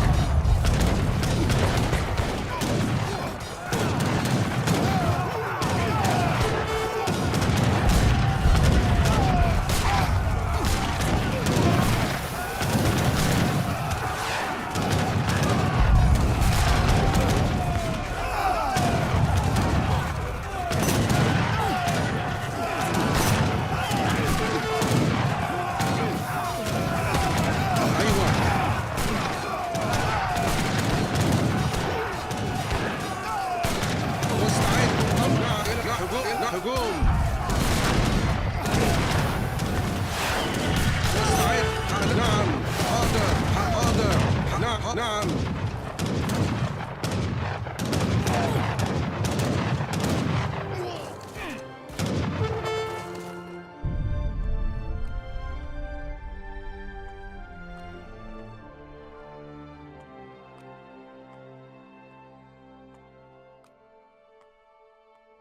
أمرك هنفذ نعم هنفذ نعم هنفذ نعم حاضر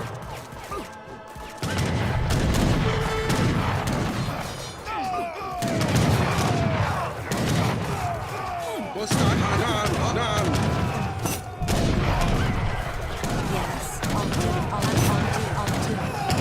أيوة مستعد حاضر أيوة نعم حاضر مستعد نعم مستعد أيوة أمرك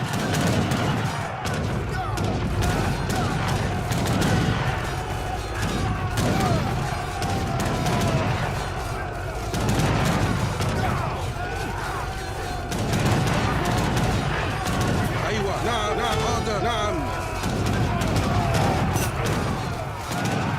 أمرك حاضر هنفذ حاضر أيوة هنفذ حاضر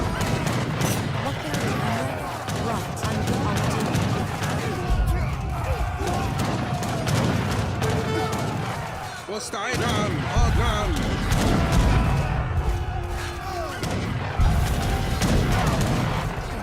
أمرك هنفذ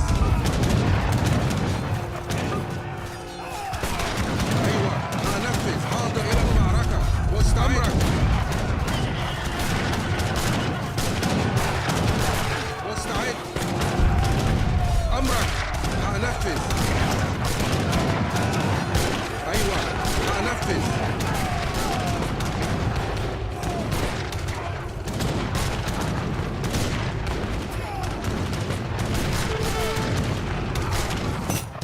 أمرك أيوة نعم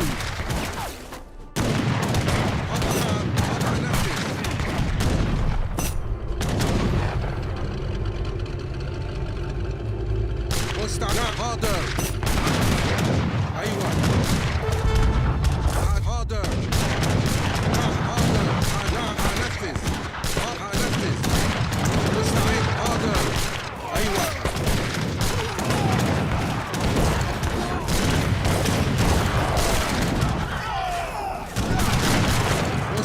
نعم حاضر نعم Qual é a sua... Vou fazer! هنفذ أمرك Vou fazer! Vou escutar! Você! Qual é a sua ordem? Vou escutar! Vou fazer! Vou atacar! Qual é a sua ordem? Vou escutar! Vou fazer!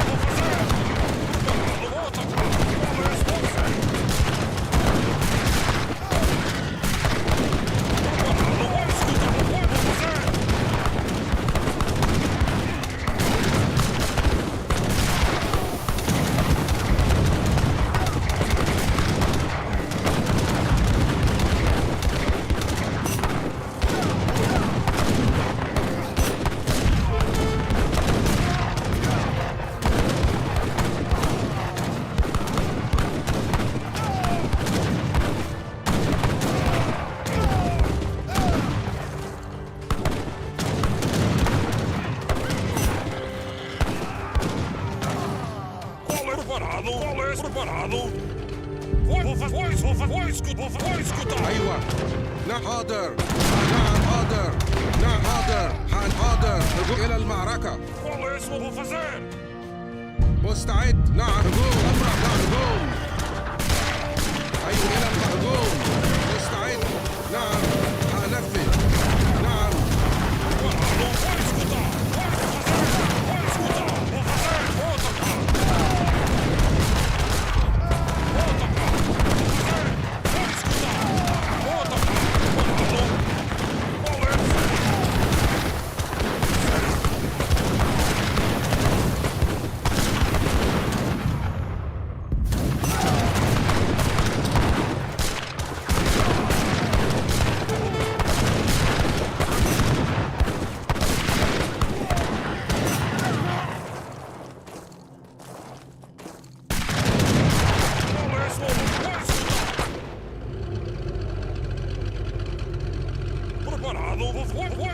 Vou escutar. أيوة نعم حاضر.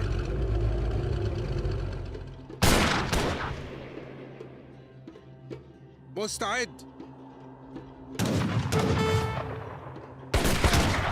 Qual é a sua ordem?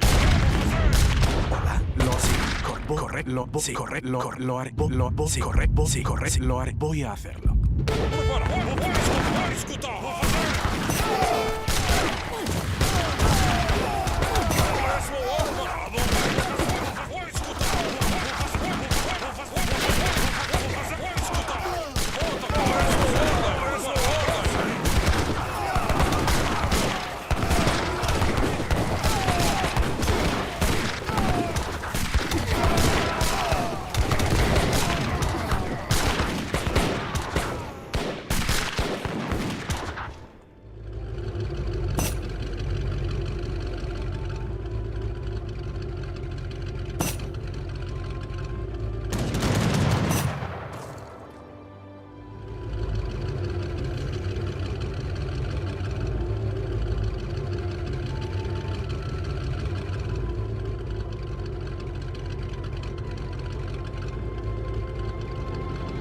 良い意味いざ仰せの直ちいざ仰せの通りいざ直ちに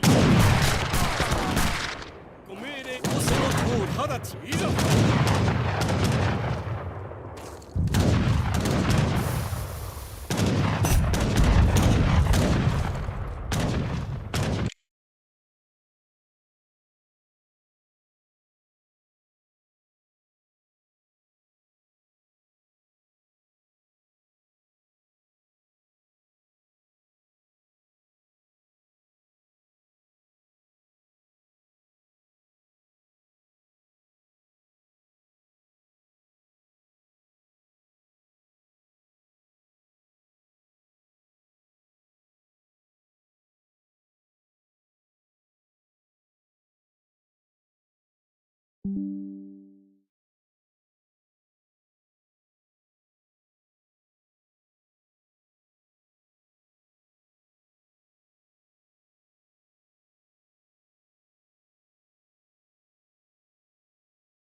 仰せの直ちいざ直ち仰せの直ちにいざ仰せの通りいざ仰せのいざ直ちいざ仰せのいざいざゆかん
أيوة هنفذ مستعد نعم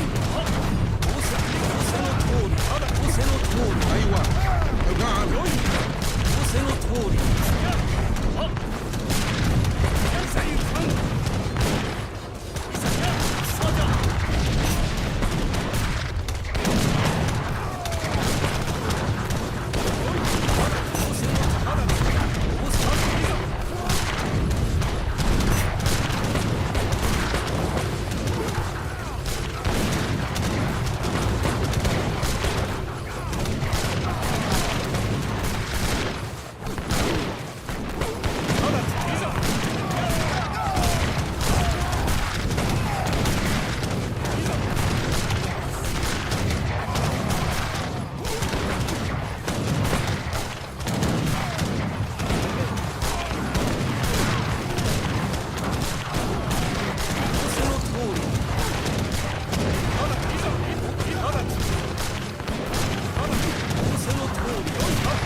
أمرك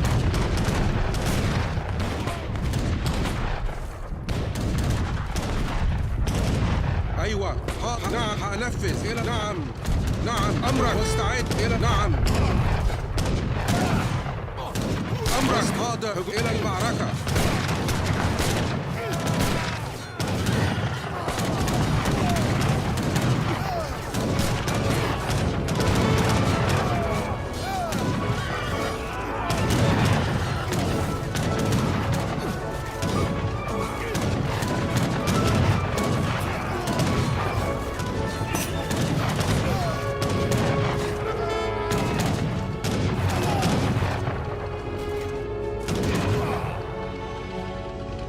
أمرك حاضر هنفذ نعم حاضر هنفذ نعم أيوة مستعد أيوة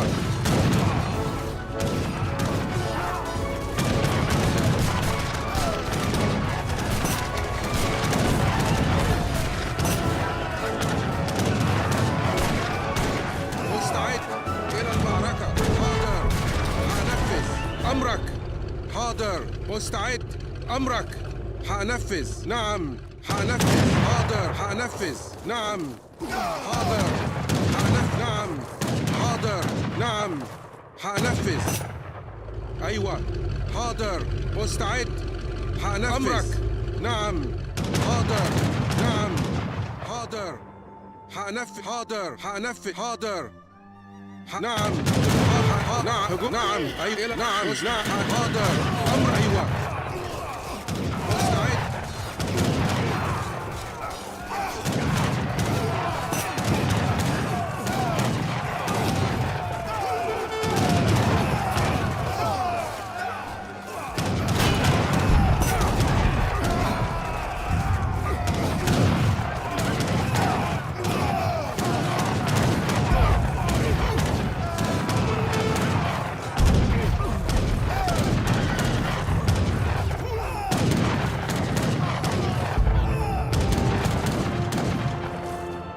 أمرك نعم هنفذ أيوة مستعد نعم حاضر حنف نعم حاضر حنف نعم حاضر حنفذ أمرك حاضر نعم حاضر حنف نعم Así será.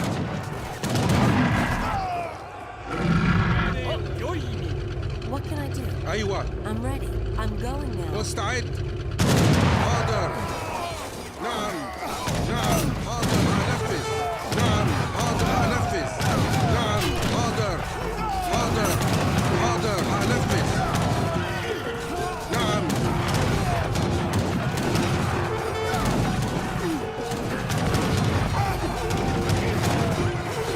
أيوة هنفذ أمرك حاضر نعم أيوة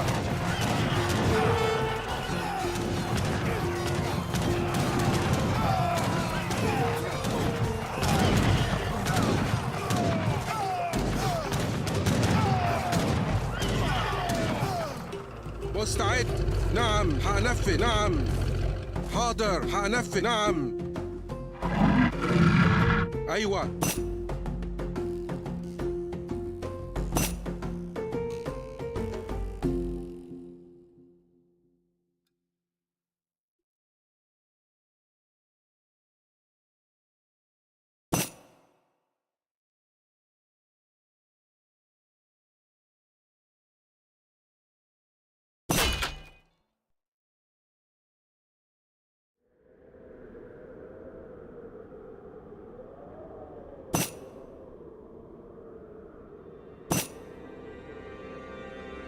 أمرك هنفذ نعم حاضر نعم حاضر حاضر نعم حاضر نعم هنفذ حاضر هنفذ أيوة نعم حاضر نعم حاضر أيوة نعم هنفذ مستعد إلى الهجوم نعم نعم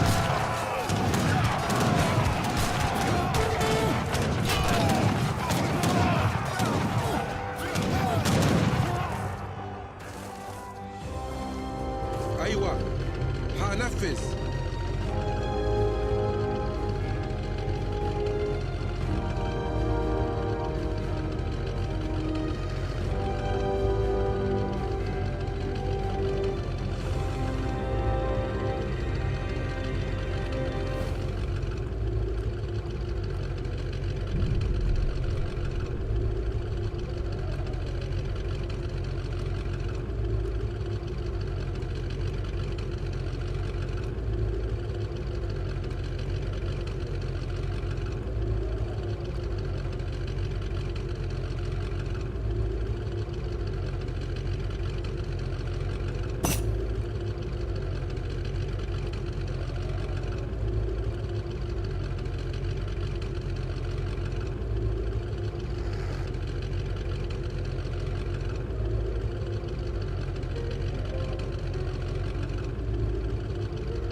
أمرك هنفذ هنفذ نعم هنفذ أيوة هنفذ نعم حاضر مستعد نعم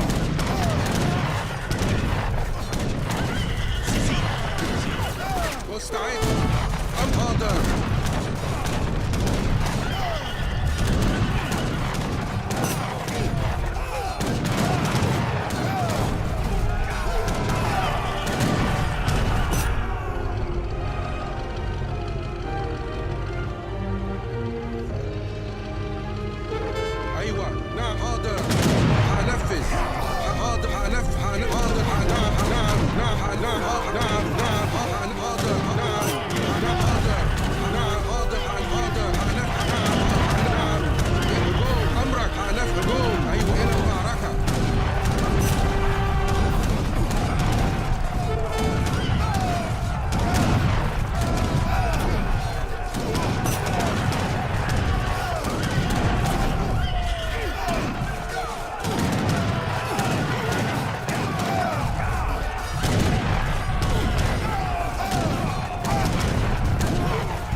نعم أمرك هنفذ أيوة نعم هنفذ نعم هنفذ بص نعم هنفذ نعم حاضر بص نعم هنفذ أمرك نعم حاضر نعم أيوة أمرك إلى المعركة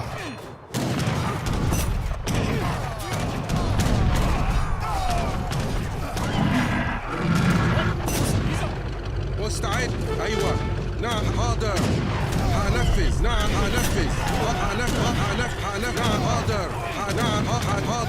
حاضر نعم حاضر مستعد نعم حاضر نعم هنفذ أمرك حاضر مستعد نعم حاضر نعم حاضر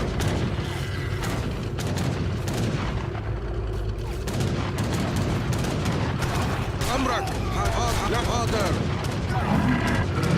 أيوة حاضر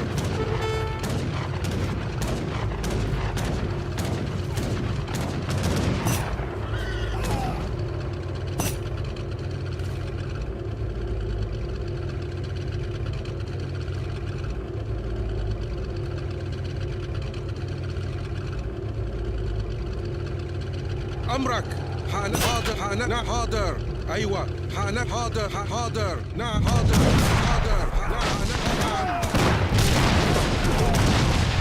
نعم أمرك نعم هنفذ حاضر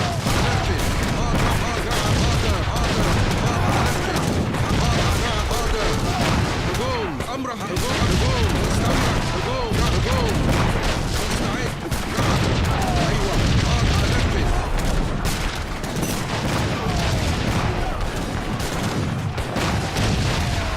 مستعد إلى المعركة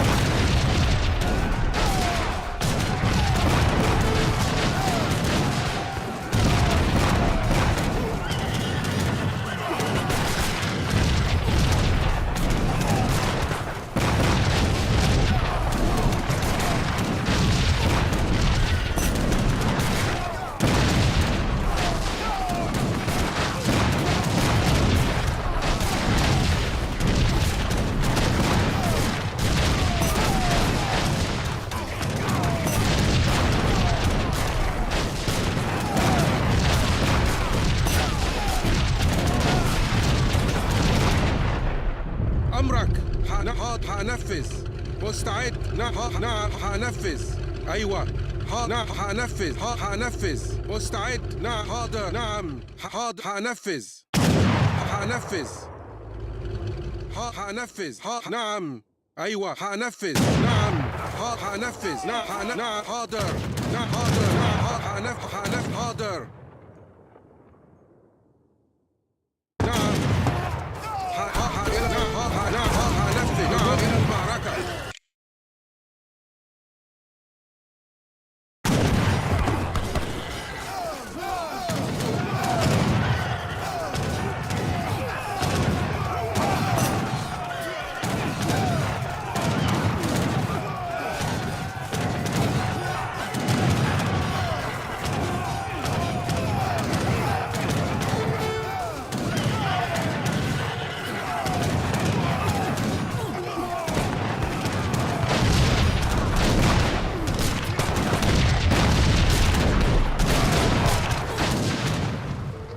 أمرك نعم هنفذ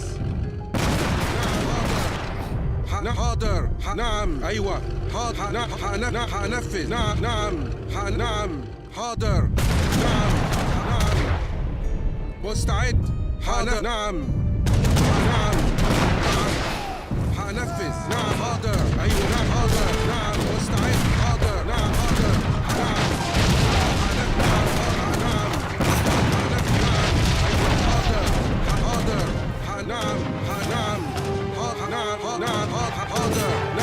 حاضر هنفذ إلى نعم مستعد إلى الأمر نعم هجوم أيوة هجوم أمرك نعم إلى المعركة هجوم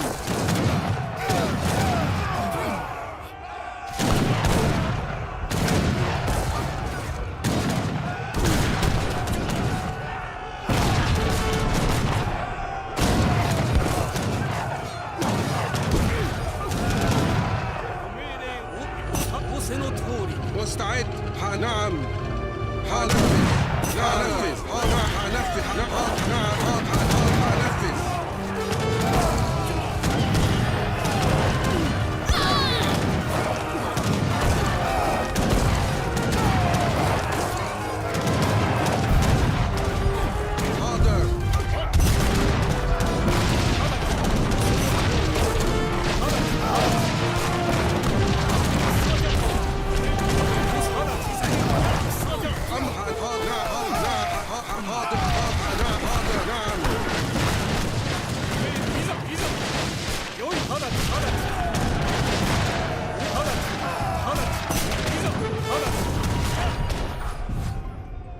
أيوة نعم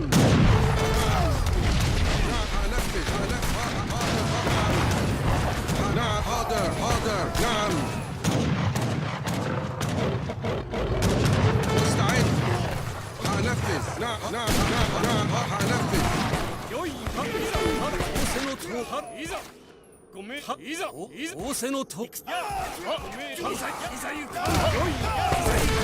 أمرك نعم حاضر هنفذ حاضر نعم حاضر هنفذ نعم هنقوم نعم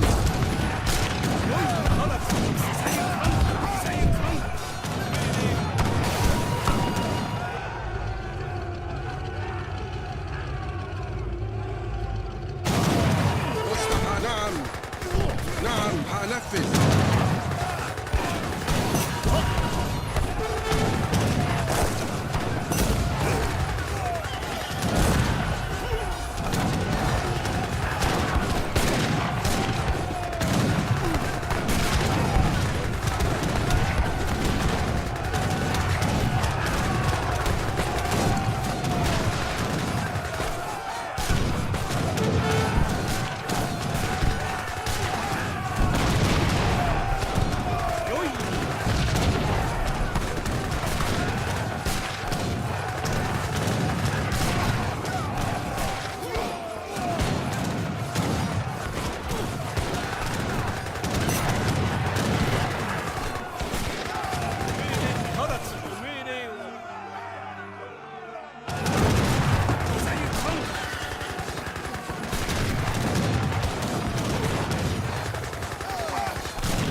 أمرك نعم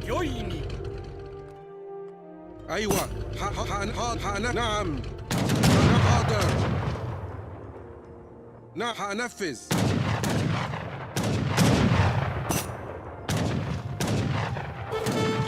هنفذ مستعد نعم هنفذ أيوة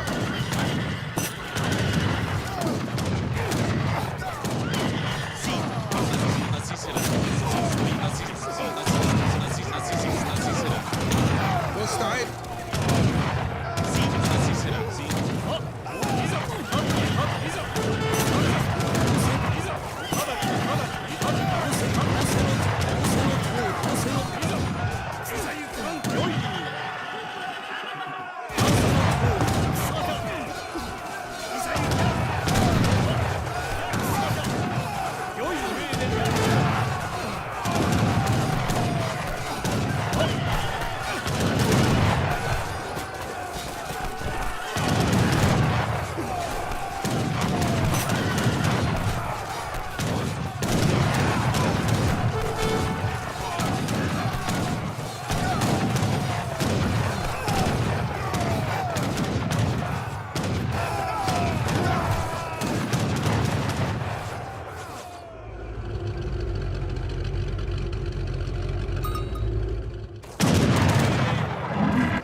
هنفذ 仰せの通り نعم حاضر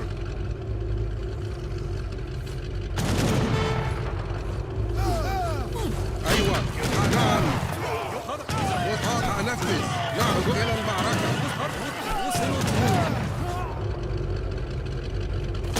أي نعم حاضر 仰せの通りさあじゃあいざよいいざ仰せ直ちいざ仰せの通りいざよいさあじゃさあじゃさあじゃ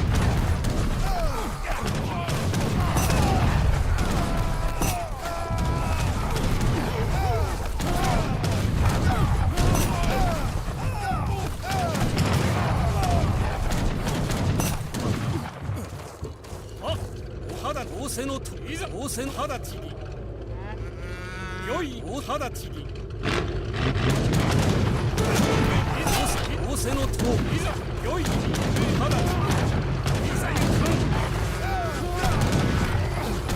い直ちにいざ行くよい仰せのといざ行くさあ仰せのといざいざ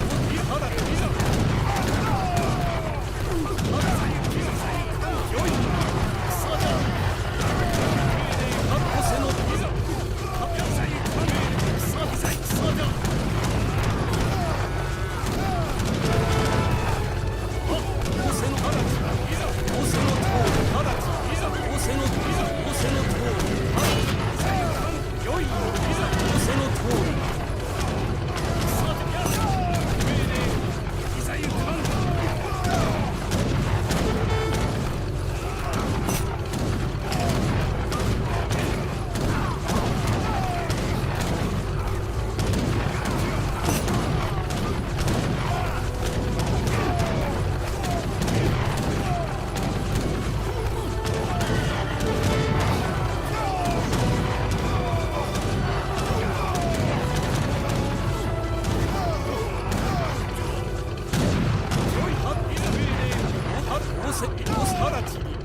直ちにいざ行くよい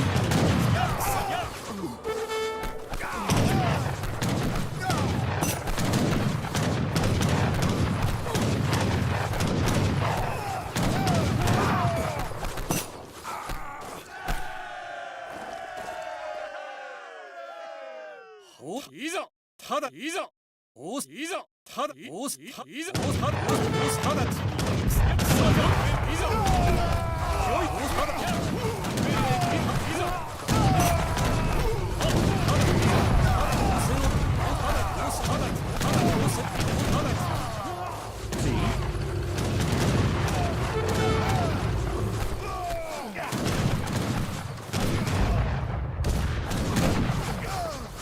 よいに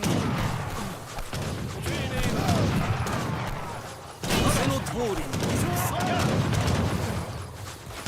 直ちによい仰せの通りにおただいざ仰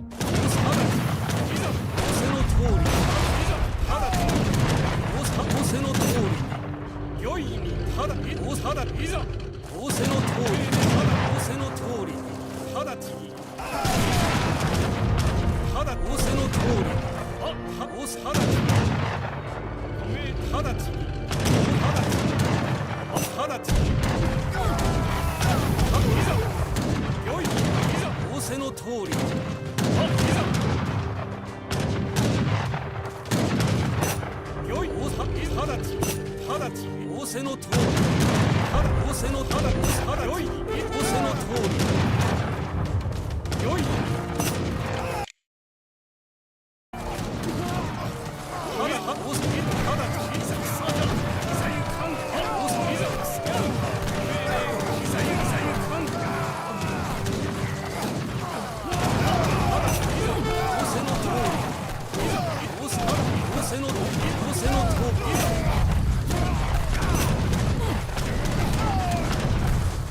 よい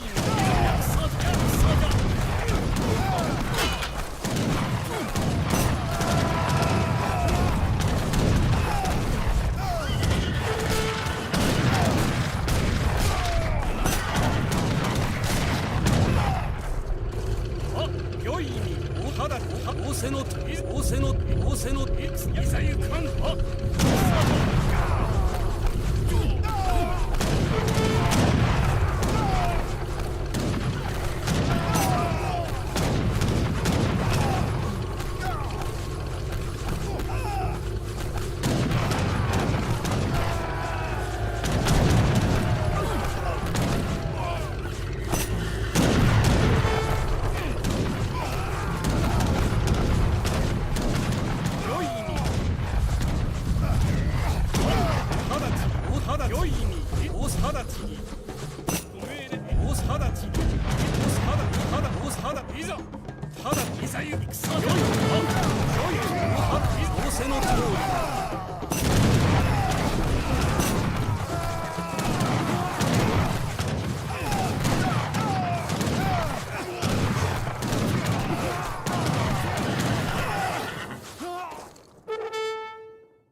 حنفذ نعم حاضر نعم حاضر حنفذ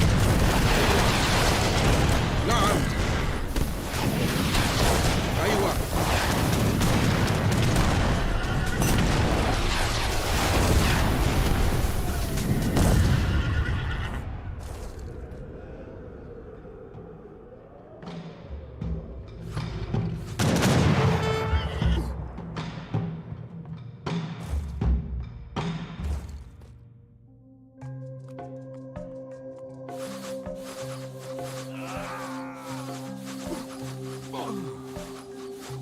أمرك نعم حنفذ نعم أيوة حاضر نعم إلى المعركة أمرك نعم إلى الهجوم ايوه حاضر حاضر الى امرك الى المعركه امرك.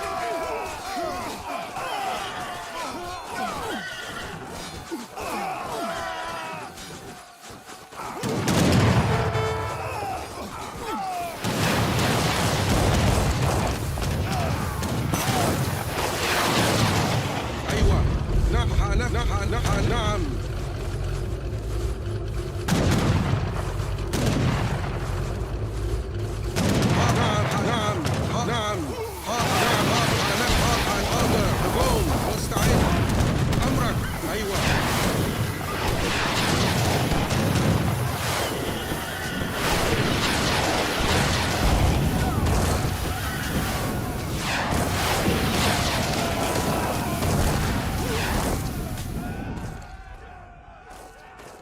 ご命令を直ちに仰せの通りに。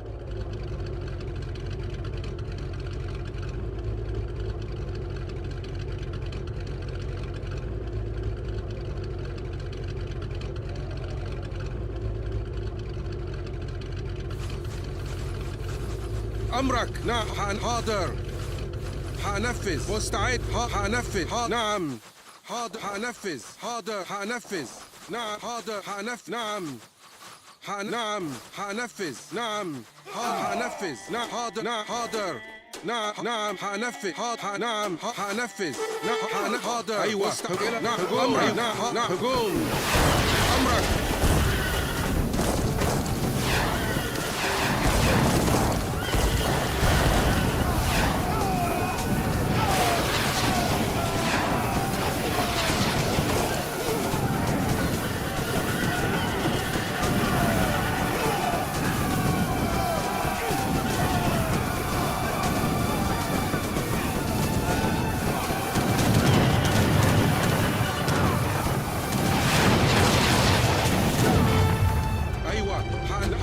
حاضر نعم حاضر حنفذ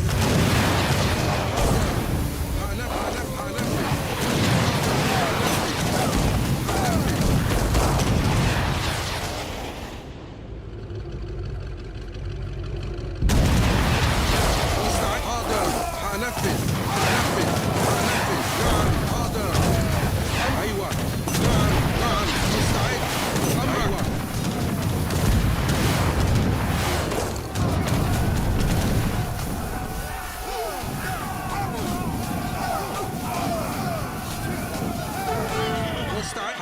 نعم حنفذ نعم حاضر. 御意に。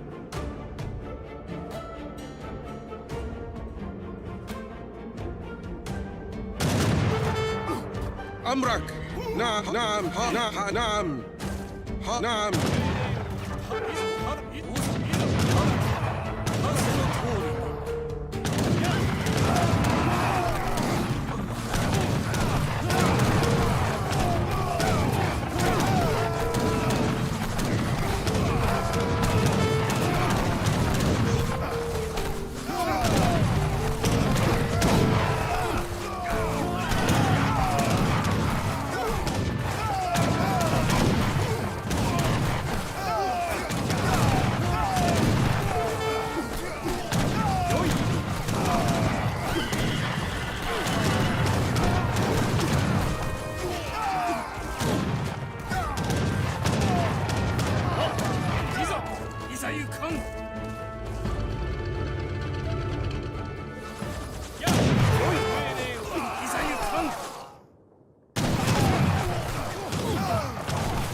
نعم حاضر حنفذ.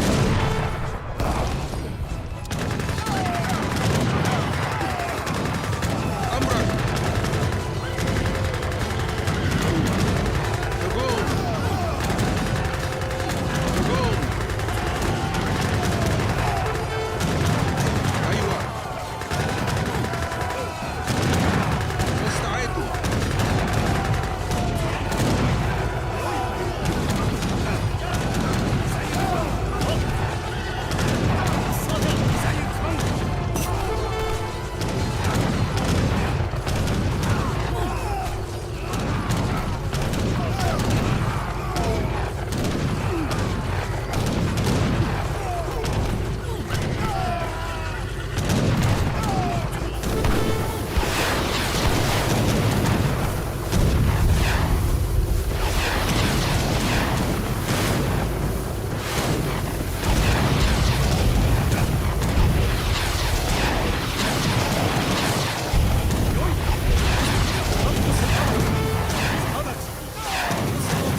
Right. Yes. I'm going right. I'm ready. I'm going yes. Right. I'm going right. I'll attack.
¿Qué me ordena? Lo haré. Voy a hacerlo.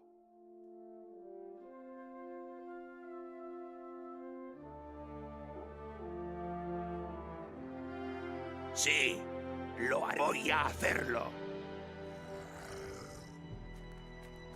Preparado, sí. Lo haré, sí. Lo haré. Voy a hacer, sí. Sí. Lo haré. Sí. Al ataque.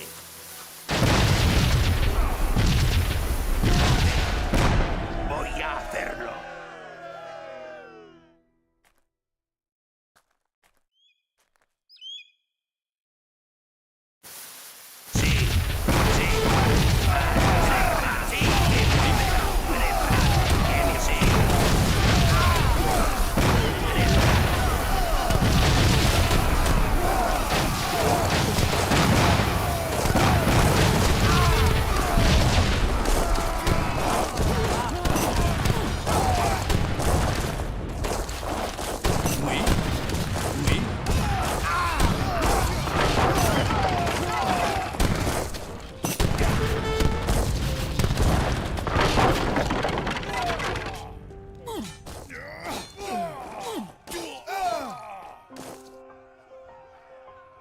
Oui. Oui, très bien. 御意に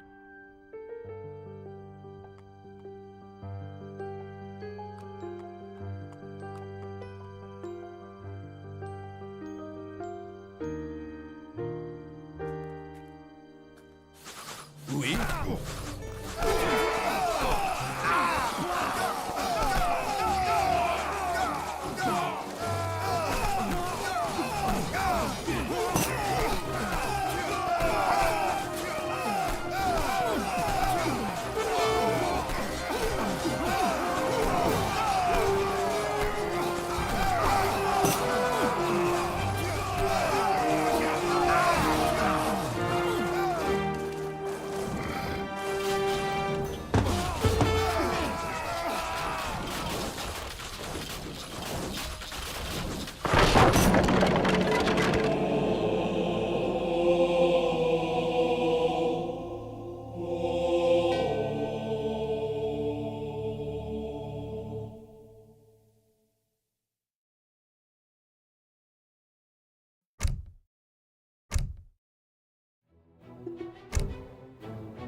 Oh man, yeah, no, those spearmen basically turned into archers at that point with so much range. Yeah. I don't know why Red dropped out though. We could have beaten them if we just teamed up a little bit longer. I was in the phase of basically going to get my armor up and my I think my multipliers as well. I was gonna go for armor, pierce armor, and multipliers. So that way he couldn't do skirmishers anymore of any kind. And he would be forced into heavy infantry, and then if he goes into heavy infantry, and then Red would beat him. Yeah, I was trying to whittle him into a corner there, but Red didn't want to stay for the little show. So yeah. Yeah, it's tough. Maybe I should have kept the Mamluks. Who knows? I was trying to go for mounted riflemen. I was trying to get like a diamond and a rough, so I could basically spam him out with mounted riflemen. I could beat his heavy infantry and then beat his skirmishers as well with that. And then it has a ton of pierce armor too, combined with the armor I already got. Yeah, no. I wish there was a way that you could like pay a lot of food to get one specific unit that you know you need. In that case, the mounted rifle would have been good there, because it has all the necessary multipliers and armor and range and stuff I was looking for. Yeah. We're gonna do some Black Forest nothing right now. I want to give the Incas another go in this scenario again. I did swap out the 3 villager card because that was total cringe, and I needed the advanced defense card there so I could have an extra building to store my units in and thus get a bigger starring army, which I mostly needed there. Yeah. So let's see how I do in this one. I'll focus on building and then do some combat here. So enjoy the show.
Arinulas Ari.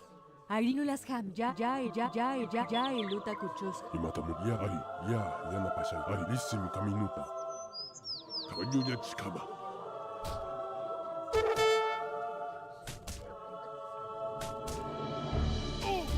Yana Pasha.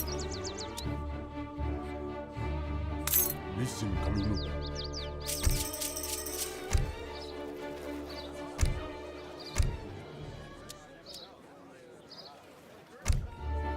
Ready. Lissim, Yes, yeah, you are ready.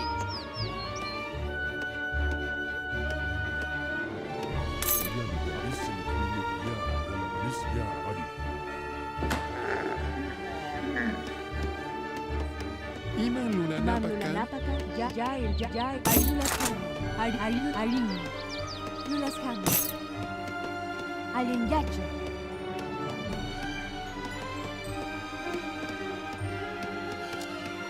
Jai speeches.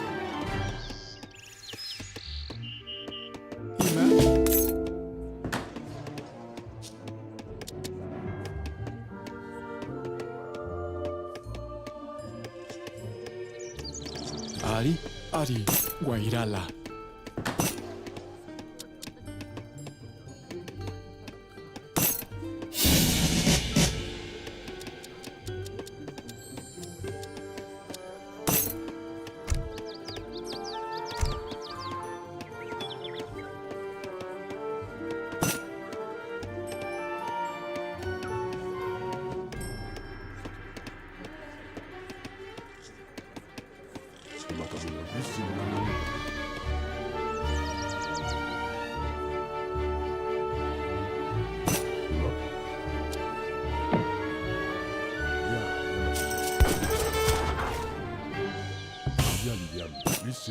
Ja.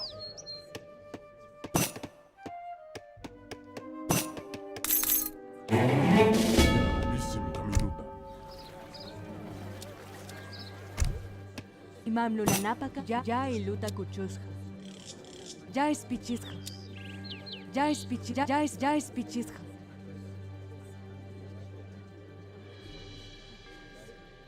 Ya es Pichisca. Ya es Pichisca. Ya es Pichisca. ¿Ima? Ya na pasay. Alin Yachu, ya y Luta Kuchusca. Ya y Luta Kuchusca.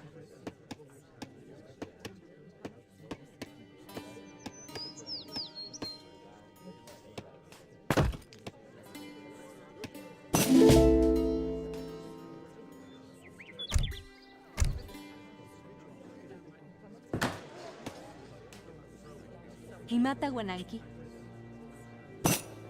Himata Munanki.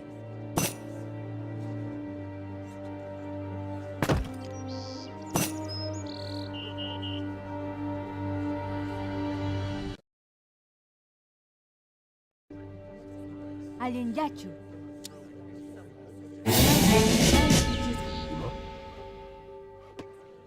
Imanulang Ari, Guairala.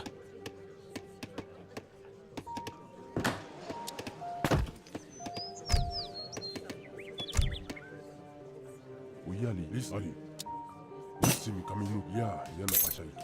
Ari, lis ya. Okay.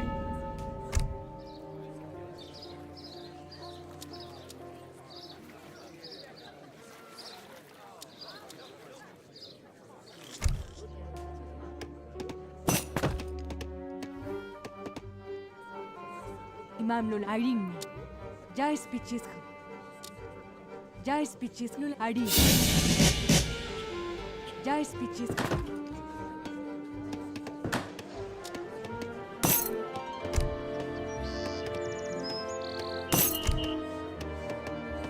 Ari, Aumi.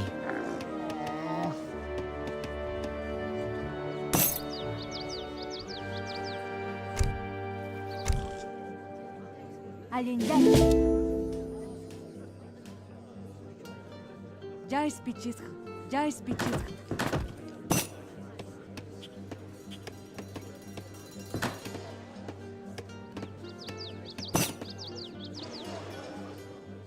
Imata Guananki. Ya es Pichisca. Ya es Pichisca.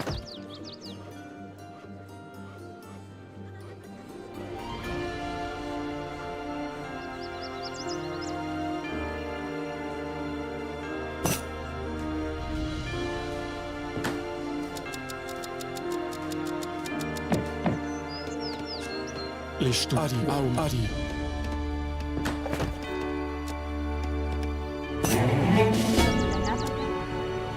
Ya es Pichisca. Alin Yachu. Ari, Imanu Guairala.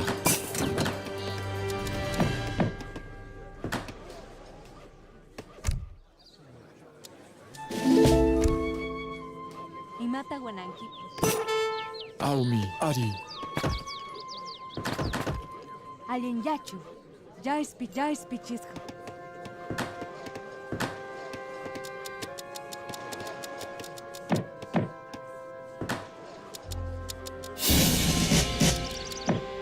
Himata Ari, lissimi kaminu.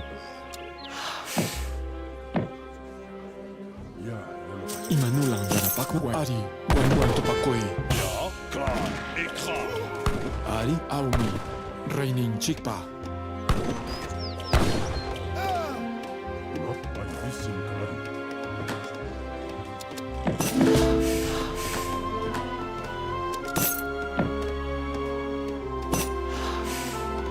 Listum kaya. Ari. Wai Ari. Mamlu Ailulas Kami. Jai speeches. Adi. Alinata Alin. Mamlu Lanapakan. Jai speeches. Alulas Jai speeches. Alin Alin. Jai speeches. Jai speeches.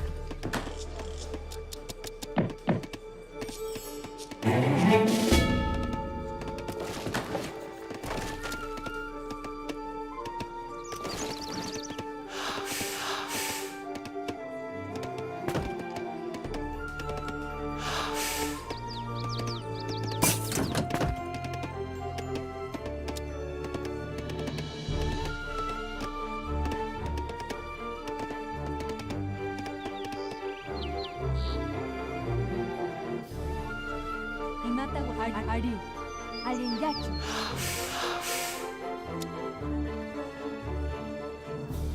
Jai speeches. Mamlu Alin. Jai speeches.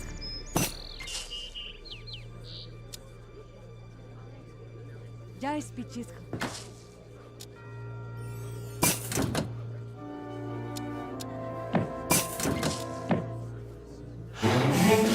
Alin Jai speeches. Imata Wananki. Jai speeches. Uyali ya yana pasha.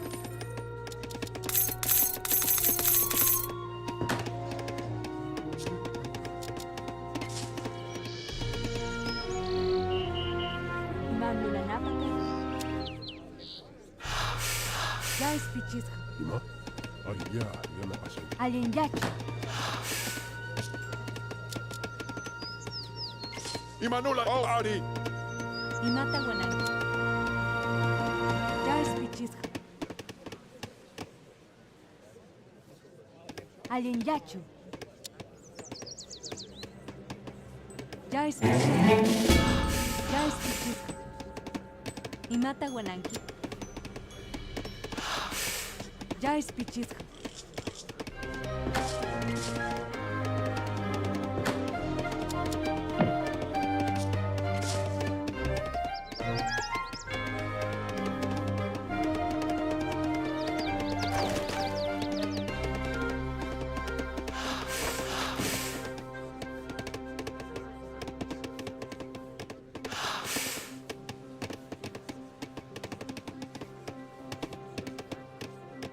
Ari Waiomi. Listum kaya. Mamlu Lanapaka.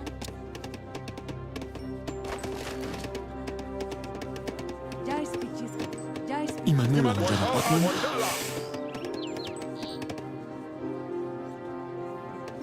Alin Yachu. Jai speeches. Jai speeches.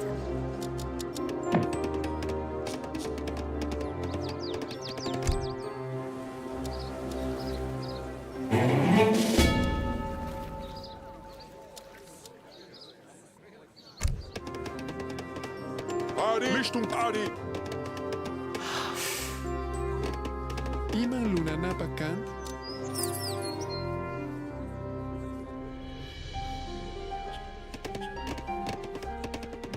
Jai Spichisha. Jai Spichisha. Mamlu Lanapaka. Jai speeches. Jai speeches.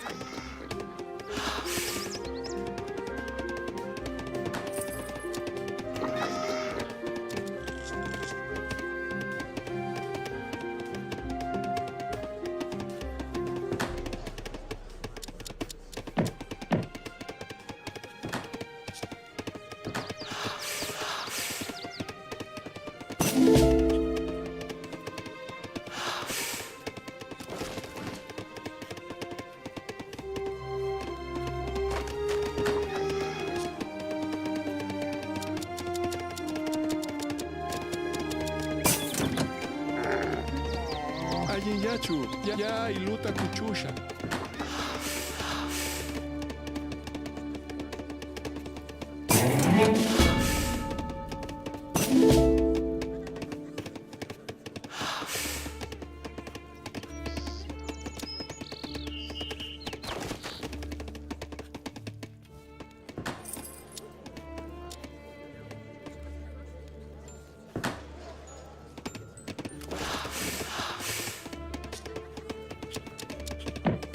Imanulan dyan na bakban!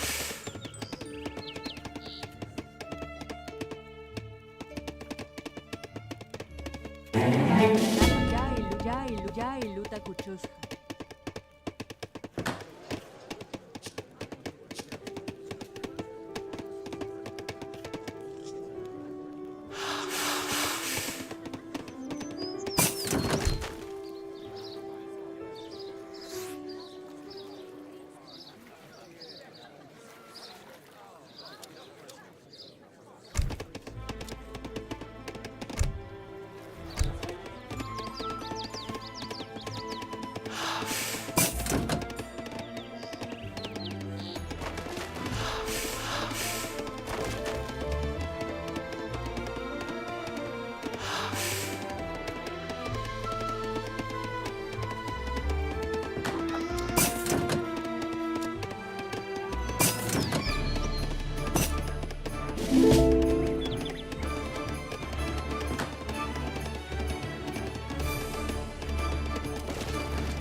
Ya iluta kuchusha.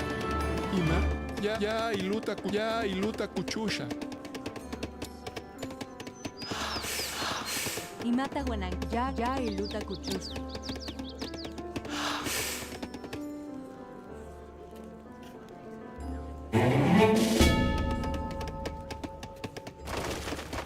Ya es pichiska.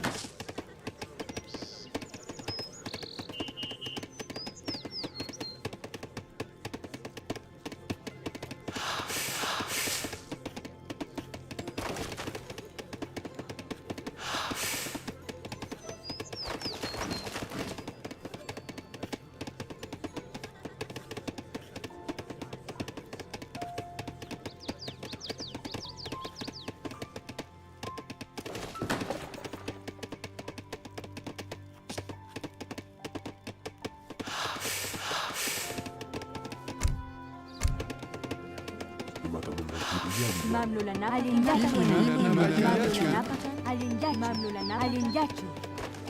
Ima. Ya ispichisha.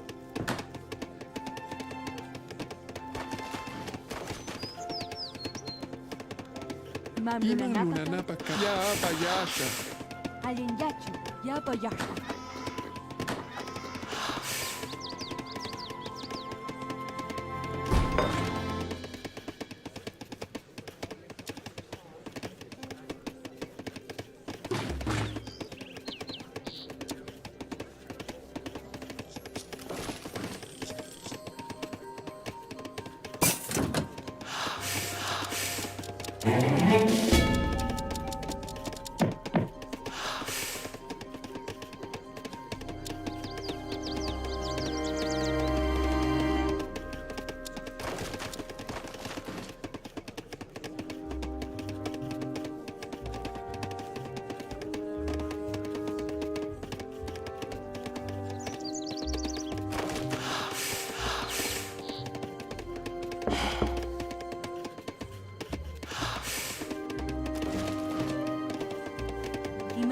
Mamlunanapaka. Ya yalta dalisma. Wasapara.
Alien yachu, ya iluta kuchuska. Ima? Ima Listung lunana kai. pakan? Imata yachu, ya iluta kuchuska. Ima lunana ari, ya iluta kuchusha. Alien yachu. Mam lulanaplulas ya iluta kuchuska. Preparado. Lo haré. Voy a hacerlo.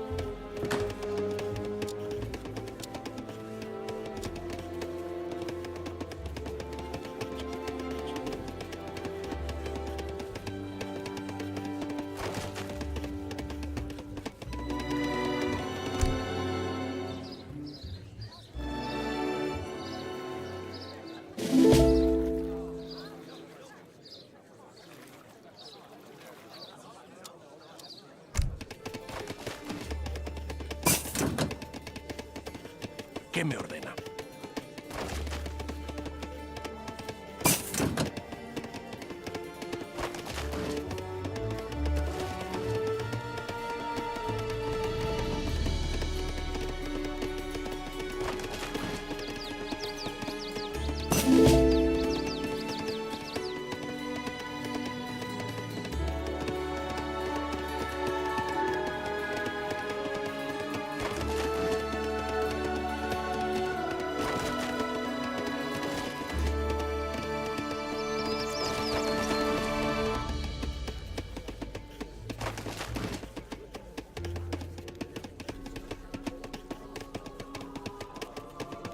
Listungaya, Guaidala.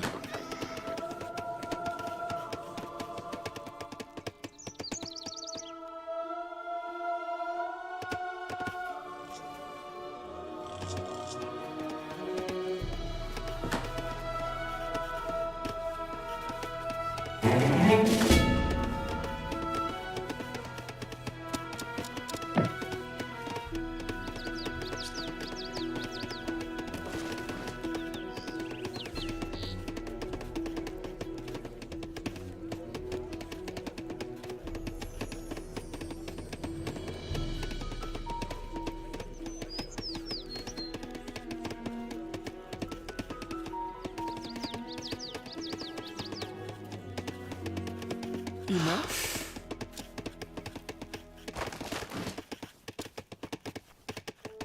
Alien yachu.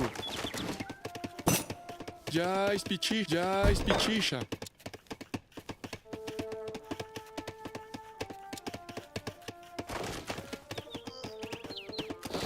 Ima? Alien yachu, ya iluta kuchuska. Ima lunanapa, ya iluta kuchusha. Alien yachu. Imata guana. Ya iluta kuchuska. Ya iluta Alien yachu.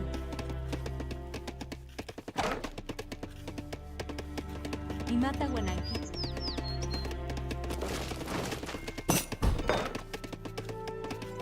Ari, Guaidala.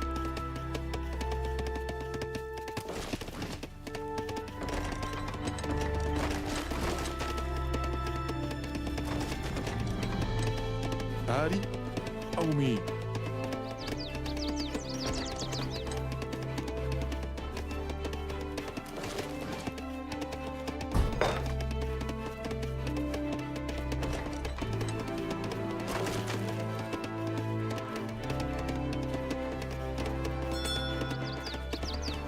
Ima? Listungaya. Listungari.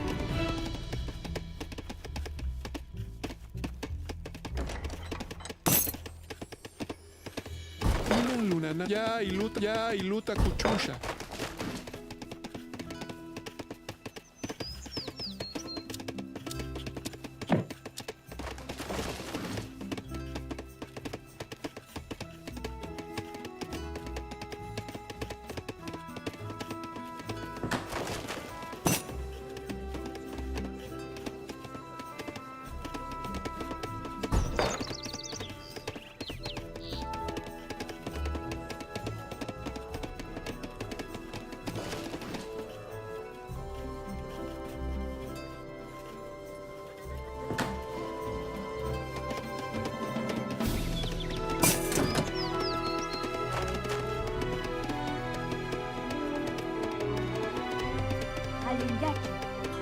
Ayenyachu. Ya iluta kuchusha.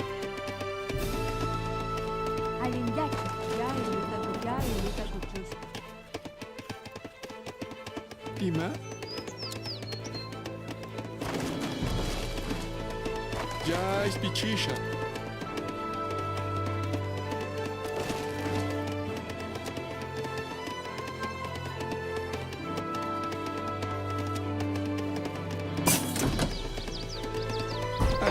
Ya ispichisha. Ya ispichisha.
Ima.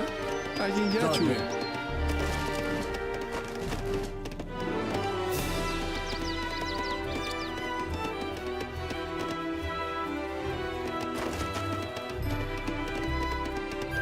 Ima Ayenyachu.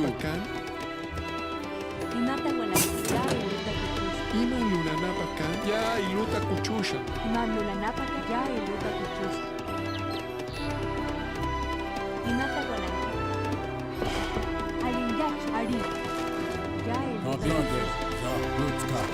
Ayenyachu. Ya iluta kuchusha. Iman Lunanapakan. Ayenyachu. Ayinmi. Ari. Ya iluta kuchusha.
kaya, homie.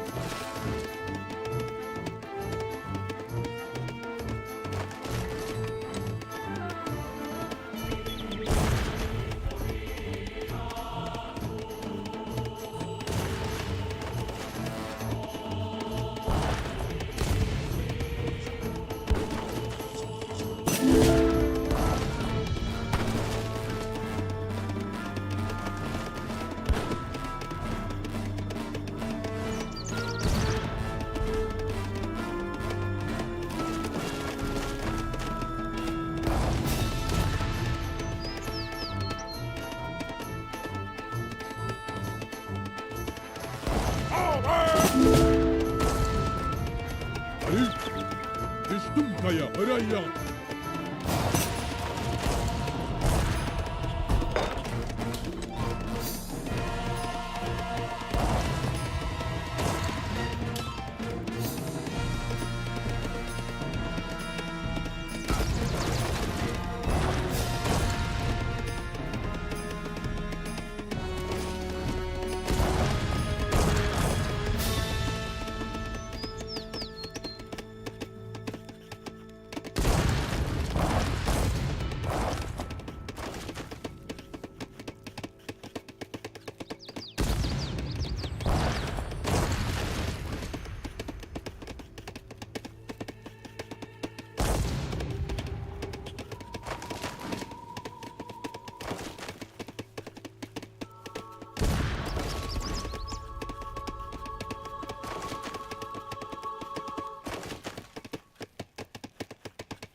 Ima, ayini.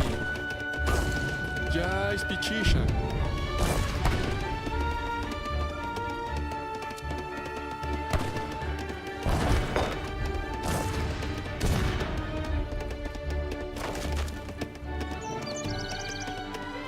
Ima lunanapakan. Ya iluta kuchusha.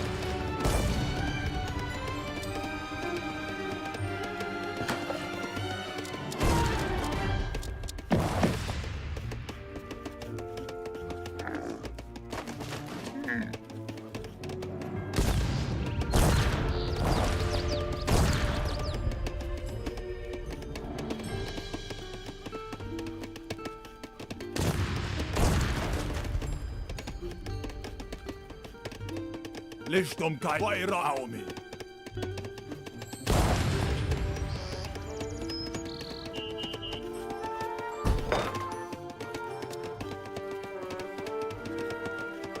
Imata wananki. Imata wananki.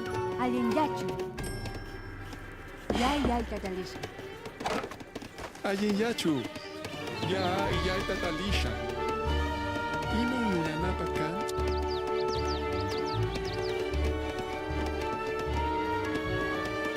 Ya iluta kuchusha.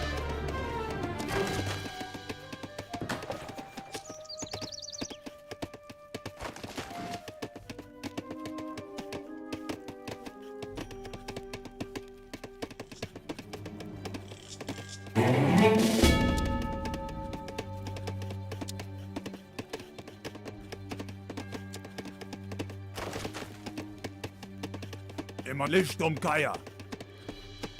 Imata wananki. Ya iluta kuchuska. Ayin yachu. Ya ispichisha.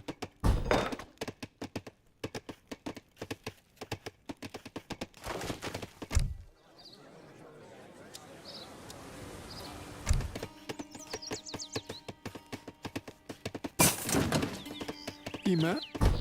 Iman luna lula sha ya iluta kuchusha.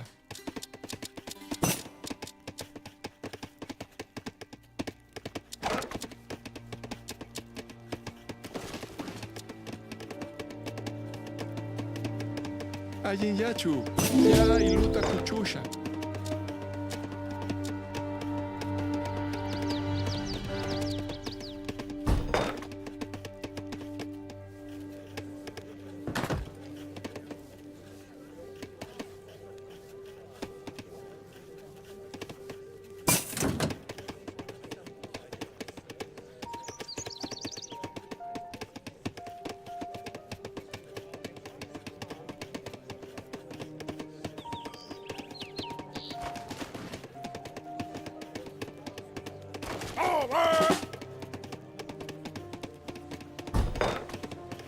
Ali!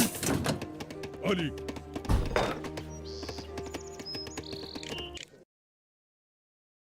Comandou?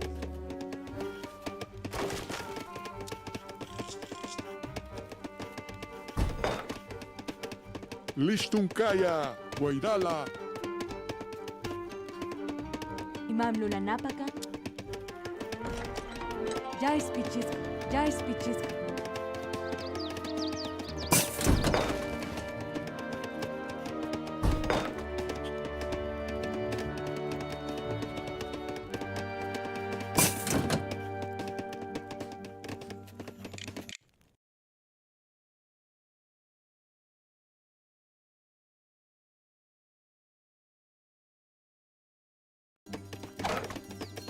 Imata guana. Jai luta kuchuska.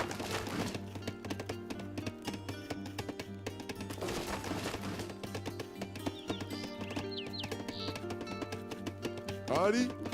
Oh, wait, oh me!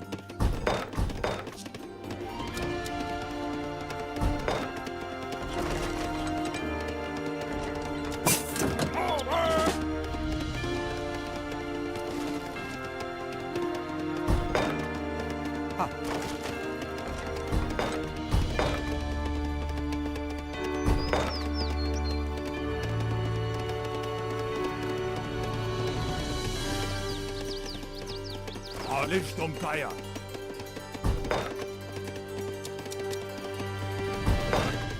Ali?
Iman luna napakan.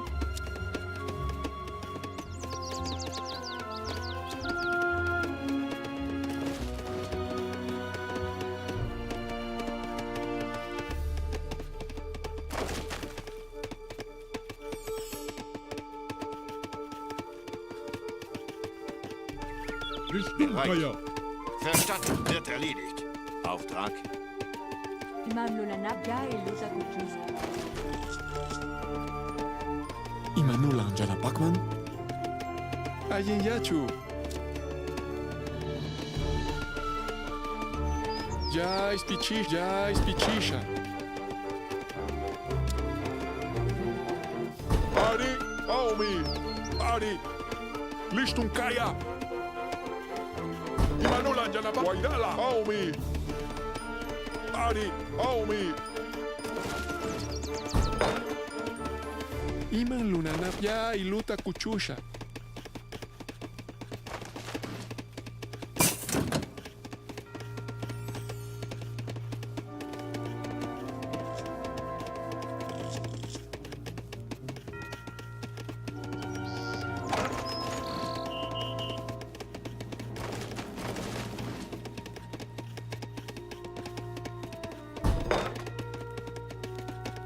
Ari! Ari!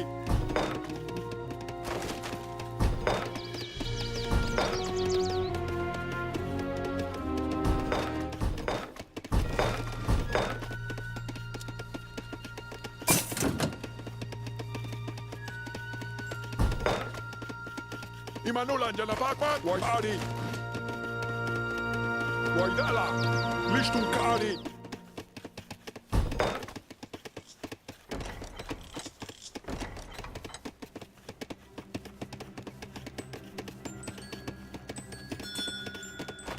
Listung kaya, Aumi!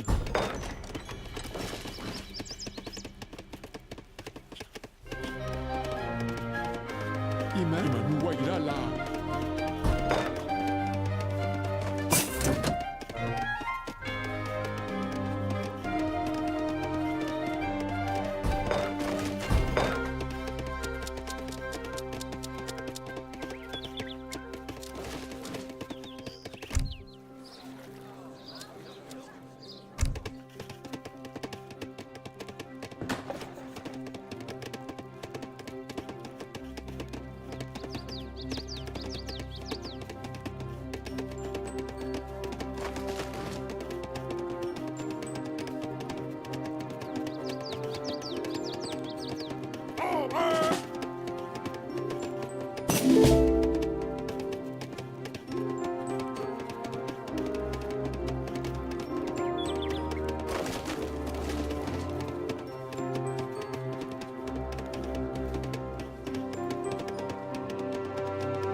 Alinyachu. Jai luta kuchu.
Ari! Wairala!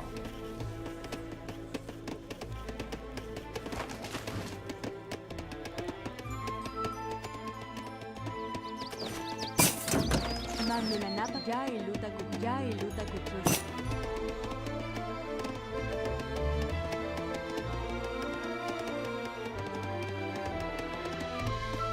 Ari, Aring, Nulaskan, Aring. Ari,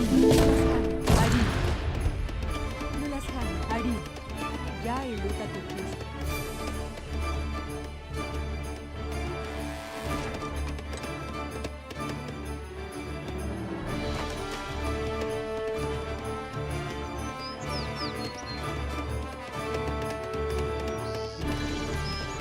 This guy.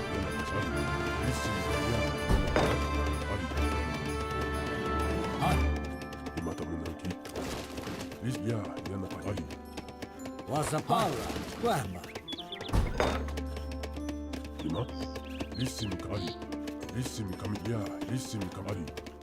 Iman luna na Wasapara, Ori, Guama. Uyali ya listen kami nuta. Ya, yan ari. Listen kami nuta.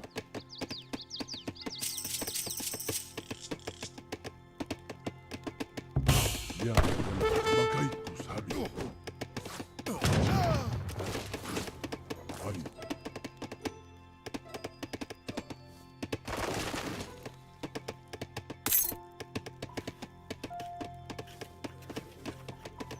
Ayen yachu. Ya iluta kuchusha. Ari? Ari. Ima?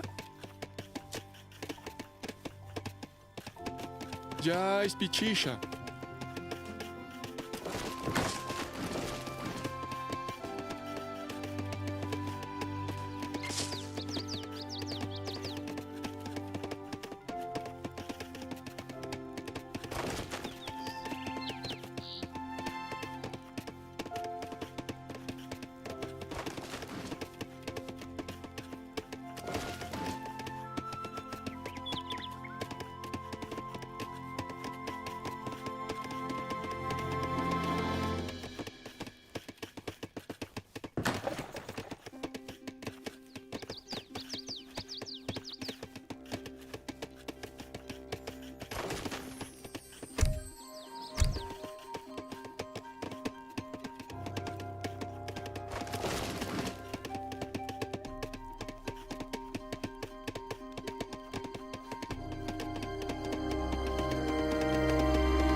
Lichtum Kaomi.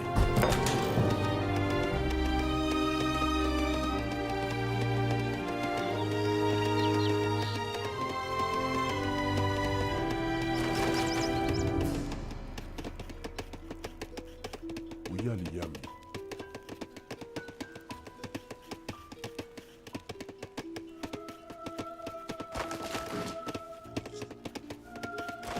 Ja? Ja. Écran.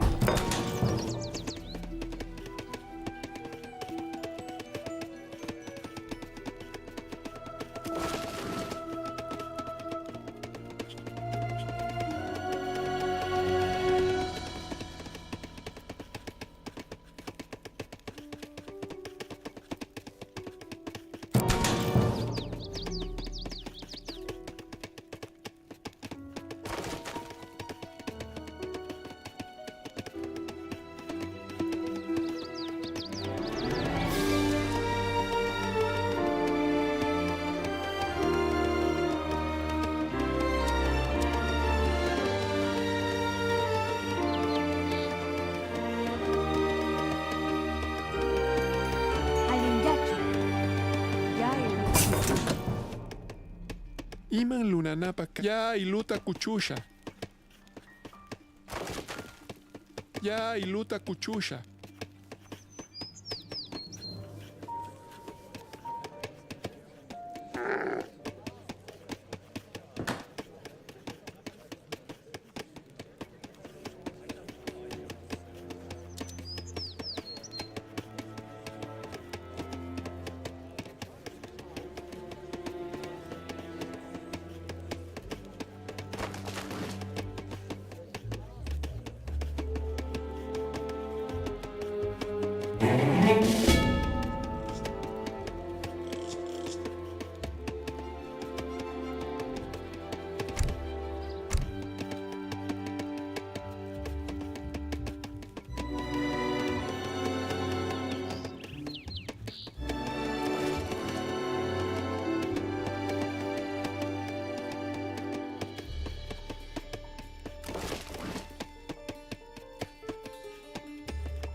Ayin yachu. Mamlula napakan, ya iluta kut, ya iluta kuchus.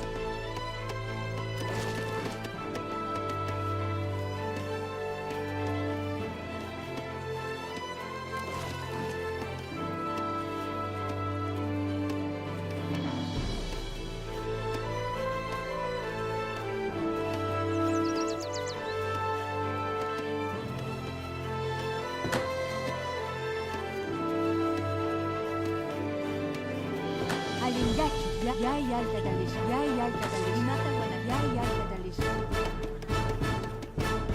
Mamlula napakan.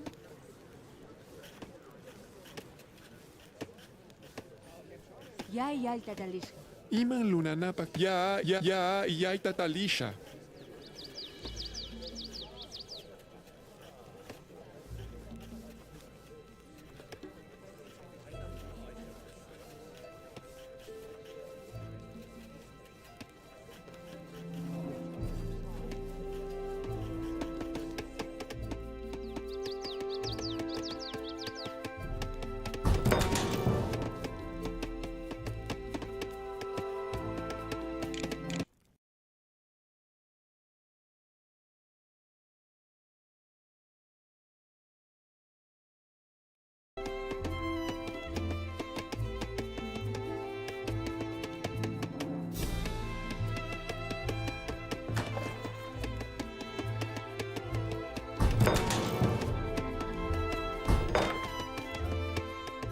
Ima?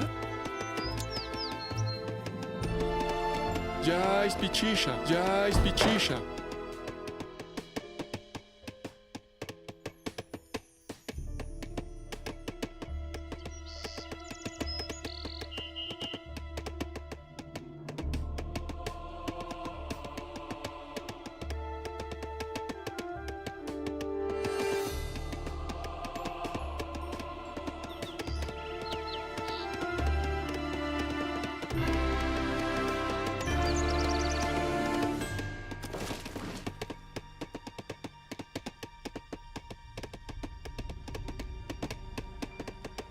Alin yachu, ya iluta kuchus. Iman luna napakan.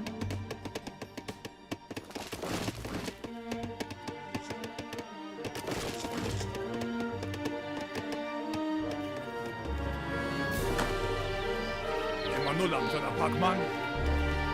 Ari. Imanulan dyan napagman. Huwag dala. Shum. Kumem. Ma.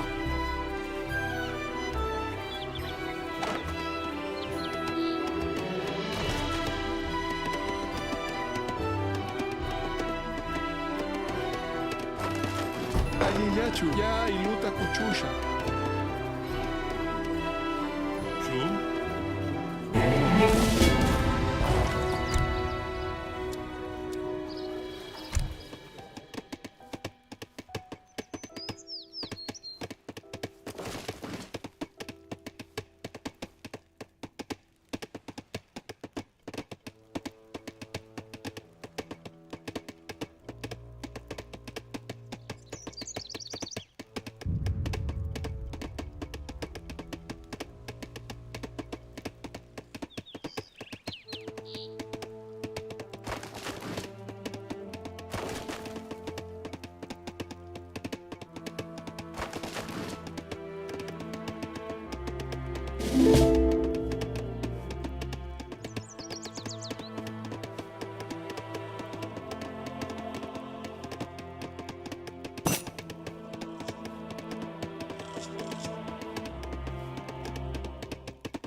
Imamnula na ya iluta kuchus. Iman lunan ya ilu ari. Ya iluta kuchusha. Aye ilula shami. Ya iluta kuchusha.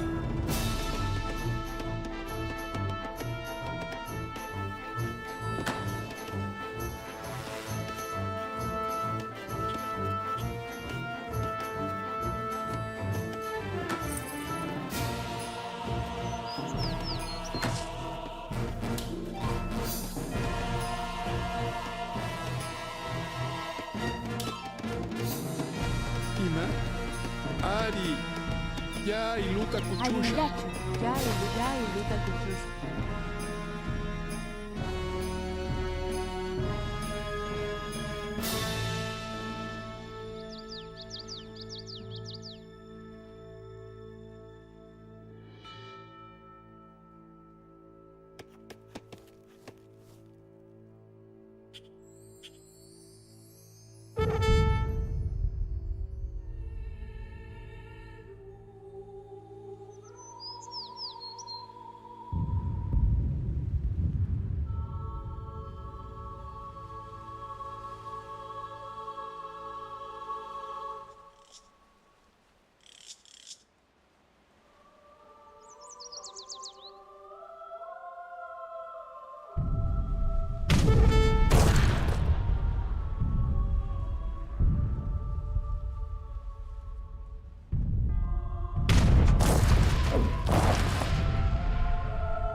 Ya iluta kuchusha.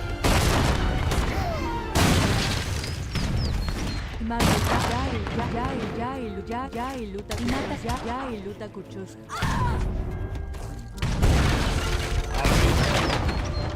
Alguien yachu. Listum kaya. Iman lunan ari. Ya itatalisha. Ya itatalisha.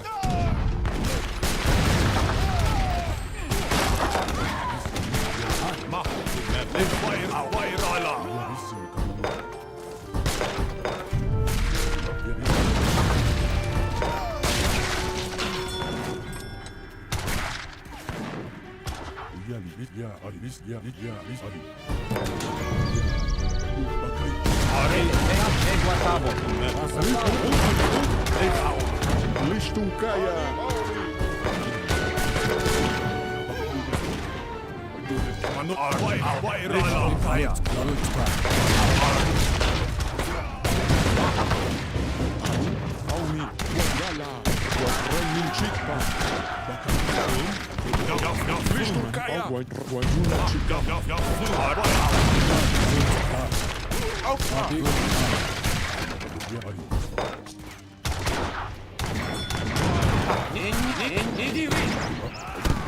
Ari.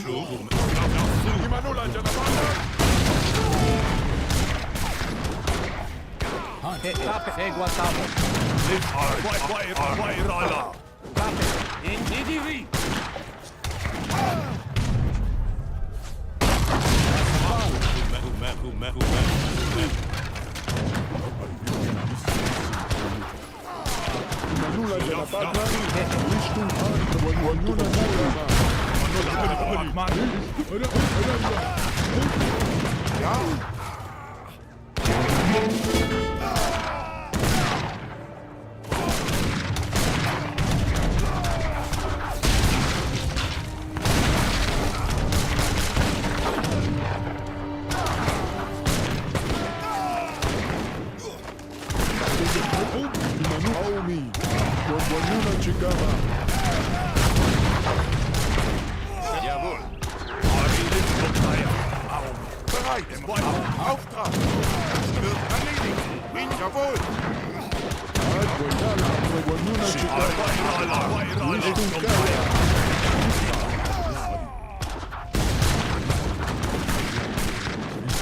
Mach. Ja, wird erledigt.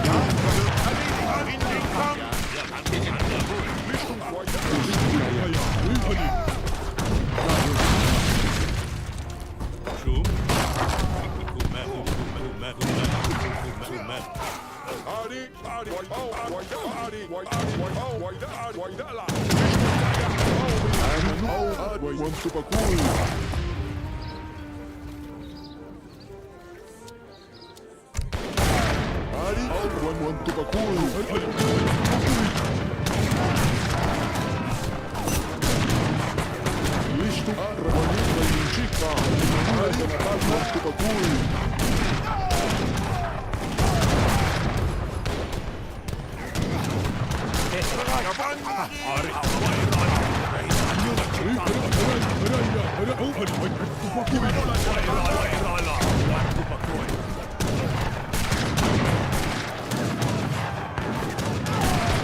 Verstanden.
Richtung Geier.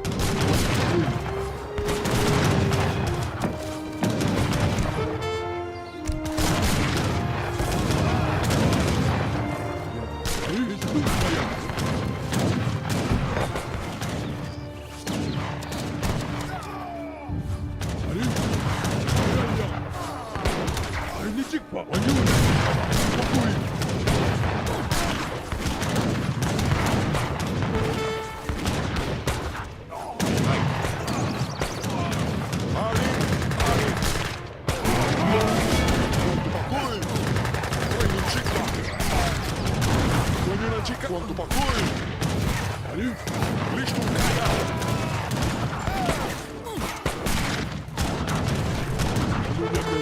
Ali! Aranha! Aranha! Quanto bagulho! Aranha, tica!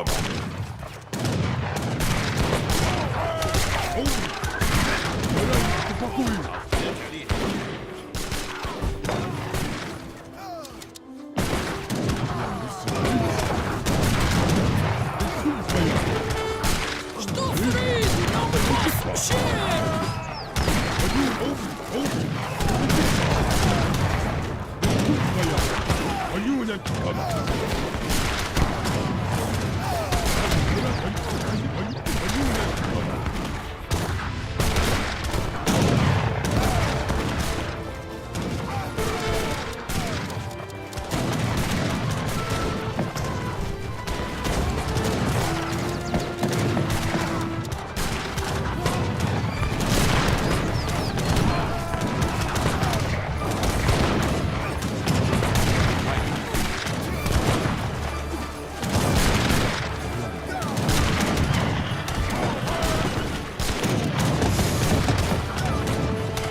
Ari. One raining.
Stop it. Stop it. Ali. Jai Já speech.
Imata Guanay.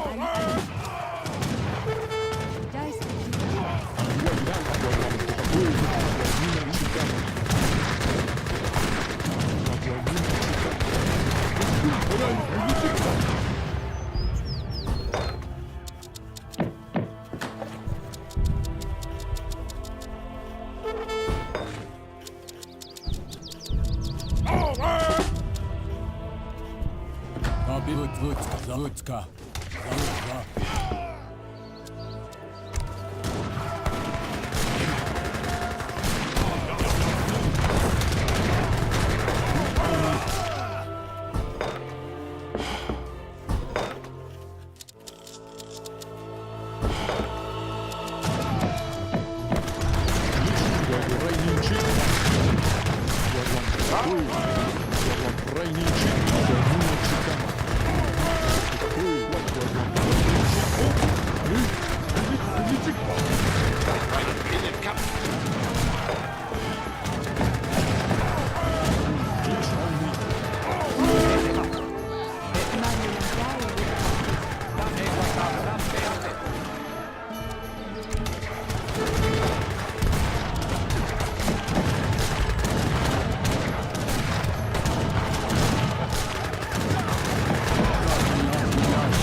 Ja, jawohl! Auf, wird verstanden!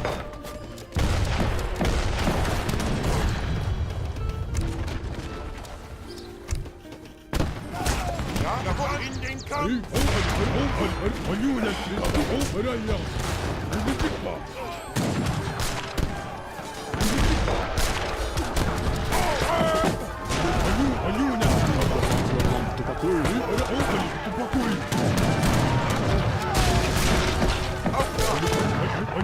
Auf,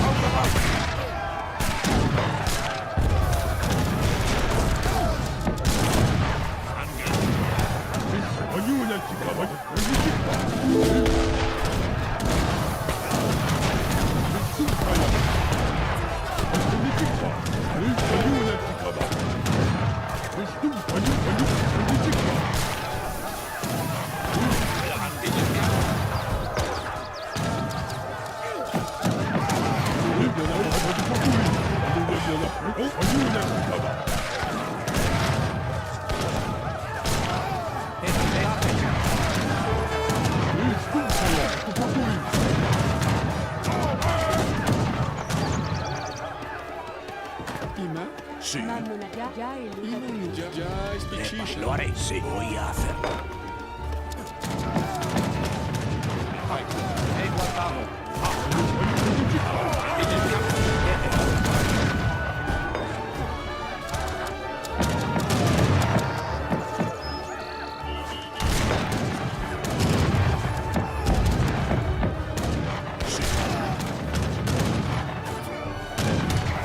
Sí. Sí. Ja, in den Kampf!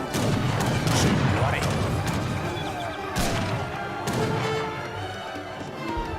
Alguien yachu. Già spicciscia. Ima? Lo lasciami. Già spicciscia.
Ja, in den Kampf. Jawohl. Jawohl. Ausgereicht. Angriff. Neutralität. In den Kampf. Ja, jawohl. In den Kampf. Ja, jawohl. Ja, in den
Ajejaciu! Jaj, spicisza! Ime? Jaj, spicisza! Liszczą gaja!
Ari, agua y gala.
Ya, payasha. Listo, kaya.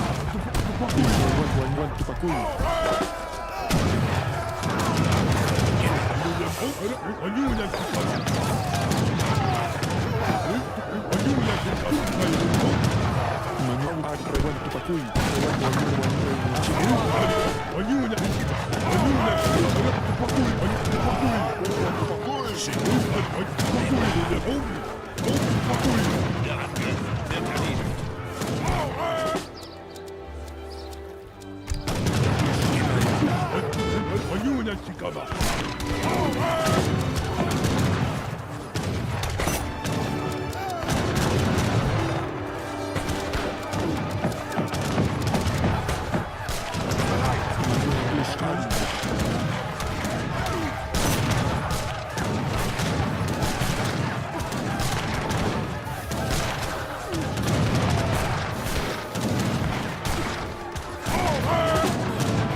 Oh boy, that was a good match. Most definitely.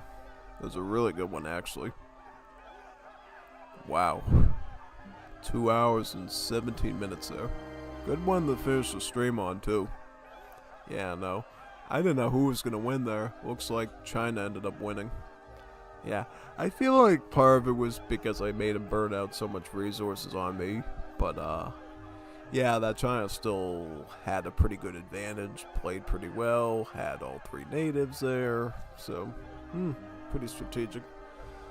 Anyways, thanks for coming today. Got to look at Inuits, see a good Comp Stomp, and then we did two really good Coliseum Budokais. And of course, we finished it off with this. So yeah, tomorrow, I think we're doing AoE 2 Definitive Edition, I think. But it's not guaranteed yet. Maybe I'll come up with some other crazy idea. Who knows? But, anyways, thanks for coming today. Your support is always appreciated. Keep coming. You know, the viewer hours are going up again, so keep it going, you know? Absolutely. I'll keep putting out some good stuff for the weekend as well. And, oh yeah, we got the Santa Smash thing this weekend. I don't know if we'll be streaming that or recording that. I have no idea. I think we'll be streaming it because it'll be live and stuff, so. Yeah, see you then. But don't worry, we'll be streaming